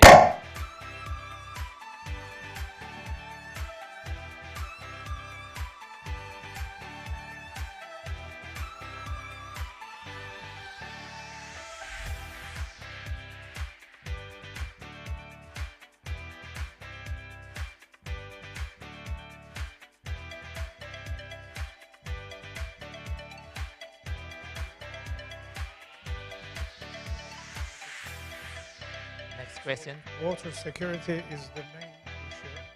Let's go to the next question. I have 3 questions left. If you bear with me, we'll finish it off. If you bear with me, we'll finish it off. 3 questions left. How can the 10th World Water Forum bring prosperity through water for vulnerable populations? I like one answer, yes.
Please make it 200. So, collaboration, innovation, action, access, funding is, they are very reasonable words. So we go to the next question. We need water to prosper and investment in the water sector. How can the 10th World Water Forum be used to increase investment in the water sector? Please choose one word.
Make it 200, please.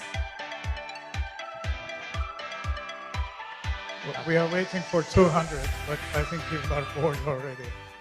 So I will pass to the next question. This is the last question. Water is a hidden variable of prosperity. How can we make it more obvious in this form?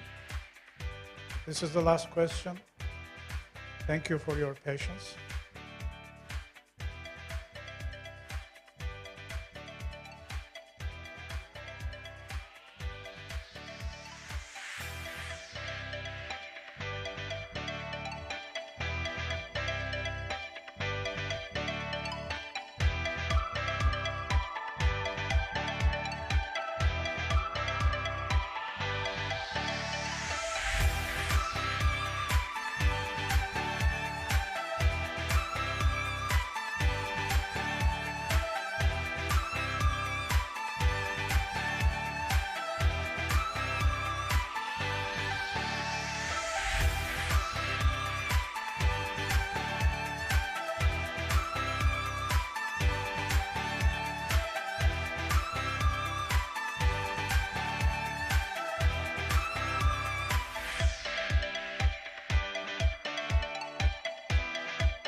Ladies and gentlemen, the registered participant is about 1,000 and 200 participate in this in the discussion. Hopefully, it is representative enough. We'll wait till 200 maybe. Yeah.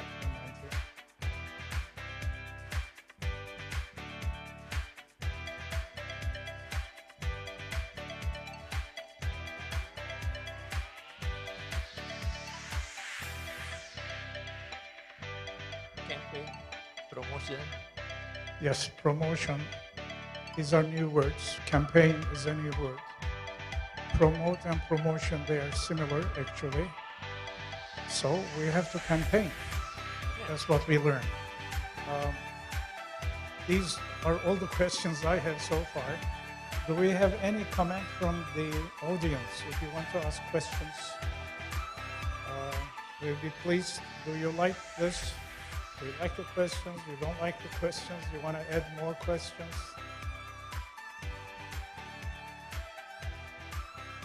You see anybody so far? No. Well, thank you very much for your patience. I hope it was useful. We will collect the results, and I'm sure they will be published. You will know the results and the summary of it. Thank you very much. Thank you very much.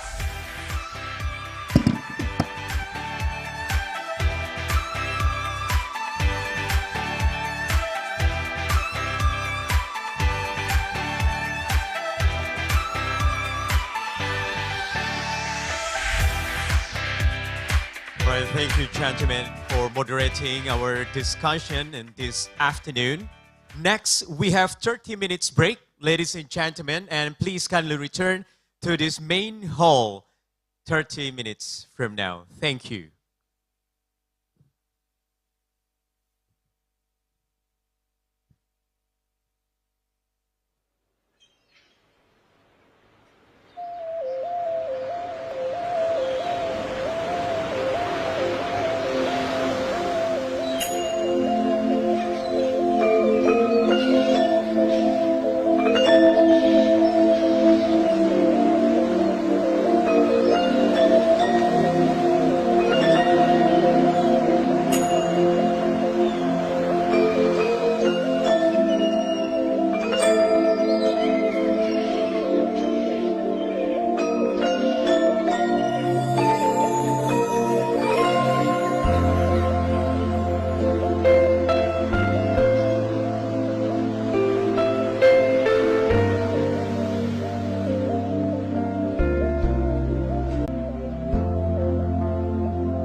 Cek 1. Cek 1 2 3 cek A 1.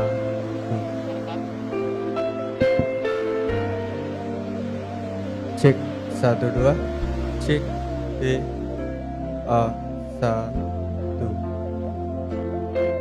1 2 cek.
Cek 1.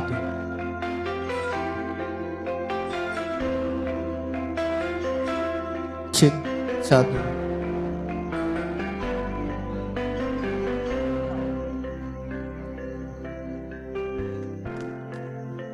Cek 1.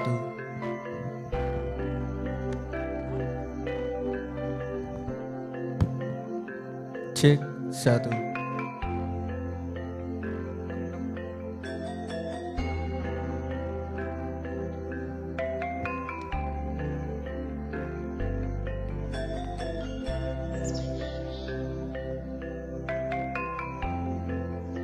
Cek satu.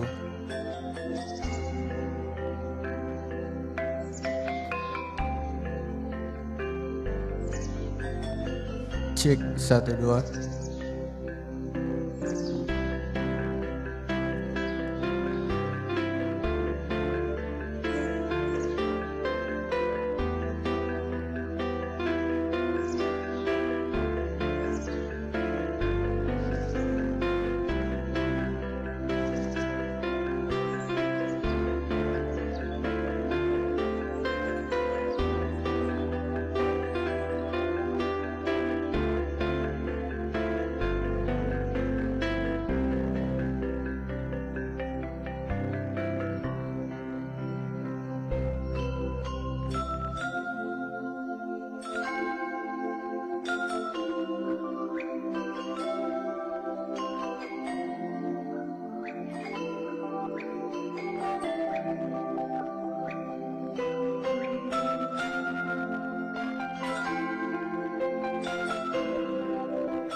Halo, satu, satu, dua, dua. Ya.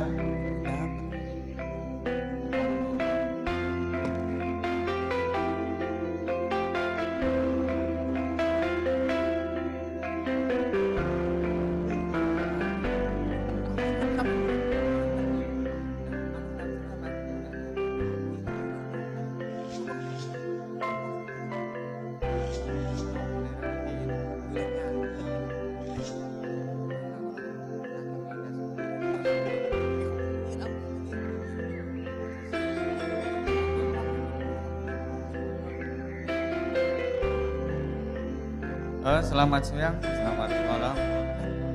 Normal maksudnya.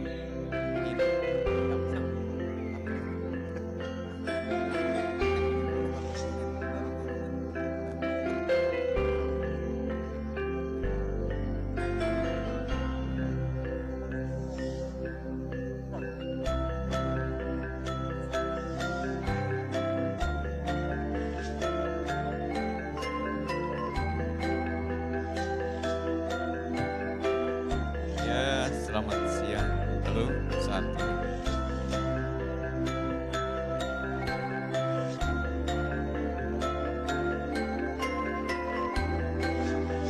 Enam, tujuh, delapan, sembilan.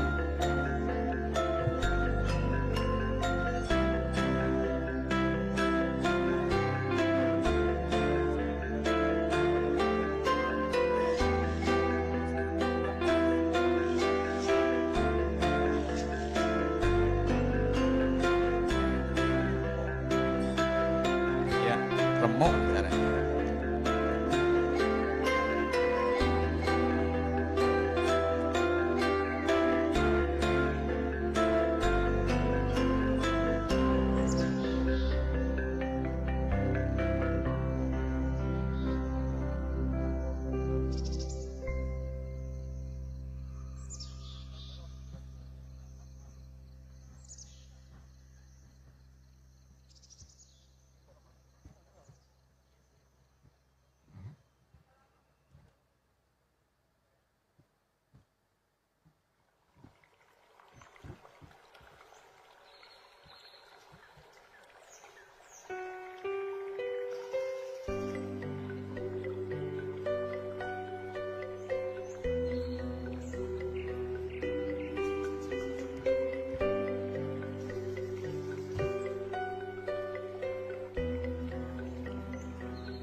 Right, ladies and gentlemen, in 5 minutes, we will start the next session of our discussion on the kick-off meeting toward an efficient and successful forum. So, ladies and gentlemen, distinguished speakers, and ladies and gentlemen, distinguished participants as well, please kindly be seated as the event will begin very shortly. Thank you.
And ladies and gentlemen, we would like to remind you all who already entered the main hall of the JCC Jakarta to please be seated in the front seat area. Thank you.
Ladies and gentlemen, welcome back to the 10th World Water Forum Kick-Off meeting. Please kindly be seated as the event, our next session of this event will begin very shortly. Thank you.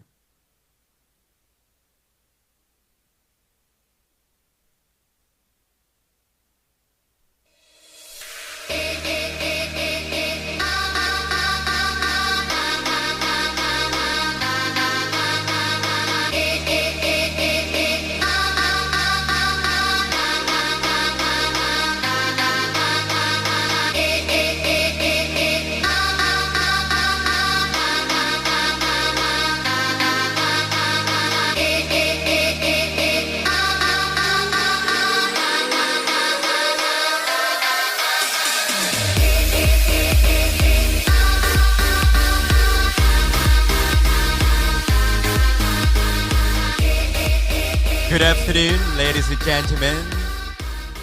Welcome back to the 10th World Water Forum Kick-Off meeting toward an efficient and successful forum. And thank you again for joining us on today's event.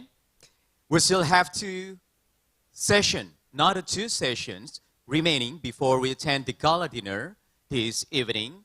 And the next session will be the political process, design, and expected outcomes. So we invite to the stage to all the speakers. The first one, Vice Governor of East Java of the Republic of Indonesia, Mr. Emil Elestianto Dardak.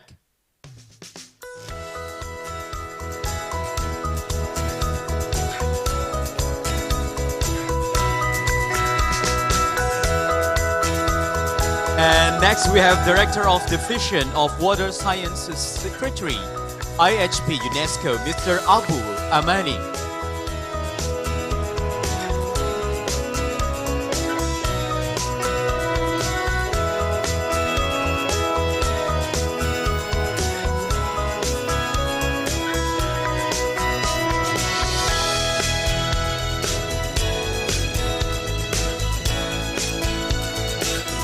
And next we invite Vice President World Water Council, General Director, Office International, Delo, Mr. Eric Tardy.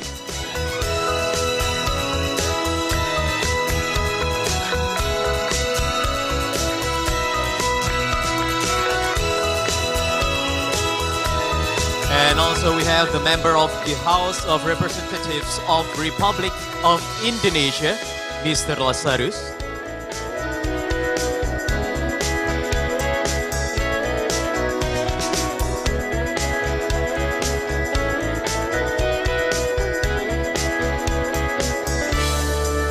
And last we have the Secretary General UCLG, Mr. Sais, who joining us online.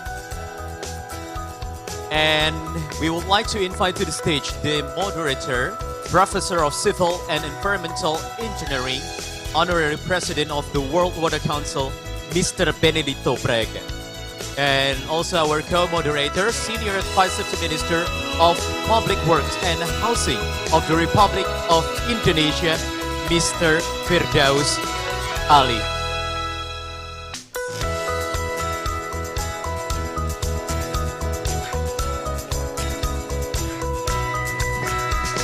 Thank you, speakers and the moderator and co-moderator. Gentlemen, the stage is yours.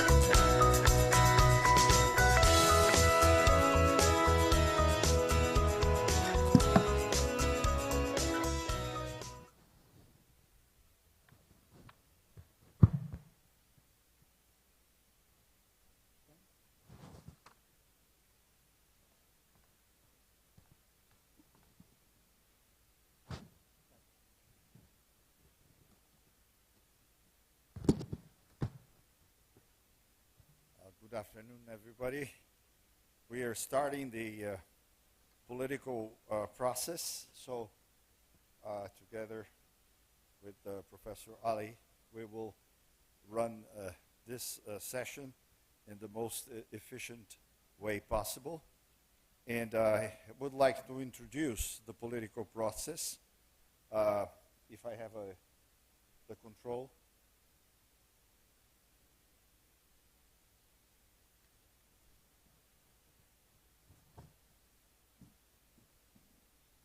Well, this political process, as I mentioned before, I will say the introduction, the segments, and the previous political processes. So the idea here is to facilitate a better understanding of water as a cross-sectoral dimension in political decisions, catalyze interaction between all levels of decision-making, and bringing more political commitments.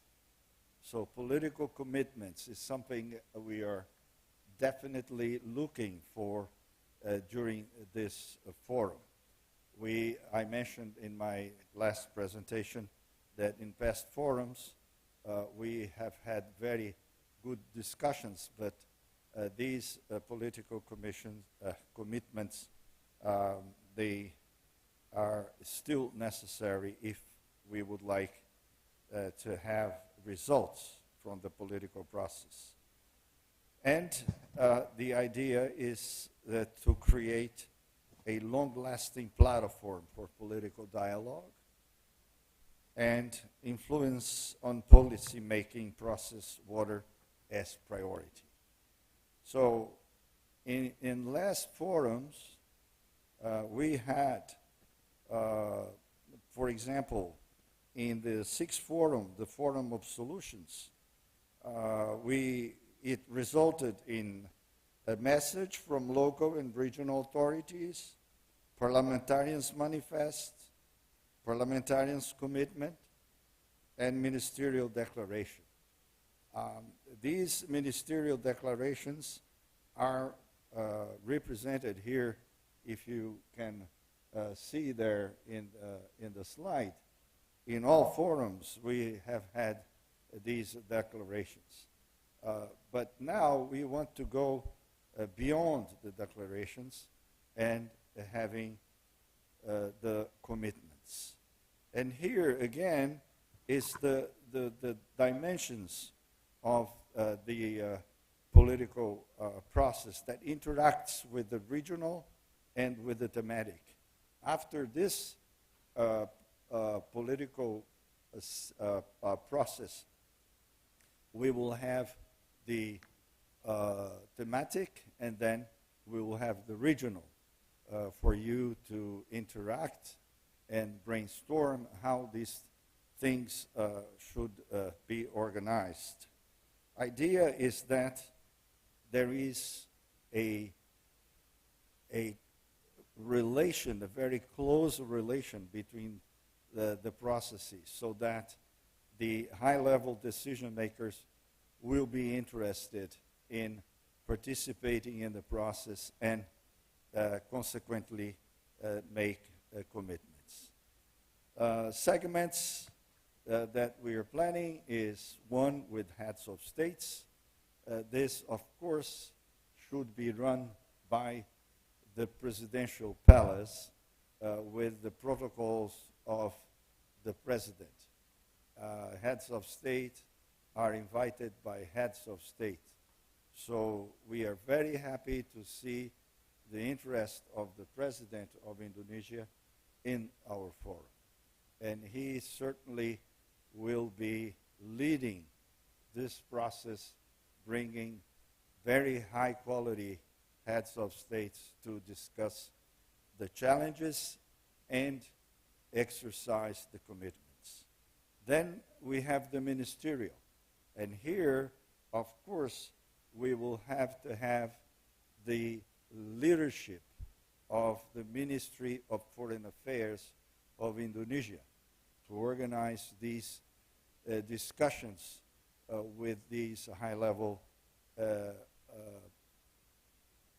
decision makers in the executive branch of government. Then, of course, we have the parliamentarian. And parliamentarian is one extremely important because parliamentarians, they are the ones that produce the laws and regulations that have to be followed by the policymakers. And also, they are responsible for the budget. And the budget is extremely important if we want to have priority, we need to have the financial resources for the priorities to be really priorities and not just something that people say, but it's not really a priority.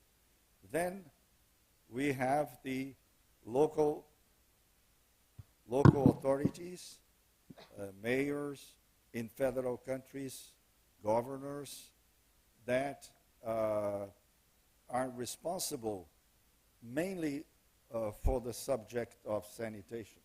Sanitation normally in all places in the world are run by municipalities. And mayors are extremely important to be present. And the interactions of other sectors in cities like housing, like transportation, that needs to be well integrated with water supply and sanitation. And basin authorities. In some countries, you have this level of organization in which river basin authorities are very important. They make decisions, and we want them to be involved with us. So, to be brief, in order to recoup the time and for you to be able to have dinner on time, I will stop now with this motto here. Let us make water a political priority worldwide. So this is what the political process would like to have, is political commitments at the national, local, and international levels. I will now then give the floor to Professor Ali for his presentation. Thank you very much.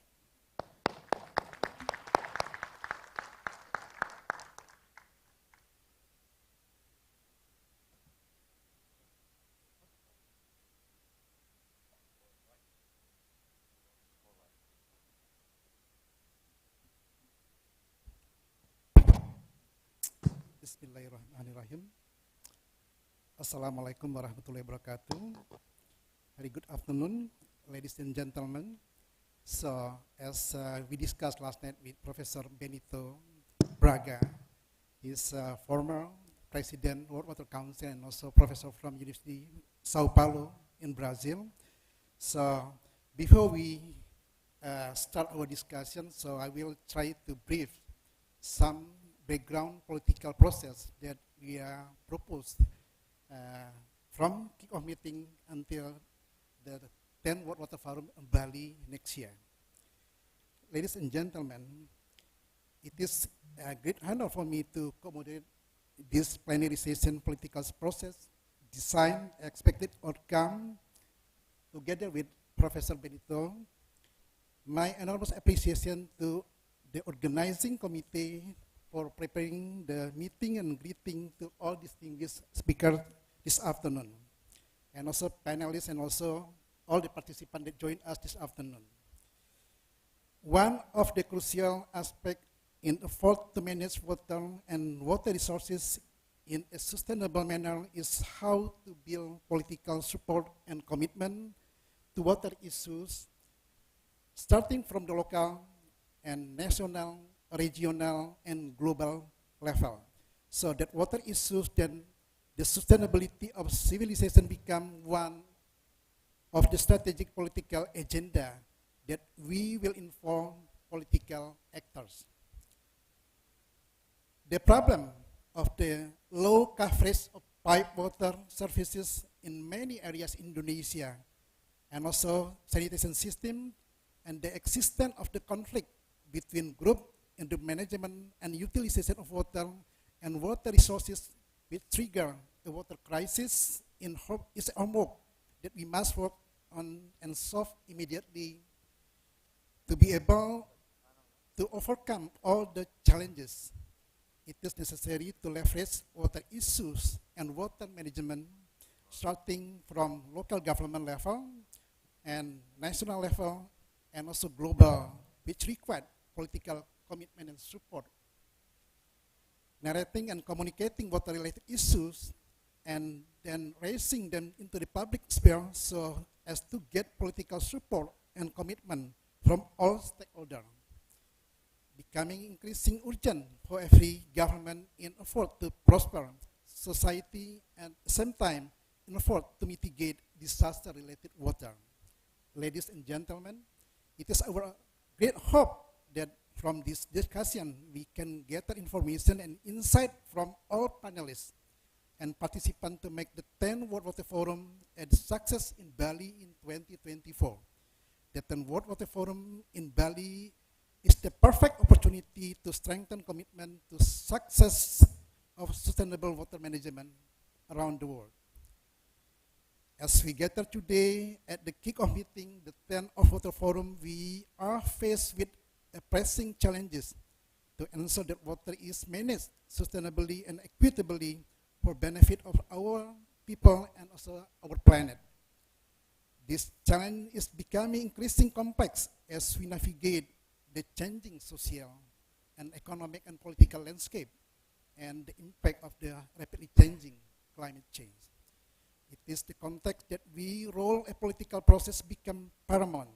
Effective water governance requires strong political leadership, robust institution, and inclusive process that engage all relevant stakeholders, including government, the private sector, civil society, and also local government. The government of Indonesia has made a strong commitment to address the water crisis in the country, which has been exaggerated by issues such as climate change, population growth, and urbanization. Water scarcity and pollution pose significant challenges to the well-being of citizens, the environment, and the country economic development.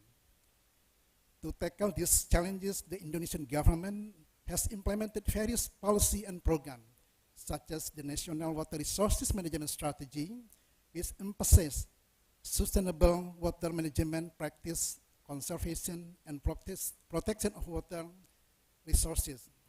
Additionally, the government has launched programs such as the Clean Water and Sanitation for All, initiatives to increase access to safe drinking water and improve sanitation both urban and rural areas. The government has also prioritized infrastructure development to ensure adequate and clean water supply, including the construction of dam, reservoir, and water treatment. The government has also collaborated with the private sector and civil society organizations to promote water conservation and protection of all. The Indonesia government's strong commitment to address water problem demonstrate its recognition of the importance of water for sustainable development and the well-being of its citizens. By prioritizing policy and programs that promote water conservation, protection, and sustainability, the government is taking concrete steps toward securing better future for its people and the environment.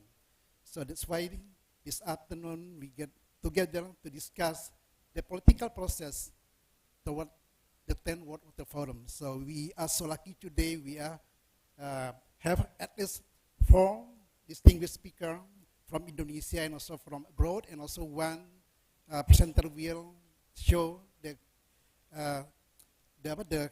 commitment by video. So Professor Benito, so I think we start with Professor, or maybe Dr. Emil Dada. So just to brief, Dr. Emil Dada is Vice Governor is Java. So he will speak maybe, we expect less than 6 or 5 minutes per Emil Dada. Just explain to us how is Java government dealing with water issues in Java, because when we are talking about water, we are thinking about human. When we are thinking about human, we are thinking how can we secure, how can we sustain the life in this planet. So when we are talking about that human, we have to provide infrastructure and we have to provide finance. All those things depend on on how we governance everything. So that's why we need political process, we need political support. Okay? Pak Emil, I will go to my seat so you can speak from your seat. Okay, thank you so much.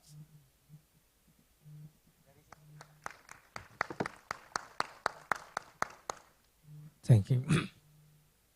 Thank you, co-moderator, Bapak Firdaus Ali. A very good afternoon to everyone. Assalamualaikum warahmatullahi wabarakatuh. Allow me to first greet the host of the 10th World Water Forum, His Excellency, Minister of Public Works and Public Housing, Dr. Insinyur Haji Muhammad Basuki Hadi Mulyono, and also the moderator, the Chair of Honorary President of WWC, Mr. Benedito Braga, and my fellow panelists, including we have the Honorable Chairman of the Infrastructure Commission of the National Parliament, and all distinguished guests, participants of the World Water Forum. I'll try to be very brief because of the time constraint. If the committee can help me go to the next slide. Okay, can we go to the next? We'll skip a couple of slides to make this brief. Or I'm supposed to actually control it from here. If that's the case, then yeah. Okay.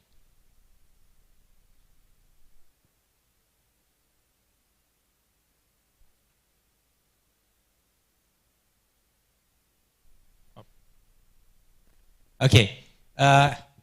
Just a brief introduction. I am the Vice Governor of East Java Province. It has 38 municipalities. So it's the largest province in terms of the number of municipalities in Indonesia. The population is 40 million people. So 1/6 of Indonesia's population are living in East Java Province. And the two main priorities that we would like to talk about is first, water from the perspective of flood mitigation. And the second is how do we manage the irrigation? Why do we talk about irrigation?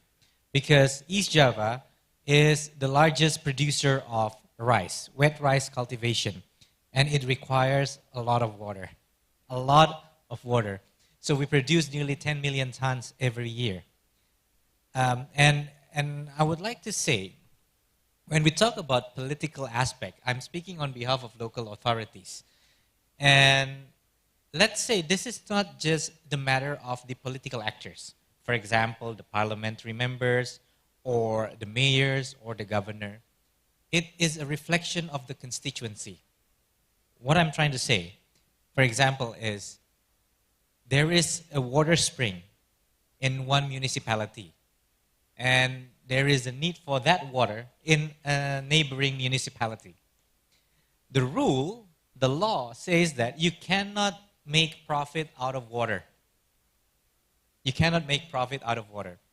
So what happened is, it is possible for the consuming municipality to tap into the water spring from a neighboring municipality, build a pipe, connect it to them, and the municipality that has the water spring receives almost nothing. But that is not sustainable. From a local authority point of view, the constituency will be shouting, crying out loud, saying, what are we getting out of this? There is a feeling that it is something that belongs to us. So it is not that simple. And we are facing this problem right now, where municipalities, regencies that have water springs, it's not just the political actor, it's the people who vote for them. I'm an elected public officer. So my action is pretty much also influenced by the people who vote for me. Of course, we want to be as technocratic as possible, but it is not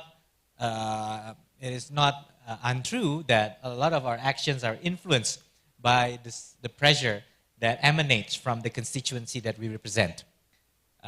So, bearing that in mind, it is quite a challenge that we face nowadays.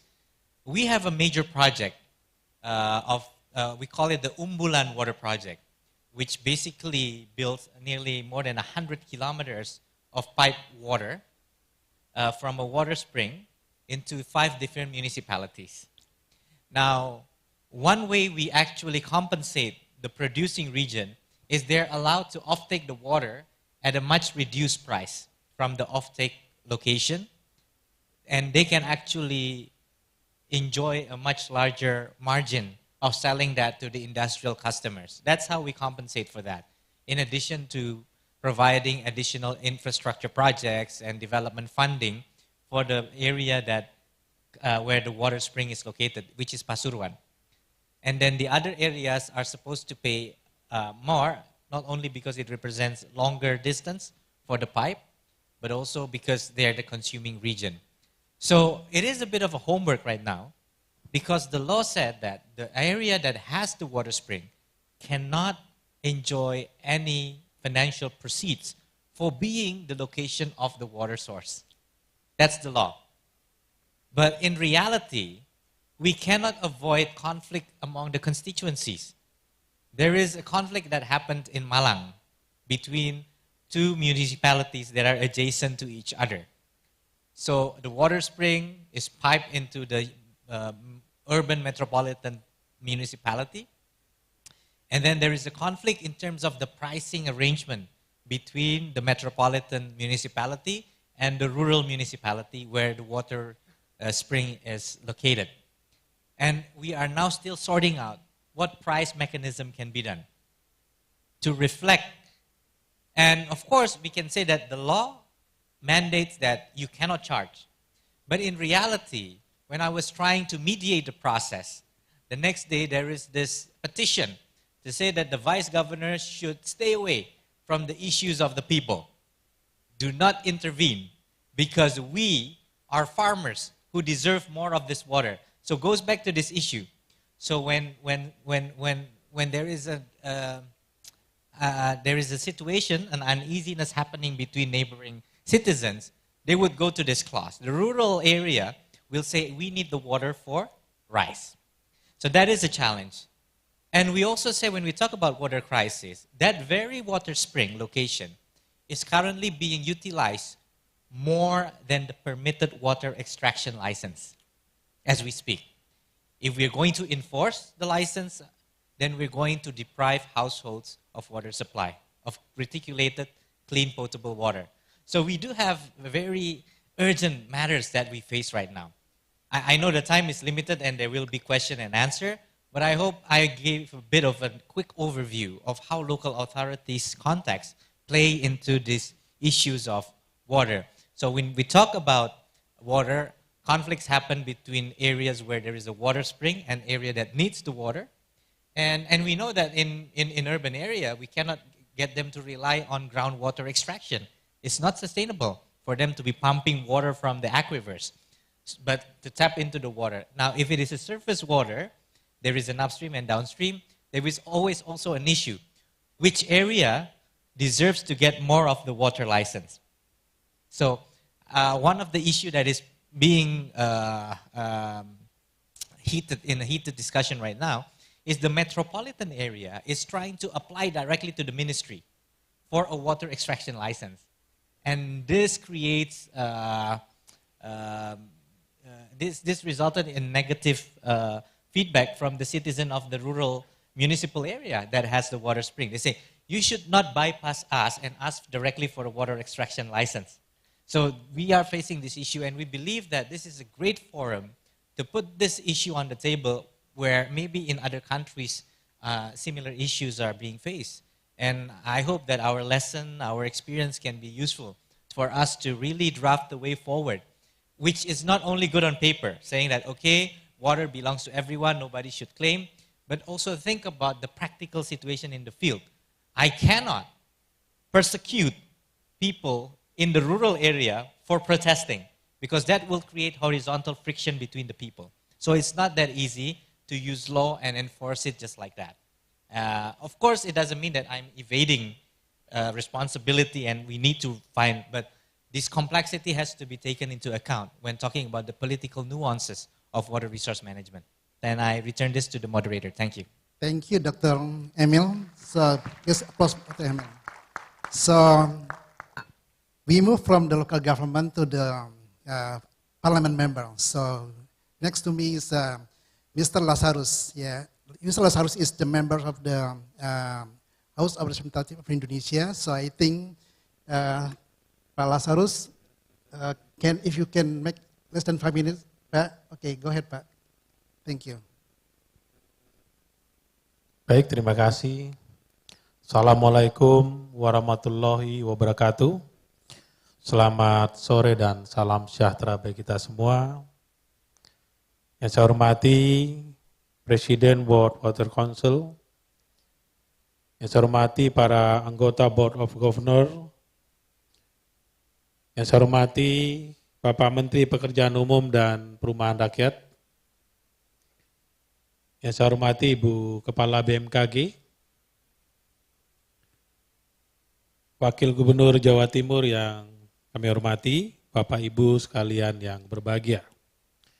Pertama-tama kami ucapkan selamat datang di Jakarta, Indonesia dalam rangka kick-off meeting World Water Forum ke-10. Kami atas nama Dewan Perwakilan Rakyat Republik Indonesia menjadi suatu kehormatan bagi kami untuk dapat ikut serta dalam acara penting ini yang merupakan milestone awal untuk perhelatan internasional acara World Water Forum ke-10 tahun 2024 di Bali.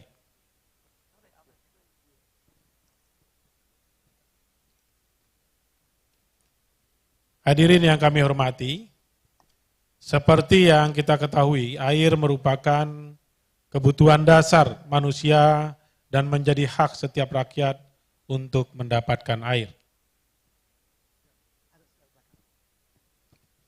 Terutama air bersih, dan itu adalah amanat pokok undang-undang. Melihat pentingnya hal tersebut, maka Indonesia telah menetapkan Undang-Undang Sumber Daya Air, yaitu Undang-Undang Nomor 17 Tahun 2019 sebagai panduan konstitusi pokok untuk menjamin kebutuhan dan kesejahteraan rakyat, serta menjaga keberlanjutan sumber daya air.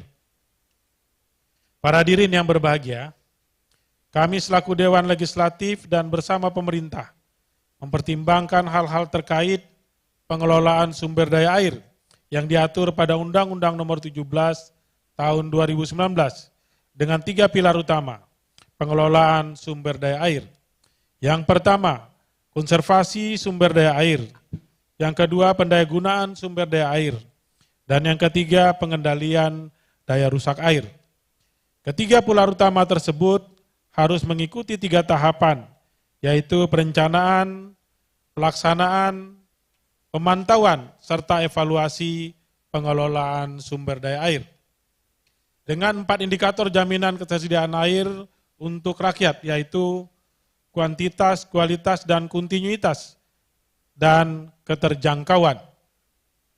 Para hadirin yang saya hormati, 3 pilar utama prinsip pengelolaan sumber daya air, 3 tahapan pengelolaan sumber daya air, dan 4 indikator jaminan ketersediaan air merupakan amanat undang-undang yang diselesaikan secara bersama-sama antara kami Dewan Perwakilan Rakyat Republik Indonesia dengan pemerintah Indonesia, serta peran aktif dari masyarakat.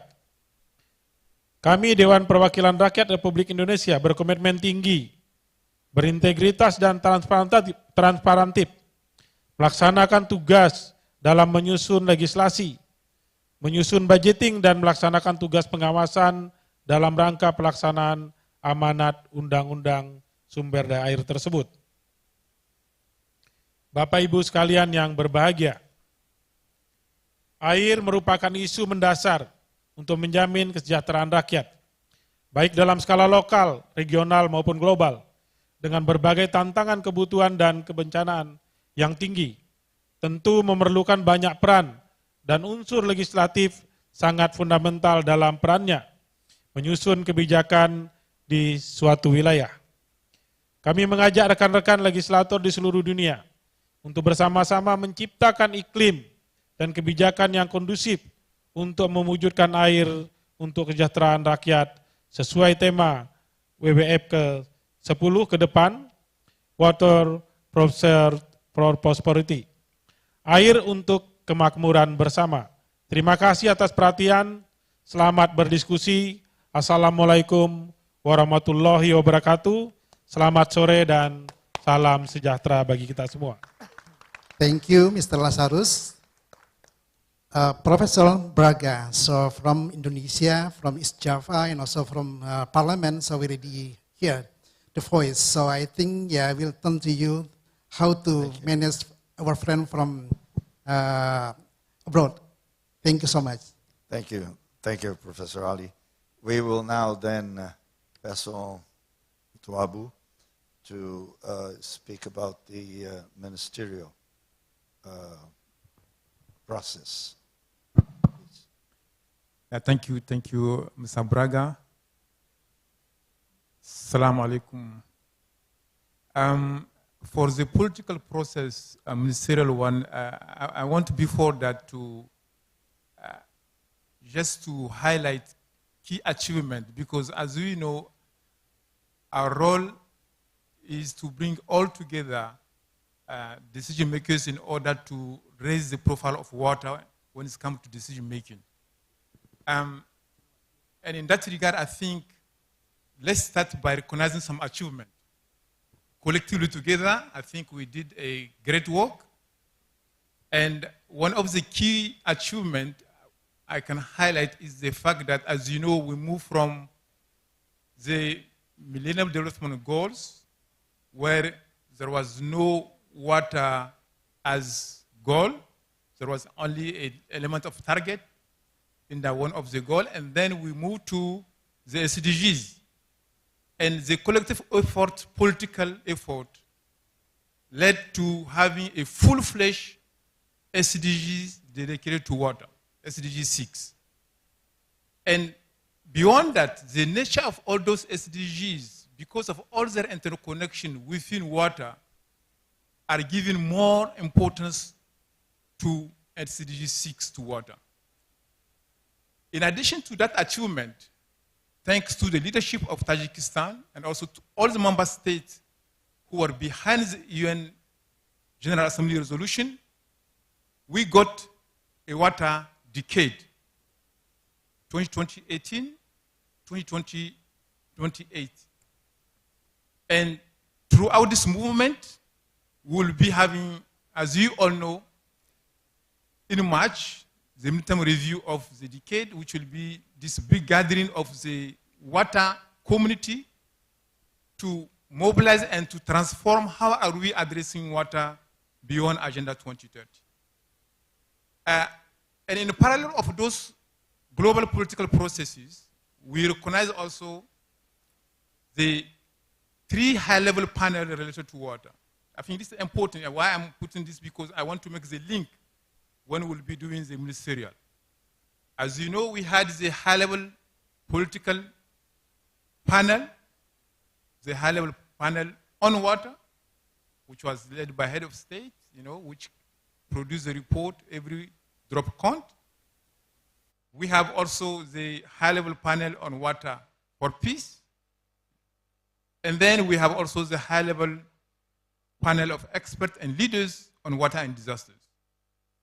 So all those panels are pushing in, of course, on all those areas to raise the profile of water when it's coming to decision making at country level, also regional level. And in addition to that, we have 3 important agendas where water is at the core of them. We have the climate change. Everybody's talking about climate change. But water is almost 80%, we have almost 80% water issues. So water is part of the solution of climate change. We have the Sendai framework, which we all know 90% of natural disasters are water-related disasters. We have also the issue related to desertification. Desertification is also a water issue, scarcity issue.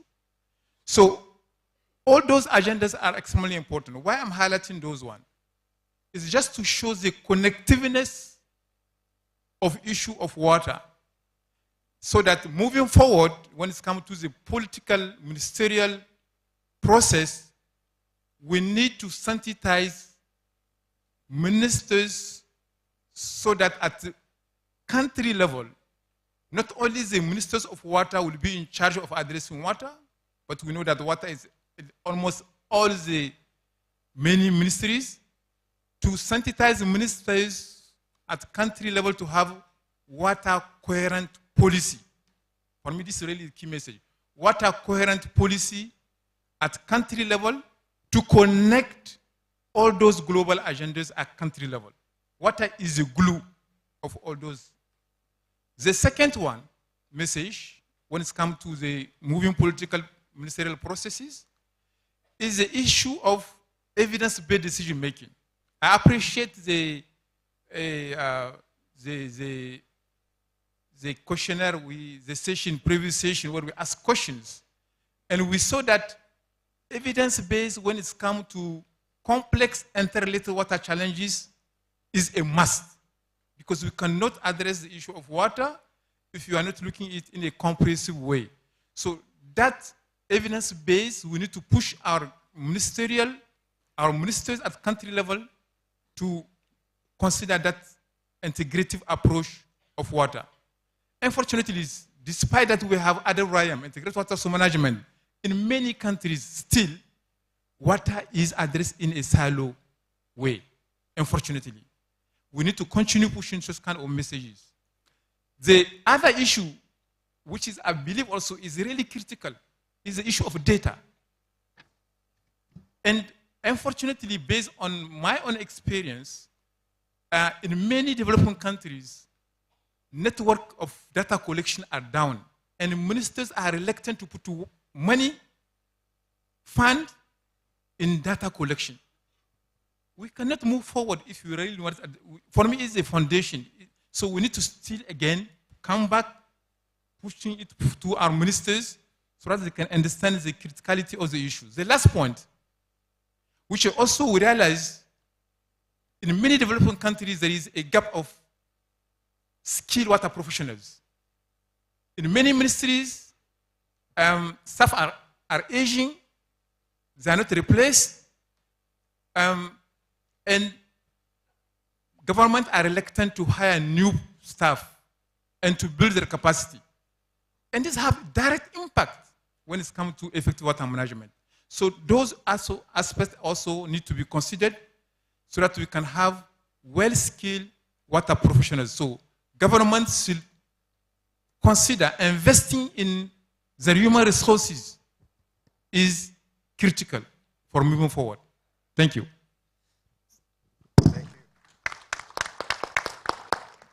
Thank you very much. And the point that you have raised very correctly is the connection of these international conventions with the local, the ministerial, that they have to be attentive. And of course, the issue of data collection and information, it's fantastic. But I am sure that Patrick will look into the thematic so that this will be very well connected.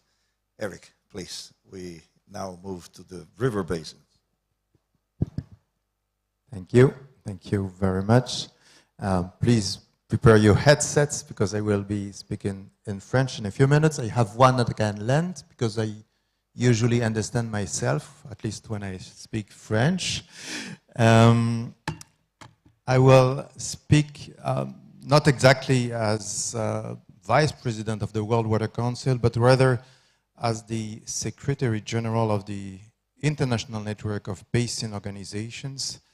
And I'm happy that our chair country, the Kingdom of Morocco, is represented in this room. And I would need the control, yeah. Oh, thank you. Terima kasih. Alors, le segment des bassins au sein de ce processus politique est tout jeune.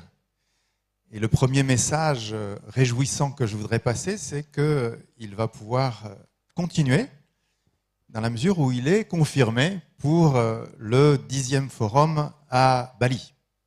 Et donc, je voudrais que nous partagions cette ambition d'aller plus loin, d'aller plus haut.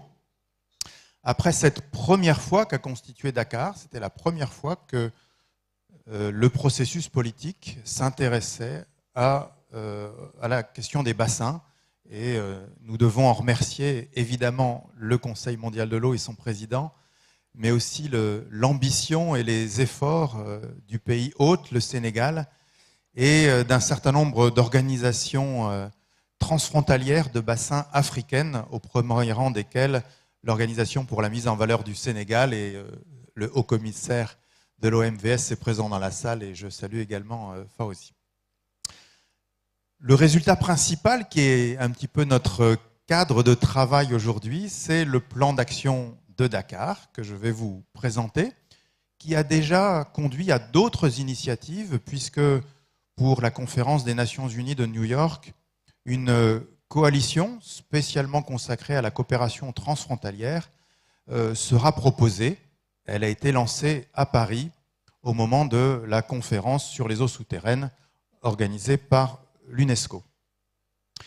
Ce plan d'action de Dakar s'intéresse aux bassins non seulement des fleuves, mais aussi des lacs et des aquifères. C'est important de dire que nous essayons de regarder toutes les ressources en eau. Les porteurs de l'initiative, je les ai cités, je complète peut-être avec l'Organisation pour la mise en valeur de la Gambie et le gouvernement suisse qui a été très actif à côté de la Commission économique des Nations Unies pour l'Europe.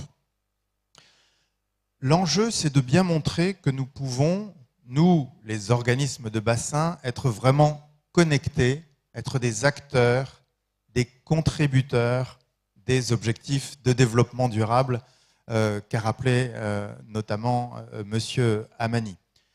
Comment les organismes de bassin peuvent-ils accélérer la mise en œuvre des ODD? Ils peuvent le faire, et pour pouvoir le faire, ils doivent être soutenus. C'est le message central du plan d'action de Dakar, et heureusement que c'est le message central, parce que je crois que vous ne pouvez absolument pas lire ce qu'il y a à l'écran. J'essaye de connecter avec ces tableaux les principes, les affirmations du plan d'action de Dakar avec l'objectif du 10e forum de Bali. Prospérité partagée. Il s'agit d'abord de dire que les organismes de bassin ont un rôle très important pour contribuer à la paix, mais aussi au développement durable. Parce que ce sont des plateformes multi-acteurs où on va retrouver les besoins de l'agriculture, les besoins du développement urbain, et leur rôle, c'est de connecter ces besoins et de construire le dialogue. Leur rôle, c'est également de s'intéresser à la valorisation économique de ce partage de l'eau, à des résultats concrets, de façon à contribuer, encore une fois, au développement économique et social des bassins sur lesquels ils sont compétents. On peut également souligner leur importance à cheval sur plusieurs territoires en matière de développement économique. Le vocabulaire prospérité n'est pas dans le plan d'action de Dakar pour l'instant, mais vous voyez qu'il est très largement connecté. Nous comptons depuis l'année dernière plus d'une centaine de signatures. Alors, vous voyez qu'il y a un enjeu à relever dans l'Asie et le Pacifique. Encore peu de signataires, trop peu de signataires. Donc c'est un appel aussi que je lance, évidemment à vous tous, chers collègues d'Indonésie, mais aussi à tous les acteurs d'Asie plus particulièrement représentés. Il faut que la mobilisation s'étende aussi, et tout le monde peut encore signer le plan d'action de Dakar. À Bali, il faut que nous continuions cet effort, que nous l'approfondissions dans cette idée d'accélérer les ODD 6.5.1 et 6.5.2, j'y reviens dans un instant. Et donc, avons-nous des idées nouvelles, des initiatives nouvelles, des sujets que nous souhaitons porter dans le respect de l'esprit de ce qu'est un organisme de bassin, c'est-à-dire une approche transversale, intersectorielle, qui relie l'eau avec l'énergie, l'agriculture, le financement, l'industrie, le tourisme, les écosystèmes et l'environnement, l'aquaculture et peut-être d'autres besoins. Évidemment, il y a toujours le cas particulier, souvent délicat, de la coopération transfrontalière pour les bassins qui sont partagés entre plusieurs pays. Et il y a aussi cette capacité des organismes de bassin à réagir au changement climatique. Il est essentiel que nous retrouvions ces sujets et que nous tenions compte des spécificités asiatiques. Alors vous devez reprendre, je crois, là, votre téléphone. Je conclus ma présentation avec quelques questions pour vous aider peut-être à réfléchir. Et comme je n'ai pas reprécisé ce qu'était un organisme de bassin, alors ce n'est pas la bonne question, ça doit être celle d'après. It's the next question. Yeah.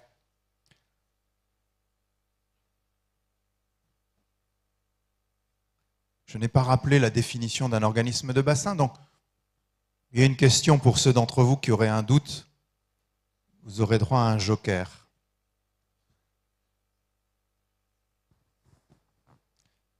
Trois questions très rapides. Si j'ai le temps, messieurs les modérateurs. Oui, merci. Alors, est-ce qu'on peut avoir les... Can we have the right list of questions, please?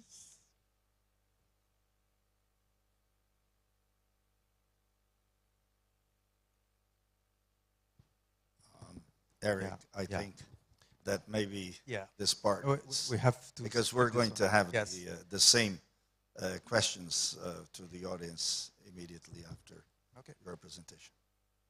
Okay. Merci beaucoup, j'ai fini. Ok, merci. On revient là, merci.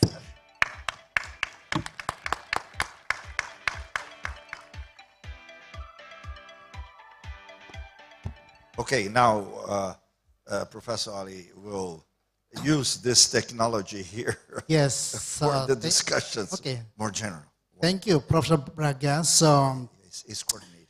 We want to explore the communication between audience and also with us, with speaker here. So we need to bring the political issues into the high level. So we need your opinion, we need your suggestion. So that's why we try to use the Mentimeter again. So please use your mobile phone and then try to read the QR code and then please input your answer.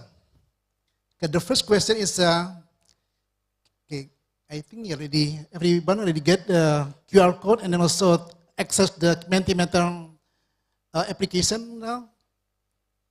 Okay, so the first question I think, which theme would be the area where political commitment is most needed? Yeah, for example, water for human and nature, water security and prosperity, disaster risk reduction and management and cooperation and hydro diplomacy, water innovative finance, and knowledge innovation. So we need your participation to bring the issue, to bring the key point, keyword, in order to capture which one that we are going to discuss more detail. So we will bring all the input that you give us today. So we still have 15 months to go to Bali actually. So in the middle, so the process to strengthening the issue about the political process, as mentioned before by Emil, so many issues related to the water in Indonesia. For example, in East Java, not just about the conflict to utilize the source of water, but also how to set up the tariff, how to manage the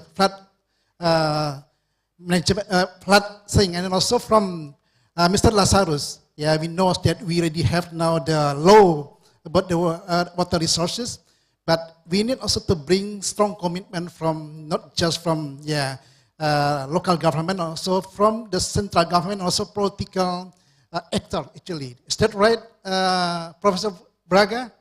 So please give us your feedback. So, Okay. now we got the, go ahead, Prof. Yeah, we can see there that water security and prosperity is the issue that is showing more interest of the audience. But I would like also, Professor Ali, that if you would like to intervene, you know, as the usual way with a microphone. There is a mic running around there, and if you raise your hand, you can speak up about the issues that have been raised here by the presenters, and ask questions to the presenters as well. Please, But, if you need to say something, if you need to ask something, so just raise your hand. So I think the operator will, hand on the microphone to you. Please, go ahead. Can we have a microphone for our gentleman? Operator, can you pass on the microphone to the gentleman behind the Professor Bicolita? Okay, we do have two Professor Braga, so yeah. Okay, go ahead.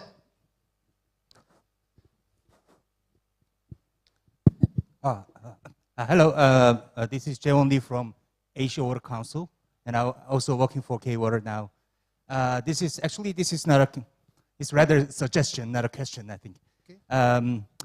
The K-Water, we also have a consultative board, which is called AAWC. This is Asian National Assembly Water Consultative Board. Actually, this is Asian first consultative board made by lawmakers. Actually, now 25 lawmakers from 11 different Asian countries are a member of this consultative board.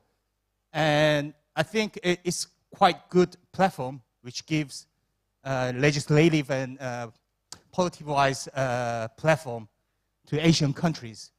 And I think from the beginning of this World Water Forum stage, at the kickoff stage, if AAWC has chance to join at the beginning stage, I think it will be a great opportunity for both World Water Council and AAWC for providing a very good model for the lawmakers who how they can contribute each other to achieve SDGs and solve water-related issues in Asia. Yeah, thank you.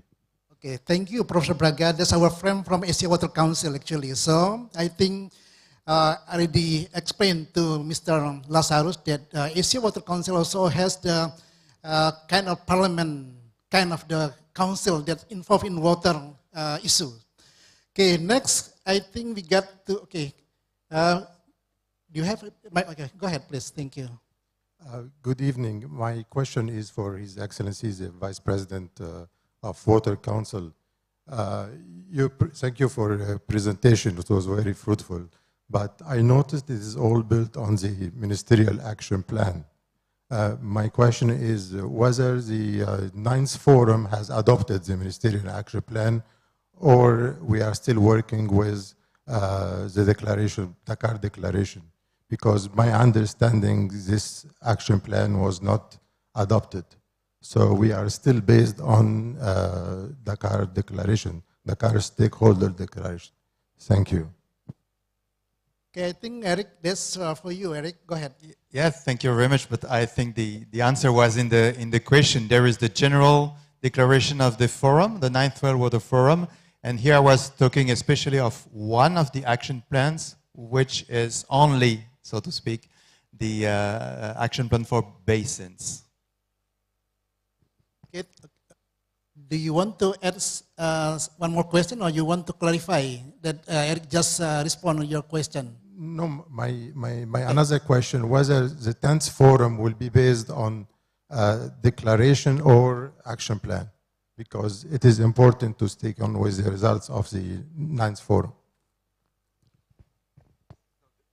Yes, the proposal or the question of my presentation was, yes, for the basin segment of the political process to consider the Dakar Action Plan as the major input. But of course, we need to go deeper and further, and maybe to reconsider some of the aspects of the action plan. That's part of what we are doing right now. Okay, lady there.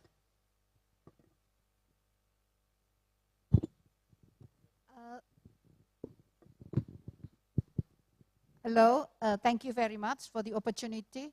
I would like to highlight one of the keywords that has been presented by one of the speakers here related to the data. It was highlighted how difficult or how complicated to provide the appropriate network for the data. Although it is talk about the political issues without any concrete or accurate data, so the decision or the policy can be misleading. So that's why I would like to invite more concern in this forum to emphasize more in the importance of appropriate and qualified data. Thank you very much. Thank you. Abu? Yeah, thank you really for this question and for stressing this very critical issue.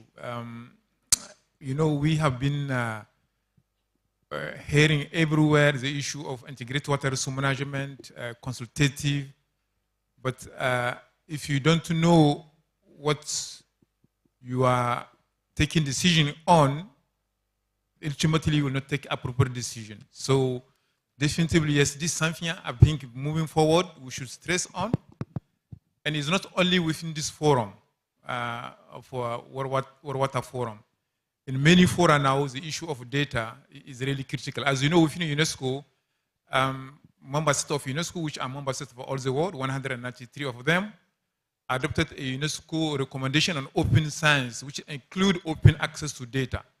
Because we believe that the knowledge is a common good. It has to be accessed by all.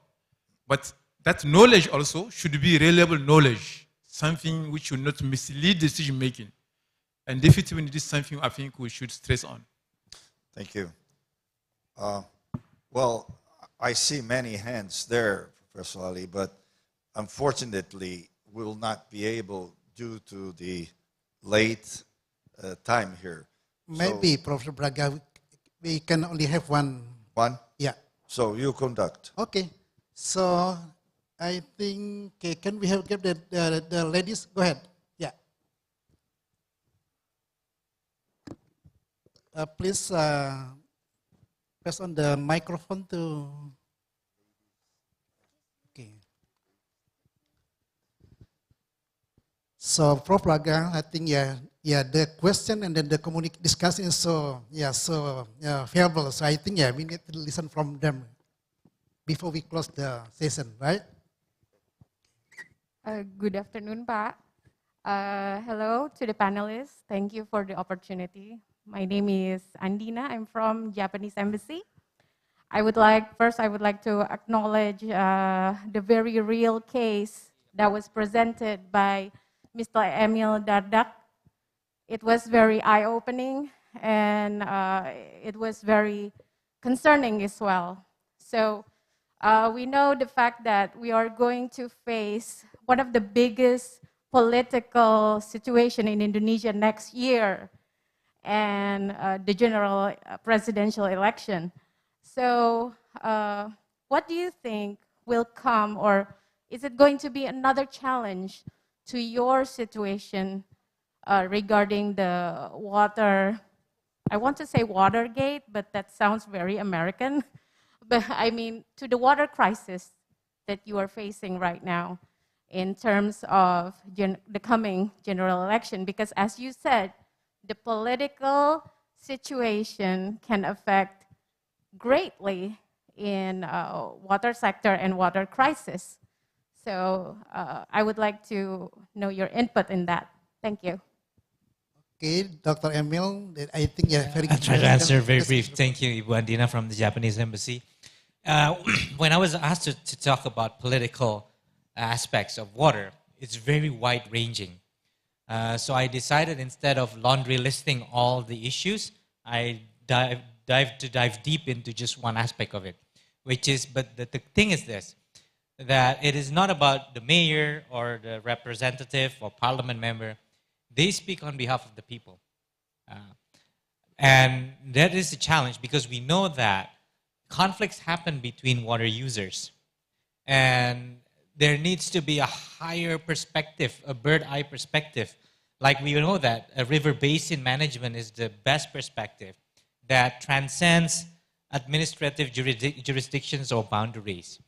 Now, in areas where there is ongoing water conflict, there is a fear that for the sake of garnering votes, they would make promises that is detrimental to the sustainable and equal access or fair access to other municipalities. So they say, if I am elected, I would block this. I will not let other municipality enjoy the water that God has given to this particular municipality.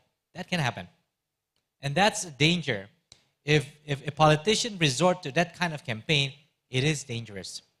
So that's why this forum is a really right, platform to raise this issue and build awareness. I think academicians, civil societies, they need to be mindful that, because if this is, now this is most likely happening at the local level. Election of rural heads, election of mayors. For governors, less likely because we deal with big perspective. I mean, the whole Brantas River crosses my area. 70% of the Bengawan Solo River is in East Java, but we never quarrel with the governor of Central Java on issues of Bengawan Solo. So, but when you go to it's more of a micro issue. Water between this water spring into there, channeling from one municipality to another, especially in the metropolitan area, how to share water, that would be a big issue. So in the national election, not so, but the legislative election, bear in mind, because you would be selecting legislative members for the National Assembly, like Honorable Pak Lazarus, or provincial or municipal level. That's where these really local issues can become hot political commodity. Yeah. Thank you. And also one more thing. Okay. On water utility tariff. We know that in public-private partnership, you would have an agreed price increments in order to generate the desired IRR.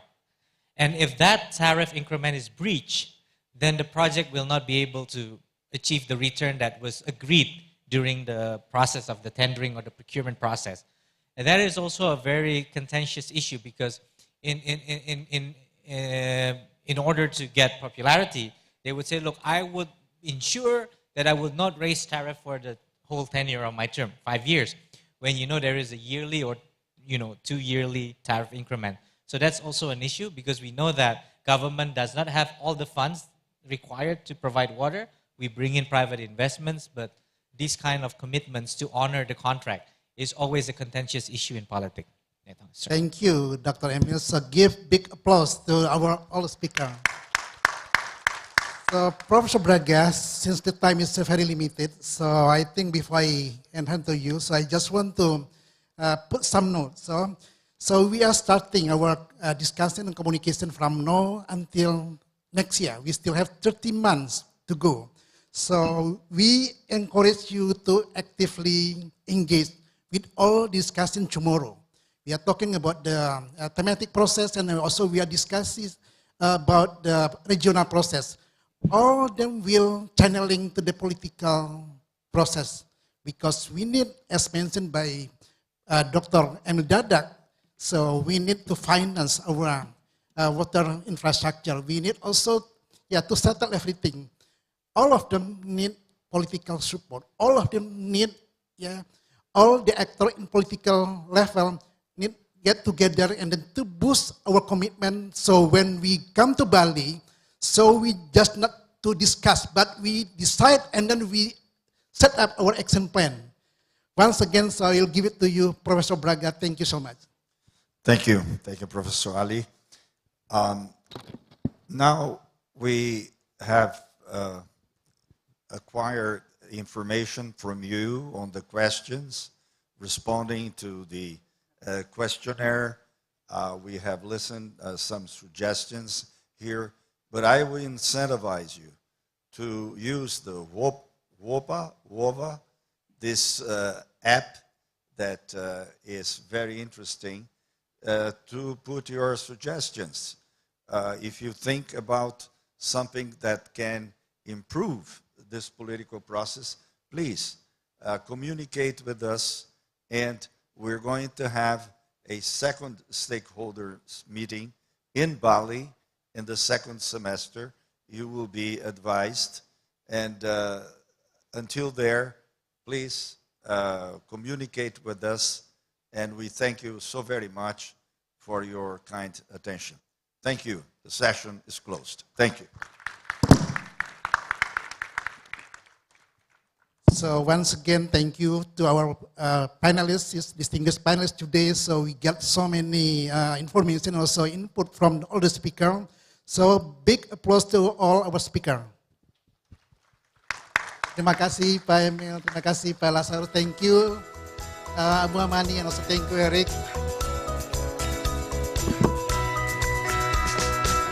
Thank you, gentlemen. Ladies and gentlemen, distinguished participants, please, one more time, give a round of applause for our moderators and speakers.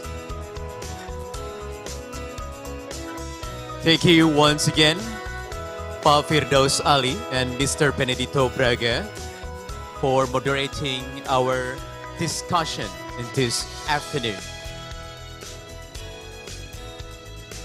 And I would like also to thank to Vice Governor of East Java of the Republic of Indonesia, Mr. Emil Elestianto Dardak, and also Director of Division of Water Sciences Secretary, IHP, UNESCO, Mr. Abu Amani, and Vice President, World Water Council, General Director, Office International Delo, Mr.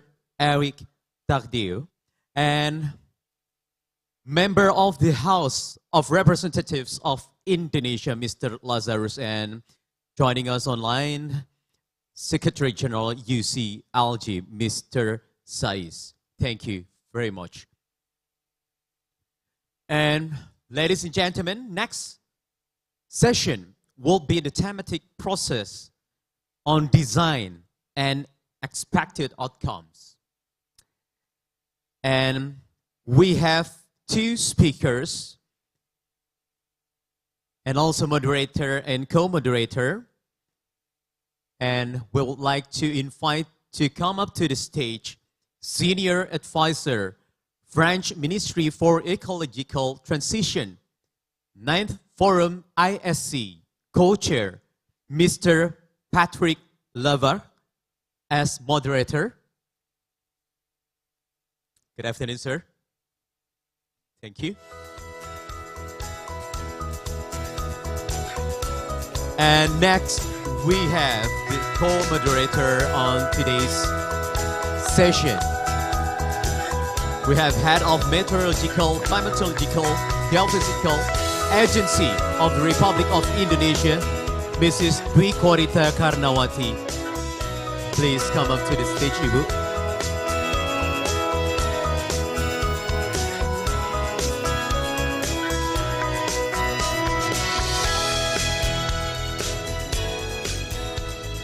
Dwi and Mr. Patrick, the stage is yours. Thank you. Thank you so much. So, Mrs. Dwi Korita, all the audience, all Indonesian friends and international friends also, I invite you also to take your headphones. I'm my friend Eric, because I will speak also in French, because we have efficient translators, so we need to use them. Permettez-moi tout d'abord, avant de démarrer cette présentation, qui est toujours un peu difficile, puisque nous sommes à la fin de l'après-midi, et je pense que vous aspirez maintenant à la soirée qui s'annonce, remercier donc nos hôtes indonésiens qui ont magnifiquement préparé ce kick-off meeting, et je crois que la manière dont nous avons été reçus ici à Jakarta augure très bien de la manière dont se déroulera le Second Consultation Meeting au mois de septembre et ensuite le forum au mois de mai à Bali. Donc je vais essayer de faire brièvement la transition avec la journée de demain, puisque vous avez noté donc que demain matin, nous aurions donc des ateliers, des breakout sessions pour démarrer la matinée sur le processus thématique. Alors j'ai une présentation, si la régie veut. Could you show the presentation? It should be, yes, it is ready. OK. Donc finalement, le processus thématique, comme cela a été indiqué tout à l'heure par le professeur Braga, est finalement la base du forum. C'est-à-dire, c'est ce qui fournit le contenu technique, la substance, qui va ensuite venir irriguer le processus politique que nous venons de voir, et puis qui pourra être décliné avec les spécificités régionales. L'enjeu, il est assez simple. Il est de ne pas se contenter, comme on l'a d'ailleurs dit ce matin, dans l'histoire des forums, de simplement considérer des enjeux, des challenges, mais d'essayer d'être porté vers l'action. Porté vers l'action nécessite finalement de réfléchir sur le type de produits, d'outcomes que nous allons être capables de fournir. Ces produits, ils sont variés. Ce peut être des propositions de politique publique, de mesures politiques qui vont être ensuite mises en œuvre aux différents niveaux que nous avons vus précédemment. Ce peuvent être des solutions de nature technique, de nature organisationnelle. Ce peuvent être des plans d'action, comme nous venons de le voir à l'instant avec le plan d'action des bassins qui a été proposé donc par les organisations de bassins et qui est ensuite mis en œuvre sur une base volontaire par ceux qui l'ont signé. Ce peuvent être la prise d'engagement, donc d'engagement de différents types de parties prenantes. Et nous avons vu, par exemple, à Dakar, la labellisation de projets concrets proposés par des entreprises, proposés par des NGOs, par la société civile, par des institutions publiques, des agences publiques, par exemple. Et il sera intéressant d'ailleurs de voir, 2 ans après le forum de Dakar, quels sont les résultats qui ont été obtenus. Ça pourra être quelque chose d'intéressant, je pense, à présenter à Bali. Donc tous ces produits, ils sont mis en œuvre par les différents niveaux d'acteurs politiques et ils nécessitent de pouvoir donc mobiliser pour leur mise en œuvre, bien sûr, les acteurs de la communauté de l'eau, mais aussi les acteurs qui sont en dehors de la communauté de l'eau, le monde de l'agriculture, le monde de l'industrie, le monde de la planification urbaine, etc., le monde de la santé, par exemple. Donc nous sommes invités par nos amis indonésiens à mettre en œuvre et à designer, inventer un cadre thématique autour de 6 thèmes. Donc ces 6 thèmes ont déjà été présentés, je vais y revenir très rapidement. Il y a ici une innovation qui est le thème des risques et de la gestion des risques, qui est évidemment un sujet particulièrement important et je pense que Madame Duikorita est directement concernée par ce sujet ici en Indonésie. En Afrique, à Dakar, le sujet qui avait été spécialement mis en avant était l'eau pour le monde rural, qui était d'ailleurs un peu oublié. Donc il y a eu cette mise en avant du monde rural. Ici, c'est intéressant, nous allons avoir la mise en avant des enjeux liés aux différents types de risques. Donc si l'on regarde rapidement les 6 thèmes, demain matin, nous aurons donc 6 ateliers. Donc sur chacun de ces thèmes, vous allez être invité à réfléchir, à travailler sur le contenu du thème et à proposer donc, ce qui vous paraît important dans ce thème. Donc le premier thème sur la sécurité de l'eau et la prospérité, il va y avoir bien sûr l'enjeu de la disponibilité des ressources en eau, tous les aspects qualitatifs, donc la bonne gestion des ressources disponibles, et puis la manière finalement, entre guillemets, de créer des ressources additionnelles par l'économie circulaire autour de l'eau, et notamment la réutilisation, par exemple, des eaux usées. Et le deuxième aspect important, c'est de gérer donc les demandes en eau, donc tout l'aspect autour des enjeux économiques associés à l'eau, et de voir comment dans l'agriculture, dans l'énergie, dans l'industrie, on essaie d'être plus efficace pour avoir une utilisation efficiente de l'eau. Et puis bien sûr, comment l'insécurité autour de l'eau peut affecter le développement. Et là, on est bien en lien avec le thème central de la prospérité. Le deuxième thème, l'eau pour les hommes et pour la nature, c'est l'aspect qualitatif de l'eau. Alors évidemment, il y a un lien entre les deux premiers thèmes. Donc l'aspect qualitatif, on va retrouver par exemple l'enjeu de l'assainissement, qui évidemment, s'il n'est pas bien fait, affecte la qualité des ressources, et puis toutes les formes de pollution et de réduction de ces formes de pollution, qu'elles soient des pollutions diffuses ou des pollutions concentrées.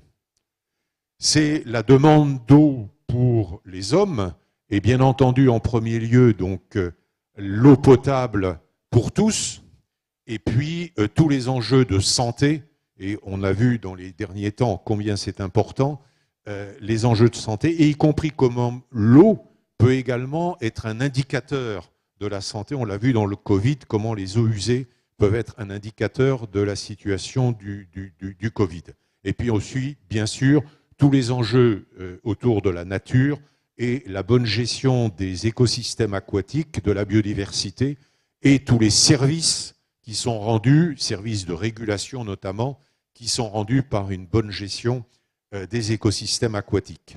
Ce troisième enjeu, donc, sur la gestion des risques, c'est à la fois la gestion donc des aléas, les hazards, qu'il s'agisse des inondations, des sécheresses, et puis la manière dont les infrastructures donc, peuvent contribuer à réduire ces risques, ou la manière dont on va les gérer, par exemple, pour pouvoir faire face donc, aux périodes de sécheresse, et puis la gestion du risque lui-même, donc portant plus sur la réduction de la vulnérabilité et la manière dont on va accroître finalement la résilience de la société.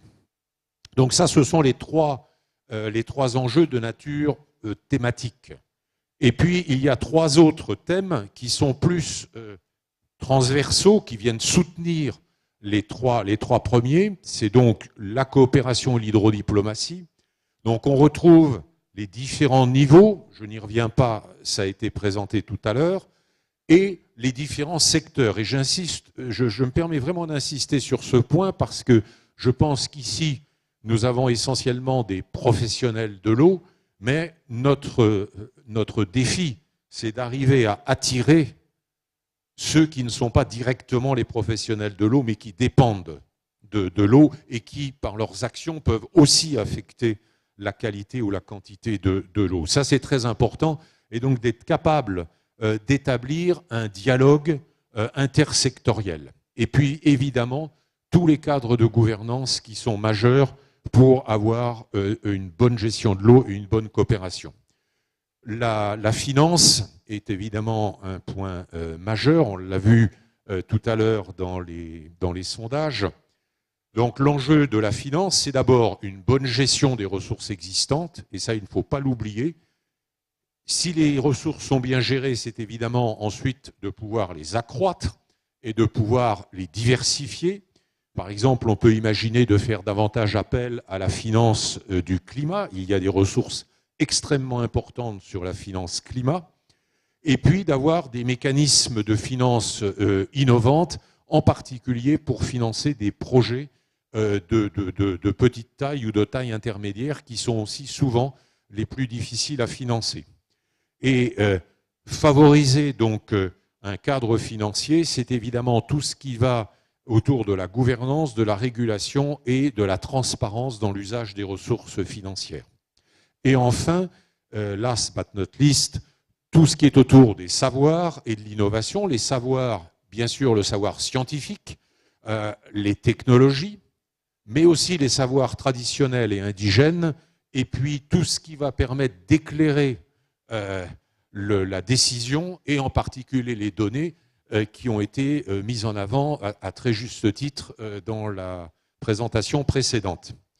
Et évidemment, tous ces savoirs, ils sont faits pour soutenir la décision politique, evidence-based policy, qui a été évoquée précédemment. Et je me permets d'insister également sur le fait que l'innovation, elle est également dans les méthodes et dans l'organisation. On parle souvent d'innovation technologique, mais on gagne aussi souvent beaucoup par de l'innovation dans la manière de travailler. Et puis enfin, évidemment, il faut des gens qui soient bien formés, bien éduqués tout au long de la vie. Donc voilà les 6 thèmes, et c'est sur ces 6 thèmes que demain matin, vous allez travailler pour finalement aboutir à la suite des opérations, c'est-à-dire vous allez proposer donc demain un certain nombre de topics infra-thématiques. Chacun de ces topics donc, va faire l'objet d'un groupe de travail qui va être mis en place avec un coordonnateur par groupe de travail, et les différents coordonnateurs des groupes de travail sont rassemblés à l'échelle du thème pour essayer de donner de la cohérence, et nous aurons aussi à voir comment nous établissons le lien entre les différents thèmes, puisque certains aspects ont des intersections évidentes. Donc ça, c'est ce que nous allons faire après les ateliers. Et alors, je ne sais pas si c'est très lisible, vous avez ici le calendrier. Alors le calendrier, il est assez simple. À gauche, nous sommes au kick-off meeting. Donc demain, vous allez travailler dans les ateliers. Nous allons avoir la conférence des Nations Unies dans 1 mois. Donc Mr. Haïm Zoda est ici. Donc il porte cette conférence avec les Pays-Bas. Il va y avoir des productions. Donc ces productions vont devoir aussi être prises en compte avec le travail des ateliers pour avoir le cadre thématique final. Donc nous nous laissons un petit peu de temps pour que le cadre thématique puisse prendre en compte les résultats de la conférence de New York. Et ensuite, donc, nous allons très rapidement, dès le mois d'avril, avoir un cadre final. Ça va être notre travail. Et nous allons tout de suite derrière lancer un appel à la communauté indonésienne, bien sûr, et internationale, pour constituer les groupes de travail par topic que j'évoquais juste avant.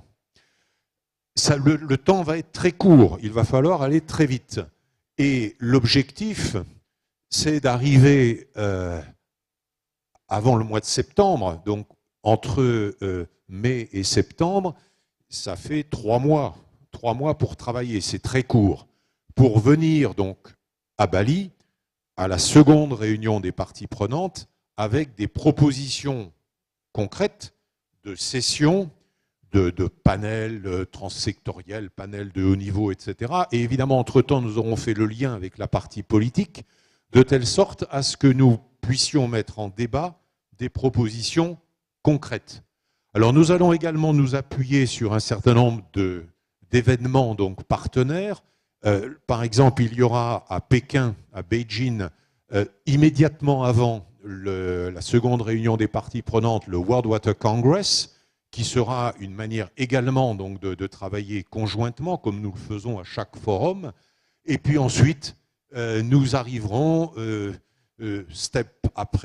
pas après pas, nous arriverons donc en début d'année pour avoir le programme du forum avec ces différents résultats concrets permettant aux uns et aux autres de s'engager ensuite dans la mise en œuvre. Donc voilà. Donc j'ai déjà assez largement expliqué ce qui se passerait demain matin. Donc demain matin, il y aura à 8h30 les ateliers en parallèle dans 6 salles différentes. Chaque atelier sera introduit très brièvement par les 2 modérateurs, un modérateur désigné par le gouvernement d'Indonésie, un proposé par le Conseil mondial de l'eau, qui répéteront de manière un peu différente ce que j'ai dit très rapidement sur chacun des 6 thèmes. Et puis, vous aurez ensuite par table, les salles seront organisées en en table ronde. Vous serez à peu près 12 personnes par table. Donc vous aurez à vous organiser en désignant un leader de table. Alors il y aura des personnes pour vous aider.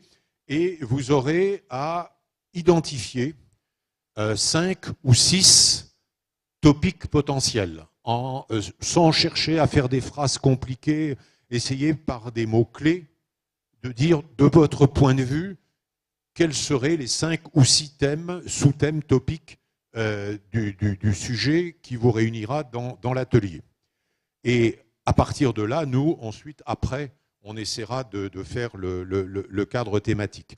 Et je pense que demain également, vous sera proposé donc un sondage, peut-être par la plateforme WUVA qui est très efficace, pour essayer de voir ceux d'entre vous qui seront prêts à continuer ensuite le travail, et puis également avoir des idées de votre part sur le type de produit qui pourra être fourni. Voilà, je m'arrête là. Donc ça vous donne ça va vous permettre de réfléchir un peu déjà aux idées que demain matin dans les ateliers vous pourrez proposer. Voilà, merci de votre attention.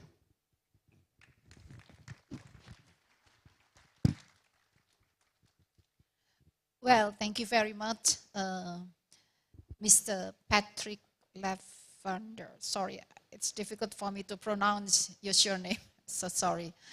Well, ladies and gentlemen, dear colleagues, experts and scientists, I just would like to add a few bits of slides related to the underlying drivers which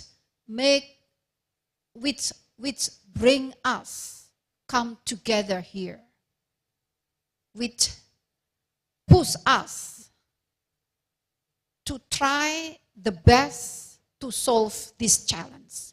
So please, slide for the first. I have 3 slides. Could you please, the technician, to show my slide? It will relate to how the temperature keep continuing to increase year by year. And now we can see here, excuse me, I stand up here. Because it's too far, I cannot see. Right. This is the data. Again, we do need qualified data when we talk about everything. This is the data from the observation done by members of World Meteorological Organization related to the state of the global climate for 2022. I'm also one of the members of the Executive Council of the World Meteorological Organization. So this opportunity, I would like to ask permission to let everyone knows about this underlying risk. We compare the temperature since 1850. That means prior to the industrial revolutions up to now. So the temperature, we can see here, warming trend continues despite the 3 consecutive years of La Nina. We have 3 years of La Nina, that the 20th, 2021, 2022. And then past 8 years, that 2015 up to 2022, set to be warmest 8 consecutive years on record. And the year of 2022 will be most likely the 5th or the 6th warmest year on record despite the La Nina. So this is the fact that we are facing now. So that drives us to the crisis, which then result in the water crisis. So let's, the next slide, please. We can see here from the data of global rainfall anomaly in 2022. We can see here drought in Europe, drought in Western United States, drought in East Africa, in South America, almost all parts of the planet, the Earth planet. Meanwhile, at the same time, floods in Eastern Sahel, floods in Pakistan, floods in Indonesia, many times we have floods. Floods even in East Australia. Now, when we talk about the droughts and floods, there is no distinguish between developed and developing countries. Both developing countries suffered from the drought and floods. So again, drought and floods are the same facets of climate change. Both will increase in severity. This is the prediction of climatologists that due to the climate change, the severity of the extreme events, especially droughts and floods, as well as the frequency of occurrence. Normally it occurs, for instance, within once in 50 years or 1 in 100 years. Now it becoming more and more frequent. It becoming once in 5 years, from 1 in 50 years. So the frequency significantly increase. This trend continues every year. So the next slide, please. So let's see what this means to the water. All those data and facts means to the water lead to the global water hotspot. Water hotspot means water scarcity. Yeah, scarcity. That means the crisis of water. There are, now we have Western North America with the water scarcity, Western South America, Mediterranean, Sahel, Southern of Africa, Northern Horn of Africa, Middle East, Central Asia, Eastern Asia, South Asia, and I guess it's also Southeast Asia, some part we have that, and Southeast Australia. Again, the crises occur in almost all parts of the globe, no matter that developed or developing countries. So climate change puts pressure on the already scarce water resources, resulting in water hotspots. So that's why we must be aware, we must be prepared for that. And this World Water Forum is one way how to prepare. One way how we try our best to mitigate or to reduce the risk of this serious impact of the climate change. So that's why we do wish that all of you have the same concern. We need to work together, to think together, to solve the problems together through several themes that have been presented earlier. That's for the last slides. So let's, tomorrow, we start to think more serious, because the threat is really obvious. It is not just the drama, telenovela. No, not at all. It is true. The data said so. Even according to the climatologists in Indonesia, according to our agency, the prediction of the temperature increase by the end of this century, the increase of temperature will reach about 3.5 degrees centigrade. Nowadays, Globally, it's about 1.2 degrees centigrade. Due to that warming, 1.2 centigrade, we have much extreme weather. We have more extreme rainfall, extreme drought. Yeah. Today, how come if 3.5 degrees centigrade? So perhaps almost every day we will have extreme events.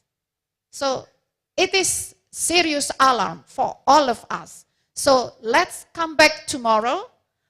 We discuss together. We talk for saving our life. Let's talk about the water conservation for sustainable development, water equity for sustainable development, disaster management for global water challenge, cooperation and participation in water resources, science, technology for water management, and water innovative finance. Thank you very much.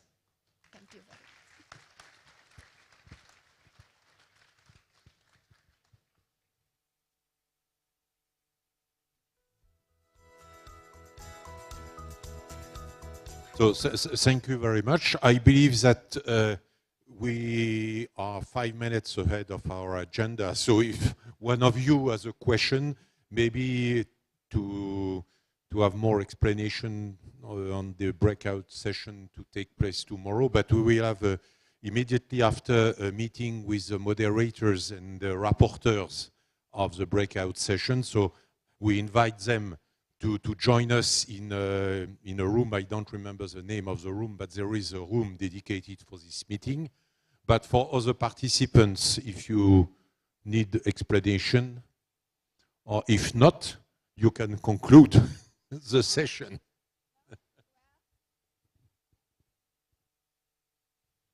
Well, I think because of there is no more questions or comment or statements, so let's we close this session by wishing to meet you, all of you, to be actively participate tomorrow. Thank you very much.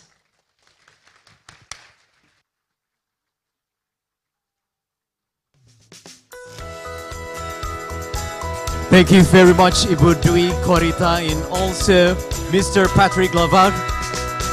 Please give a round of applause, ladies and gentlemen, one more time for our moderator and co-moderator on our today's session or discussion in this afternoon. Thank you very much, sir. Ibu Dwi. Thank you.